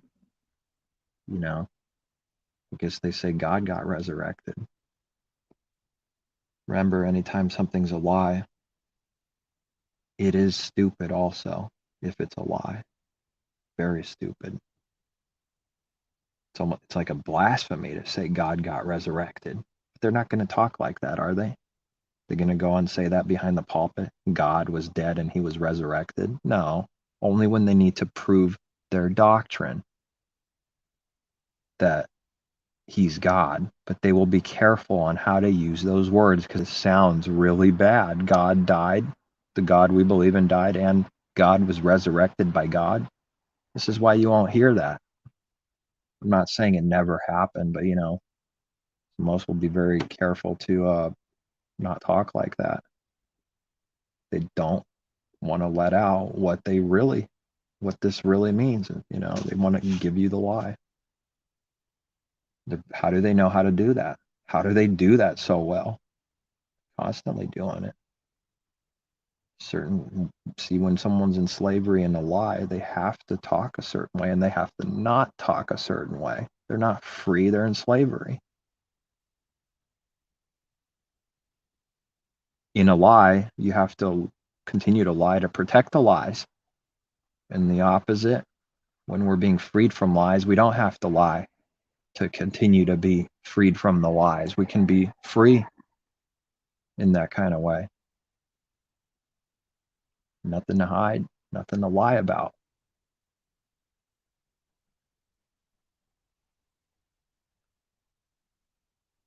The devil hates it. Wants you in prison. Wants us in prison. I've been told that viciously. They want you in prison so bad for doing nothing, and I mean literally nothing. So when do you start believing without a cause that they murdered Messiah without a cause? This is abomination to everyone because there's a cause for everything. Nobody would ever do that, right? Until they actually start doing it to you. Then you'll believe those words, that they literally do evil without you doing any evil to them at all, for real. And they'll do wicked, evil things without an actual cause. It's abomination to people. I made the mistake of trying to tell some people I thought they're just devils also. Made the mistake of telling my parents on certain experiences. They sided on the wicked against me. Said they must be right. You must be, it's because you did this. Oh, goodness, man. My head wanted to explode when that first happened. Well, I learned my lesson. Bear my own burden and just speak to the Creator. Shouldn't expect anyone else to believe it because they're still the enemies. They're not going to believe me or any other believer, especially something done without a cause. They won't believe it. Right in your face, they'll spit and believe some stranger they never met or seen instantly because it would expose them if they didn't do that, They have to do that. That's what I've seen. So, am I doing that anymore? No, because I know what's going to happen already. I know the fruit of it. I know the nastiness of it. The inability, literally, to believe something that's true, that lines up with truth. They cannot believe it. So they will side with the devils that did the evil without a cause and say, you must have done some kind of evil. Can you believe it? Your own parents trying to convince you yourself that you did some evil thing to deserve this. This is why this happened. And you're telling them because this didn't happen, that's the reason why you're telling them the story. Or any other person, a so-called friend. Don't tell them, they won't believe you.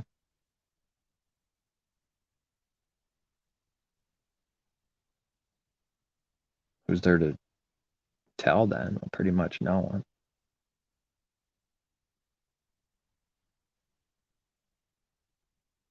No one around you. You won't believe it. It's abomination to them. To tell them that is to expose them. That's what I didn't see as clearly as I do now. To tell someone else these kinds of things is to expose them also. That's what I found out. That's why they do that. There's a reason for everything. Oh, yes, there is. It can be explained with words what the heart is actually doing. You could say this is why someone's doing it. They'll never acknowledge it. No, they won't. Even though they prove it with their works. The only thing that proves something is the fruit. This proves what kind of tree it is. Someone could even say that. An enemy could even say that. Yeah, it proves it's an orange tree. Yeah, that's what I'm talking about. That's what we're talking about. Your works prove such and such darkness or evil or this or that. Just like an orange proves it's an orange tree. I won't believe any of it.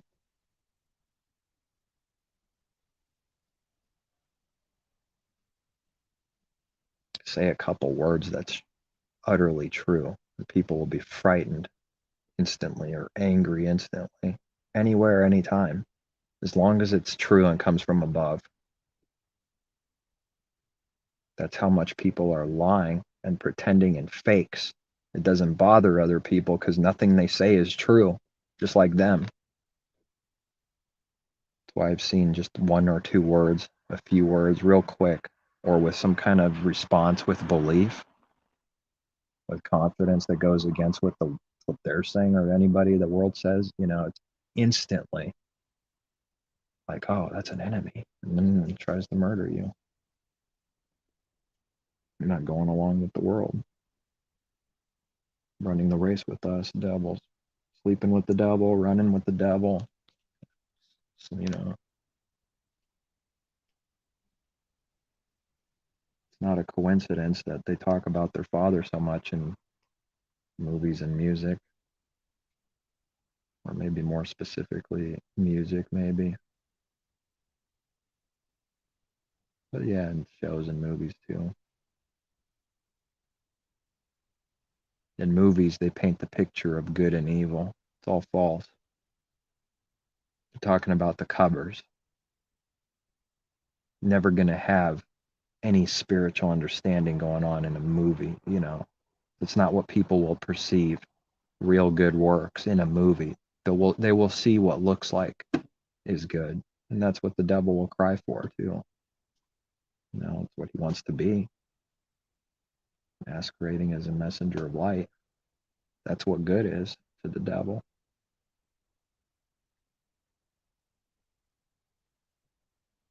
Evil to the devil is actual good works. See it like that. Good to the devil, to the enemy, to darkness, is evil. Good is looking good. Evil is actual good work for real. And then the opposite for our Creator. Looking good just for looking good is evil, and doing good works is good. It's the opposite for darkness. Looking bad is evil, meaning being freed from this prison.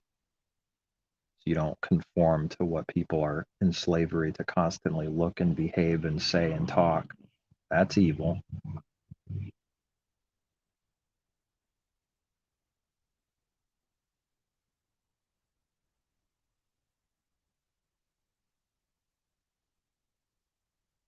You can now more and more instantly discern spirit, instantly, quicker and quicker. You see something, And you just know. That's all. You just need to know.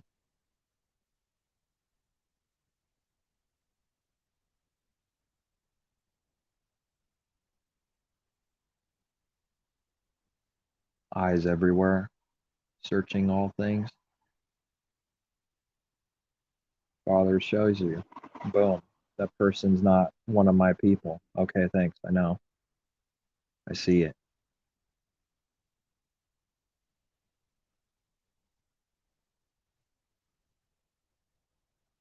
I don't know how to put it in words. Seeing this nasty thing people are in slavery too, stuck in.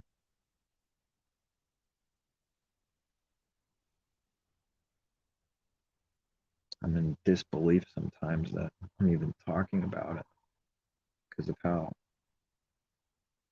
just many people there are that are doing these evil works without any repenting at all, without any acknowledgement.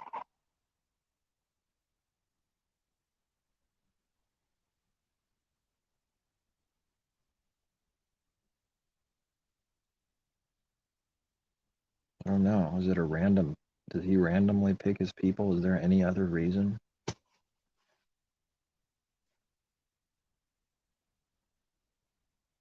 a mystery to me. On anybody who knows the Father, why do they? It's not because they were better than anyone. That's a delusion and evil. So what's the real reason? Is it just random? I don't know, but it's not important to get any further than that. I just don't know. Somewhat of a mystery. We do have something revealed that he does like to pick the losers and nobodies, more often. Not so popular, sort of looked down on more in this world. The nobodies to confound the wise. I wouldn't say he never chooses people that are rich, but just very how hardly. So we know that's true. We should believe it and know that somebody's rich. Hey, this is not very likely, although you would never say impossible because of this truth. This person does not know the Father, not very likely. You see a few works and it's over. No, they don't. How hardly a rich man enters the kingdom of heaven, and knowing that he chooses the nobodies more often. Look around you, the apostles saying. Not many wise, like worldly, not many mighty, worldly, like that. So then most of them are that. They're like, they're led up to some kind of crushing before they believe, or they're crushed. That's why it's a good sign if someone is really in bad shape and maybe you were sent to say something to them and you see this very severe destruction. It's actually a good sign. That's what I believe, like how everyone's called, most if not all, is that they're in like a spiritual, real dark destruction, getting close to the bottom. If someone will believe, it seems to me that's where they're going to be first, a crushing before believing.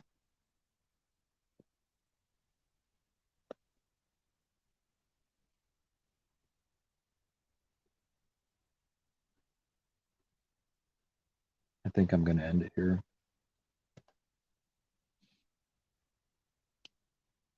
Didn't say anything new, I guess, but nothing new under the sun. New understandings, more wisdom, but whatever is under the sun, it's nothing new.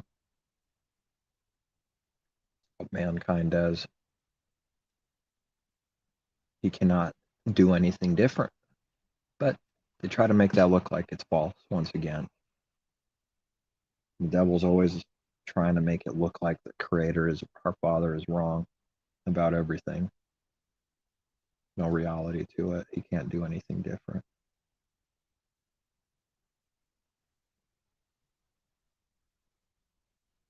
And no, technology doesn't prove any spiritual thing.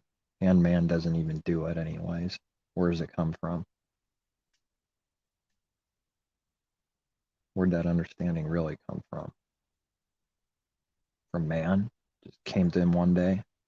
Let me think real hard.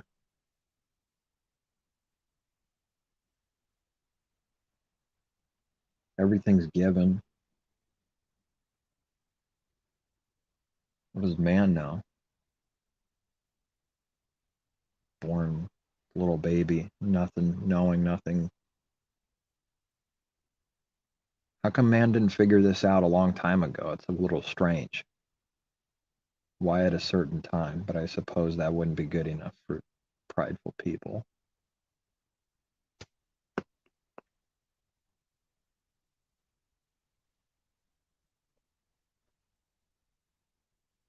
Could it be that the creator wanted it to be a certain way for a long time until the right time?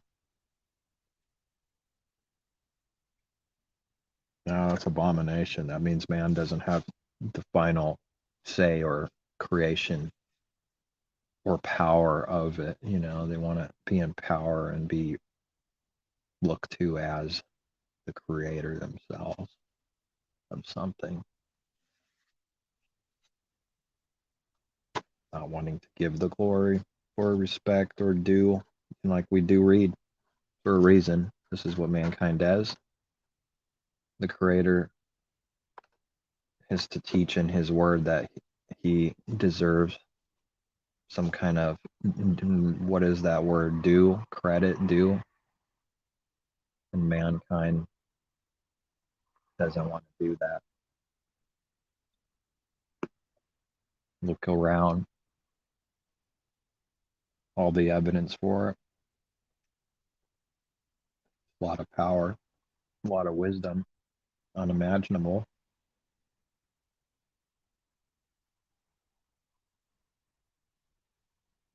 Gave everyone everything.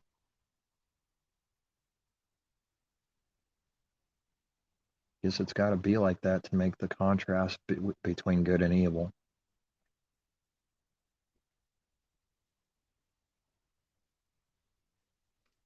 You have to make a people blinded and stubborn so that good and evil can be at war with each other.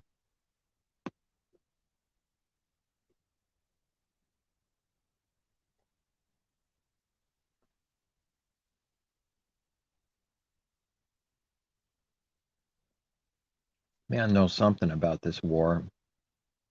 Paints his pagan thing with the good and evil, black and white, a little bit of blackness in the white and a little bit of white in the blackness, mixing.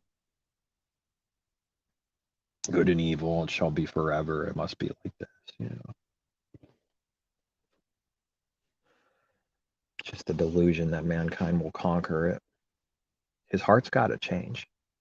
That's a lot of people's hearts that's got to change. And if it doesn't, they'll do the same things over and over again.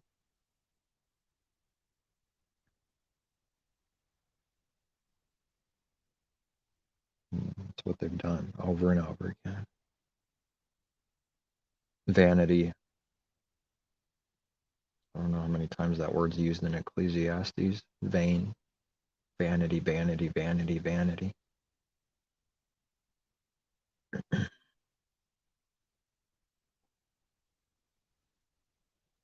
That has to be seen with the right understanding. This vanity, vanity, vanity. The vanity of vanities.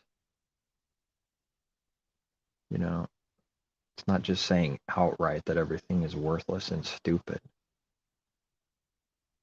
There's a certain spiritual sight to what that means and what it is. And a reality to it.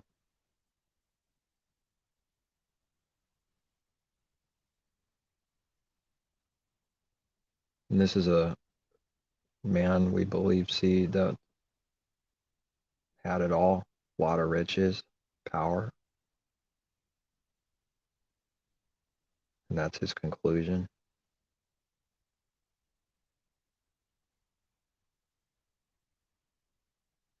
Going to be tempting to always sort of not believe that there is something more if you get more, and it never comes, and then you keep chasing it. Be content. That's what I read. Guess what? Nobody's doing it, save a very few people.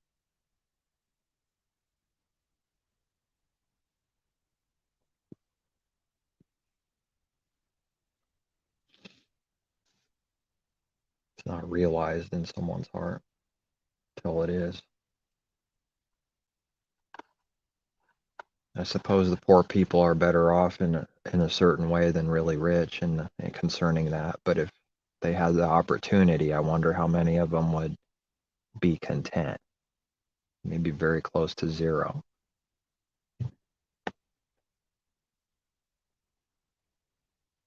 That temptation, that lust, will suck in, come in, and they'll pierce themselves through, thinking maybe they can do it better than the next guy or something.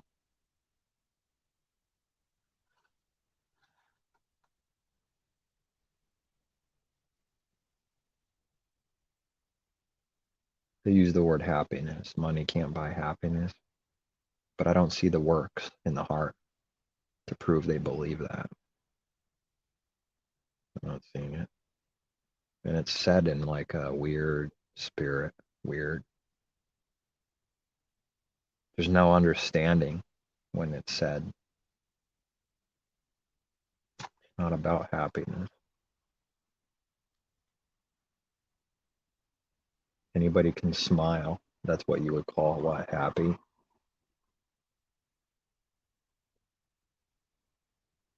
Products make people happy, what, for a few seconds, carnally.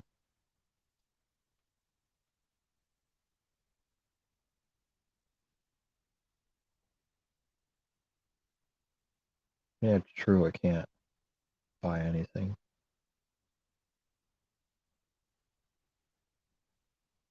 It says one thing, it does another.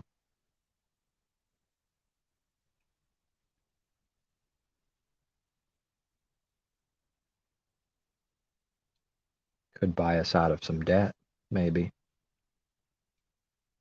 26 trillion. I don't know, 27, 30, whatever it is.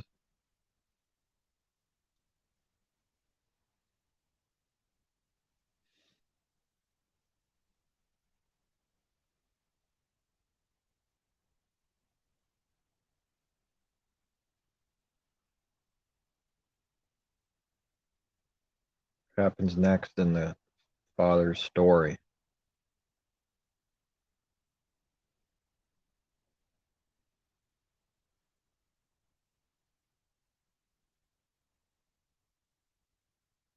What plague, what disease, what delusion, what power becomes a power, does the same thing it did 1,000 years ago.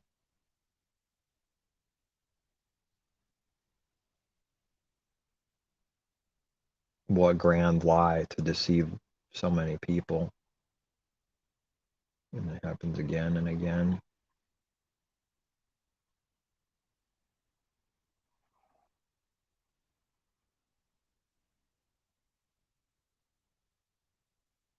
I see the want for getting into worldly things and politics and stuff like this because of the torment of not knowing the Father. Because of needing to find something to love and grab onto and think about because of the torment of not having the Father and being in this torment, spiritual. It's one of the main motives of whatever someone's doing. It's because of that torment. Where it like has to love or pretend to love or care about something and make a big deal out of it.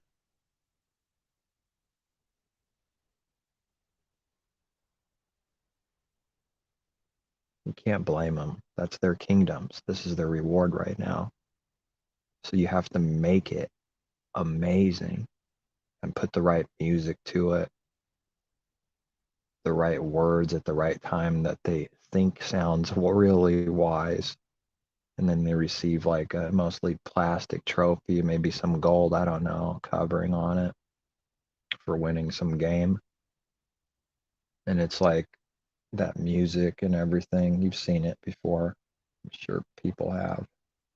Where it's, what's the word? They make it into epic. It's like utterly epic.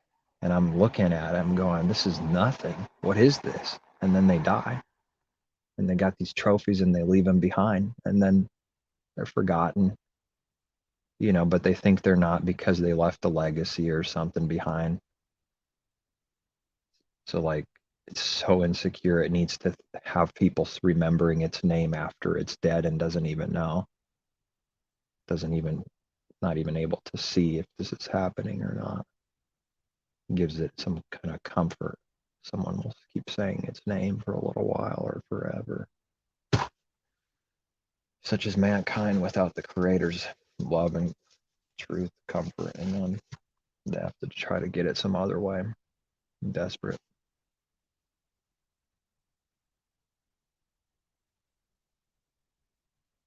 But they make like something into epicness that it's not. That's all. Like my mind's smoking from all the people's minds smoking, jumping up and down, screaming, yelling. They really have a heart for these things. It's getting harder and harder for me to understand. I get it, but it's getting harder to like believe it, believe my eyes that people like cheering and screaming for worthless things. Really spiritually attached idols, worshiping other gods, idols. They think this is not speaking of statues. This is not about statues. This is spiritual idol worship in the heart. That's what it's at. That's what's going on. The false gods are in the heart, not statues. They'll try to make it about that. People have to try to make it like that because the church world could say, well, look, we don't have statues. So then they can say, you're wrong. It's just some game. We won. I'm talking about worshiping other gods in the heart.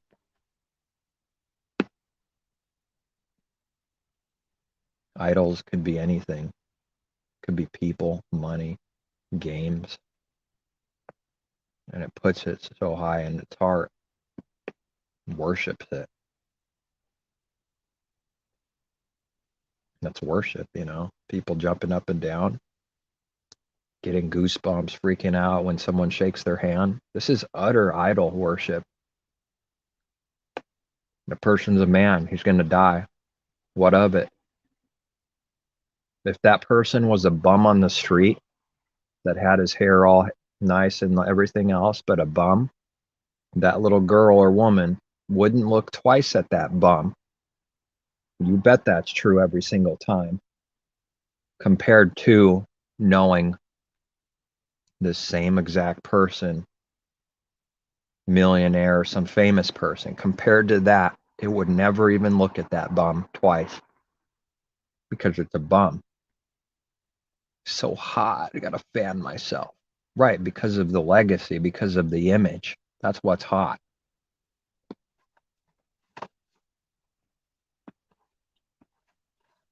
Or even someone that's not very good looking, they're instantly sent a delusion because they see something else, and that's what's hot.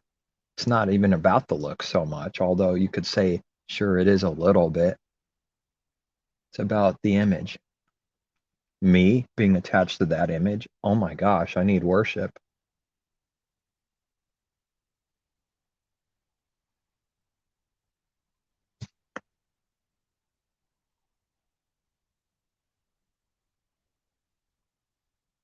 I don't know of another way of bringing some of these things out without sort of mocking it a little bit.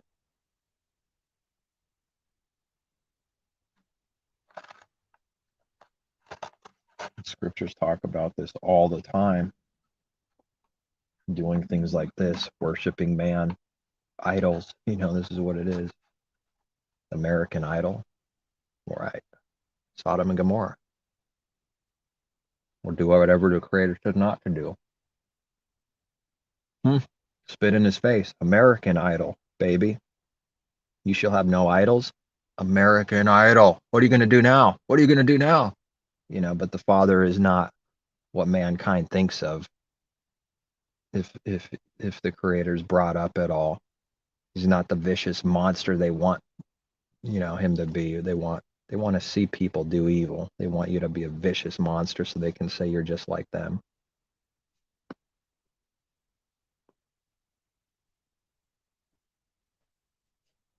He has a lot of patience on the wicked. They don't have a clue who he is.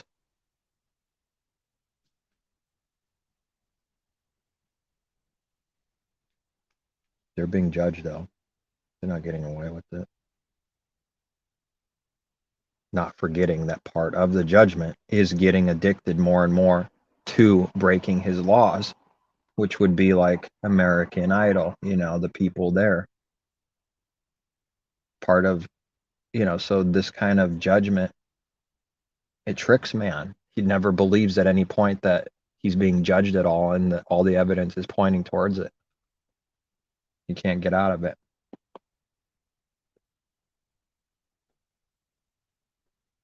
Dangerous thing once you taste that kind of power and fame. You can't get out of it.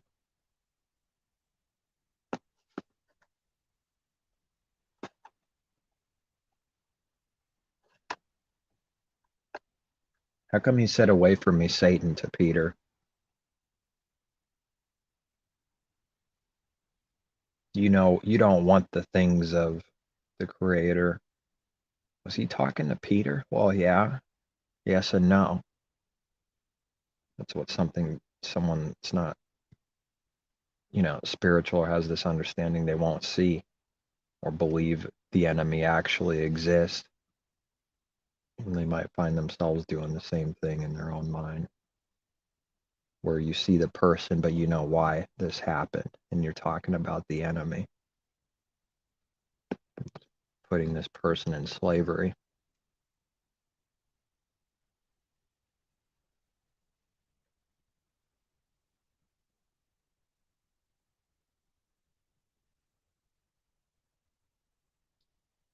You could say that's kind of scary. It's the last thing someone would want to believe, that that's happening.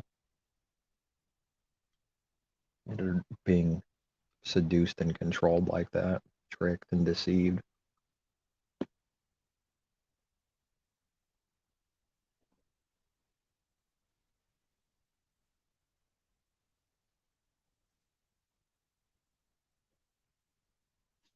I guess when Satan enters someone, like in the Fool, they like have to go to the destruction, like Judas. We see this a lot in this world. You should know why it happens. Because the sin is so great they can't handle it anymore. They're sent off to destruction. It's over. They have to end it somehow. There's nothing they can do about it. No one can stop them. No one can give them therapy. No one can do anything for them. What did Messiah try to do for Judas? Nothing. This has to exist in contrast to mercy, good, patience, love, the opposite of destruction.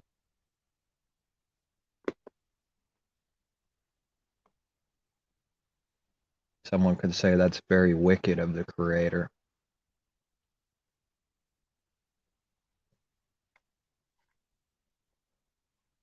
And that's what they will do. When that person did all the evil things that led up to it and can't say they didn't, that's pretty scary too.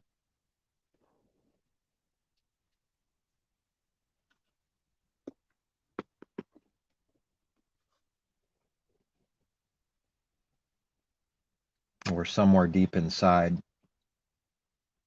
someone can say, I got what was coming my way, or I deserve that, you know?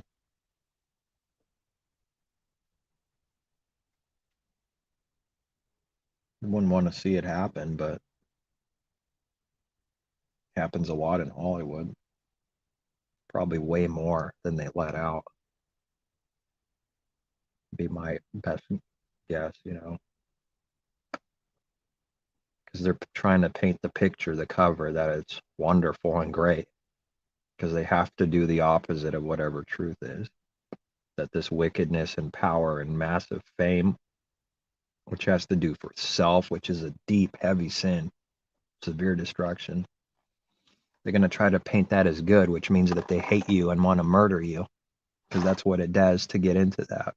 That's what the judgment that comes on is, a very deep, dark destruction. So it looks like they care about you and want you to become famous. They want to murder you. They're evil.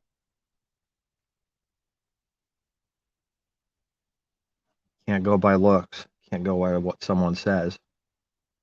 Someone says, stay away from that. Don't even go near it. The fame. Don't be tempted by it. And they're going to say, you're wicked. You're jealous. You don't want someone to have success.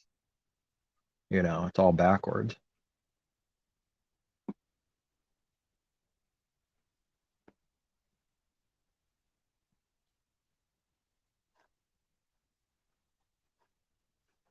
And I guess a lot of people have to find out the hard way. They get sucked into it. Can't stop. Won't stop.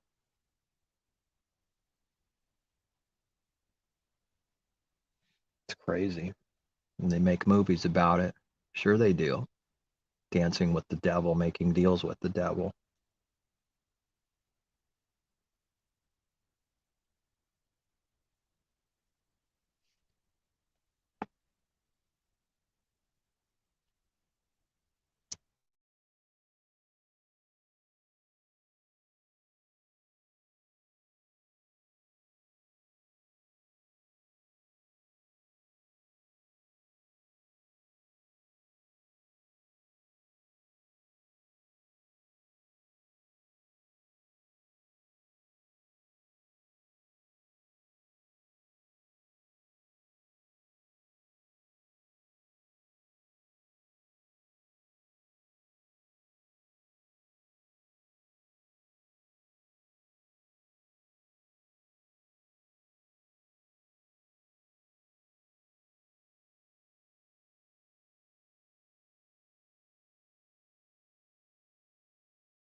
Okay, I'm back. I screwed up again. I don't like this one where it doesn't end it after a little while of the phone shutting off. I've had a problem trying to remember, so I'm just going to end it here. Appmeyer, bye. If that's you on here, I think showing one person.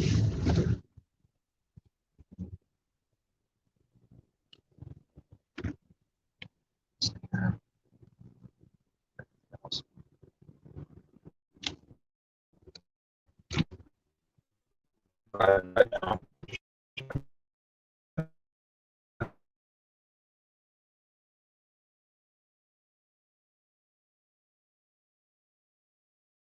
Oh, it's 3 hours. I think I'm going to end it here. See ya. Peace.